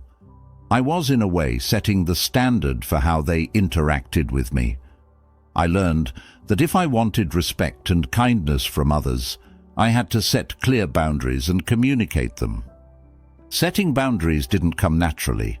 At first, it felt confrontational, but I quickly realized that boundaries are actually an act of self-respect. When I started speaking up, people began to understand my limits and adjust their behavior. I didn't have to be harsh or demanding. I simply had to be honest about what I needed and what was or wasn't okay. By teaching others how I wanted to be treated, I created healthier, more respectful relationships. Now, I'm intentional about showing others how to treat me. I communicate openly and stand by my boundaries. This practice has improved my relationships and brought a sense of peace and balance to my life. I've learned that when I set the standard, people respect it, and those who don't simply aren't meant to be in my life. Teaching others how to treat me has been empowering. It's a way of honoring my own worth and creating an environment where I feel respected, valued, and supported. 38. When things get easy, go harder. For a long time, I thought reaching a level of comfort was a sign that I could ease up and coast along. When things started feeling easier, I'd let myself relax, thinking I'd already done the hard work. But I noticed that whenever I got too comfortable, I'd start to feel stagnant and unfulfilled. The progress I'd made would plateau, and I'd begin to lose the momentum that had brought me this far in the first place. Then I learned the value of pushing myself precisely when things started to feel easy. I realized that ease is an opportunity, not a destination. When I'm not facing immediate challenges, I have the mental space to set higher goals, build new skills, or take on projects I'd previously avoided. Now, when things start to feel comfortable, I see it as a cue to up the ante. I push myself to go a little harder, to raise the bar on my own expectations. Embracing this mindset has kept me growing and improving. I no longer view comfort as a stopping point, but as a foundation from which I can reach new heights. When I challenge myself in times of ease, I stay engaged, motivated, and excited about my journey. This approach has helped me make consistent progress, and it's taught me that growth happens when I push my limits, even and especially when things feel easy. 39. Find mentors, not idols. I used to admire people from afar, seeing them as larger-than-life figures whose achievements I could only hope to emulate. I idolized them, thinking that if I could somehow be like them, I'd find success. But over time, I realized that idolizing people created a sense of distance, almost like putting them on a pedestal. I couldn't relate to them, and I often felt discouraged by the gap between where I was and where they were. Then, I learned the difference between idols and mentors. Unlike idols, mentors are people who are willing to share their journey with me, to offer guidance and encouragement. Instead of just admiring them from a distance, I could actually learn from their experiences and insights. Mentors made me feel that success was achievable because they had been where I was and understood the steps to move forward. Building real connections with mentors gave me access to practical advice, support, and a sense of accountability. Now, I seek mentors instead of idols. I look for people who are accessible, who are willing to share their wisdom, and who genuinely want to see me grow. Having mentors has made my journey feel more tangible and less intimidating. I no longer feel the need to idolize. Instead, I feel empowered by the knowledge and encouragement my mentors provide. Finding mentors has taught me that success is a shared path, and with the right guidance I can reach goals I once thought were out of reach. 40. Look for problems to solve.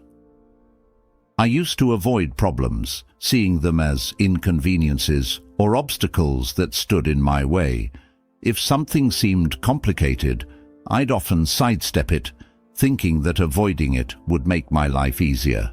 But eventually, I realized that every problem I encountered had a hidden opportunity within it, a chance to learn, grow, and create something valuable. I began to see that solving problems wasn't a burden. It was a pathway to meaningful progress. Once I adopted this mindset, I actively started looking for problems to solve, both in my personal life and in my work. I began to ask, how can I make this better? Or, what solutions could create a positive impact? This approach not only made me more proactive, but also helped me discover talents and strengths I didn't know I had. Each problem I solved boosted my confidence and expanded my capabilities. Now, I view problems as opportunities for growth and contribution. I'm no longer afraid of challenges or setbacks. I welcome them as chances to make a difference and build my skills. This mindset has made my life more fulfilling and has shown me that the more problems I solve, the more capable I become. Looking for problems to solve has taught me that life's challenges are not obstacles, but invitations to create, learn, and lead. 41. Confidence comes from integrity. For a long time, I thought confidence was something I could gain from external achievements, winning an award, getting recognition, or receiving praise. But while these moments felt good, the confidence they brought was often fleeting. I realized that true confidence didn't come from how others viewed me. It came from how I viewed myself, and that self-respect was built on one thing: integrity. Integrity means keeping the promises I make to myself, even when no one is watching. It's about doing what I say I'll do, following through on my goals, and acting in line with my values. When I uphold my own standards, I feel a quiet sense of pride that no one can take away. There's something incredibly grounding about knowing that I can trust myself, that I'm someone who does what they say they will. This inner trust is the foundation of true confidence. Now, I focus less on external validation and more on aligning my actions with my values. I know that as long as I'm acting with integrity, I can be proud of myself, no matter the outcome. This shift has given me a lasting confidence that doesn't depend on others' opinions or approval. By living in alignment with my values, I've built a confidence rooted in self-respect, and it's one of the most empowering transformations I've ever experienced. 42. Embrace imperfect beginnings. For the longest time, I hesitated to start anything unless I felt completely prepared. I'd wait until everything was perfectly lined up: the timing, the resources, the knowledge. But the perfect moment rarely came, and I'd end up delaying my dreams and goals indefinitely. I finally realized that waiting for perfection was just a form of procrastination, and if I wanted to make progress, I had to be willing to start messy and imperfectly. Starting before I felt ready was uncomfortable, but it was also liberating. I learned that I didn't need to have everything figured out to make meaningful progress. Each small step taught me something new, and I adjusted along the way. By embracing imperfection, I gave myself permission to grow and learn in real time, without the pressure of getting it all right immediately. Now I approach new ventures with a spirit of curiosity and openness. I know I can refine and improve as I go, but the important thing is to start. Embracing imperfect beginnings has taught me that progress, not perfection, is what truly moves me forward. This mindset shift has opened doors I'd previously kept shut, and I'm grateful for the freedom to pursue my dreams without waiting for everything to be just right. 43. People often test you right before breakthroughs. There have been times when, just as I was on the verge of a breakthrough, I'd face unexpected challenges. People would question my choices, criticize my progress, or test my resolve in ways that made me doubt myself. It felt like the universe was throwing obstacles in my path right when I was closest to reaching my goal. But over time, I came to realize that these tests weren't setbacks. They were signals that I was about to level up. Now, whenever I'm met with resistance or doubt, I take it as a sign that I'm on the right path. I remind myself that breakthroughs often come after moments of intense challenge, and these tests are there to help me grow stronger and more resilient. Instead of backing down, I lean into the discomfort, knowing that on the other side is the progress I've been working toward. This perspective has changed how I handle adversity. When I feel tested, I don't see it as a reason to quit. I see it as proof that I'm pushing beyond my comfort zone. Embracing these tests has allowed me to break through barriers I once thought were impossible. I've learned that the greatest rewards often come after the hardest challenges, and I'm willing to stay the course, knowing that my perseverance will pay off. 44. Set boundaries for self-respect. Setting boundaries used to feel difficult, even selfish. I worried about disappointing people or coming across as rude. But as I continued to put others' needs before my own, I realized that I was losing respect for myself. I was constantly drained, overcommitted, and feeling resentful. I finally understood that setting boundaries wasn't about pushing people away. It was about valuing my own time, energy, and well-being. When I started setting boundaries, it felt uncomfortable at first, but I quickly saw the benefits. I had more time and energy to focus on the things that mattered to me, and I felt a renewed sense of self-respect. I realized that when I respected my own limits, others respected them too. Setting boundaries became a way of honoring myself, showing that my needs and priorities were important. Now, I view boundaries as a vital part of self-care. They're not barriers. They're guidelines that help me protect my peace and maintain healthy relationships. I've learned that self-respect begins with respecting my own limits and communicating them clearly. By setting boundaries, I'm able to show up more fully in my life, knowing that I'm honoring my own worth. 45. Gratitude and ambition can coexist. For a while, I thought that being grateful for what I had meant I shouldn't want more. I'd feel guilty for having big dreams and ambitions, thinking it was somehow a sign of dissatisfaction. But I eventually learned that gratitude and ambition aren't opposites, they're partners. I can appreciate everything I have while still striving for more. Practicing gratitude has taught me to find joy in the present, to value my journey, and to celebrate my achievements. But my ambitions keep me excited for the future and motivated to grow. I've learned that being grateful for where I am doesn't mean I have to stop aiming higher. Gratitude gives me a strong foundation, and ambition pushes me forward. Together, they create a balanced mindset where I'm both content and driven. Now, I embrace both gratitude and ambition as essential parts of my life. I wake up grateful for the opportunities I've been given, and I go to bed with dreams of what I can create next. This combination has allowed me to enjoy the present without losing sight of my future goals. I've found that gratitude and ambition can coexist harmoniously, each fueling the other in a way that keeps me grounded, fulfilled, and inspired. 46. Treat others how you want to be treated. This simple principle has been a guiding light in my relationships. Whenever I'm in a challenging situation, I remind myself to treat others the way I'd want to be treated.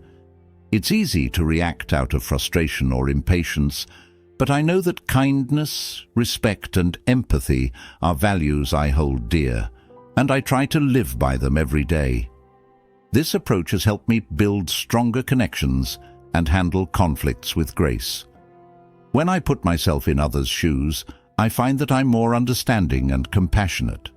I've learned that a small gesture of kindness can make a big difference, and treating others with respect often brings out the best in them too. By living this principle, I not only uplift others but also create an environment where positivity and mutual respect thrive. Now, treating others as I'd want to be treated isn't just a rule, it's a way of life. It reminds me to approach every interaction with empathy and integrity. This mindset has enriched my relationships and brought a sense of harmony and fulfillment to my life. I believe that by embodying the values I admire, I can make a positive impact on the people around me and build a life centered on love and respect. 47. If you keep running into bad people, look inward. There was a time when I felt like I kept attracting negativity in my life. Difficult co-workers, friends who weren't supportive, or situations that felt toxic. I'd wonder why I was surrounded by such energy, assuming it was just bad luck. But after some reflection, I realized that there might be a deeper reason behind these recurring encounters. Perhaps it wasn't just about the people around me. Maybe there was something within me that needed attention. Looking inward was challenging, but it opened my eyes. I began examining my own beliefs, behaviors, and boundaries. I noticed patterns where I allowed certain treatment or ignored red flags. I realized that my own mindset and actions were playing a role in the kind of people and situations I was attracting. When I started making shifts, valuing myself more, setting healthier boundaries, and being mindful of my energy, the quality of my relationships and encounters improved. Now, whenever I feel like I'm surrounded by negativity, I take a step back and reflect on my own role. I ask myself if there's anything I need to adjust in my mindset or behavior. This self-awareness has transformed my relationships and has taught me that the energy I put out often mirrors what comes back to me. By looking inward and making positive changes, I've created a more supportive and uplifting environment around me. 48. Waiting for a sign is a sign. I used to wait for the perfect moment to make a decision or take a big step. I'd tell myself that I needed a clear sign from the universe before moving forward. But what I didn't realize was that waiting for a sign was, in itself, a sign. It was a sign that I was already curious, already considering the change, and perhaps just holding back out of fear or doubt. One day, I decided to interpret my desire for a sign as a signal to act. I stopped waiting for external validation and began trusting my own instincts. If I was looking for a sign to pursue a dream or make a life change, I took it as a sign that I was ready to explore it. This shift in perspective freed me from overthinking and gave me the courage to start. I realized that I didn't need the universe to spell things out for me. I could trust myself to make decisions. Now, whenever I feel that desire for a sign, I treat it as my inner voice giving me a gentle nudge. I trust that if I'm already thinking about a change, it's worth exploring. This approach has helped me take ownership of my choices and has given me the freedom to move forward with confidence. I've learned that the sign I'm looking for is often already within me, waiting for me to listen and take action. 49. Admit when you're in the wrong place. For a long time I stayed in situations, jobs, friendships, even routines that didn't feel right. I'd convince myself that things would improve or that I just needed to push through. But deep down, I knew when something wasn't a good fit. It was uncomfortable to admit that I might be in the wrong place because it felt like failure. I worried about the judgment or the unknown of what might come next. Eventually, I realized that staying in the wrong place was costing me more than the discomfort of change ever could. It was holding me back from growth, joy, and fulfillment. Admitting that something isn't right doesn't mean I've failed. It simply means I'm making space for what truly aligns with me. Now, I listen to my instincts more closely. When I feel uneasy or out of sync, I take it seriously and consider if it's time to move on. Making the choice to leave the wrong place has empowered me. I no longer see it as a setback, but as an act of courage and self-respect. By being honest with myself, I've been able to find environments and relationships that genuinely support me. Admitting when I'm in the wrong place has taught me that it's okay to change direction and that letting go is often the first step toward finding where I truly belong. 50. Build a weekly routine of reflection. Life can get so busy that it's easy to go through the motions without stopping to think about where I'm headed. I used to do this, just moving from one task to the next, checking off to-dos without taking the time to reflect. But then I realized that without reflection, I wasn't learning from my experiences or adjusting my goals. I needed a way to check in with myself and make sure I was living intentionally. So, I decided to create a weekly reflection routine. Every Sunday, I take a little time to review my week, what went well, what I learned, and where I want to improve. I also set intentions for the week ahead, aligning my actions with my long-term goals. This simple habit has brought so much clarity and purpose to my life. Instead of just reacting to circumstances, I feel more in control, more focused, and more aware of my progress. Now, this weekly routine is something I look forward to. It grounds me, gives me perspective, and reminds me of my priorities. Building a routine of reflection has helped me grow, stay on track, and live a life that feels authentic and meaningful. By taking the time to look inward each week, I'm able to stay aligned with my values and continue moving toward the life I truly want. Reflection has become a powerful tool for growth, and I'm grateful for the clarity and intention it brings to my journey. These 50 insights are more than just advice. They're life lessons that can shape the way you approach everything, from relationships to personal growth.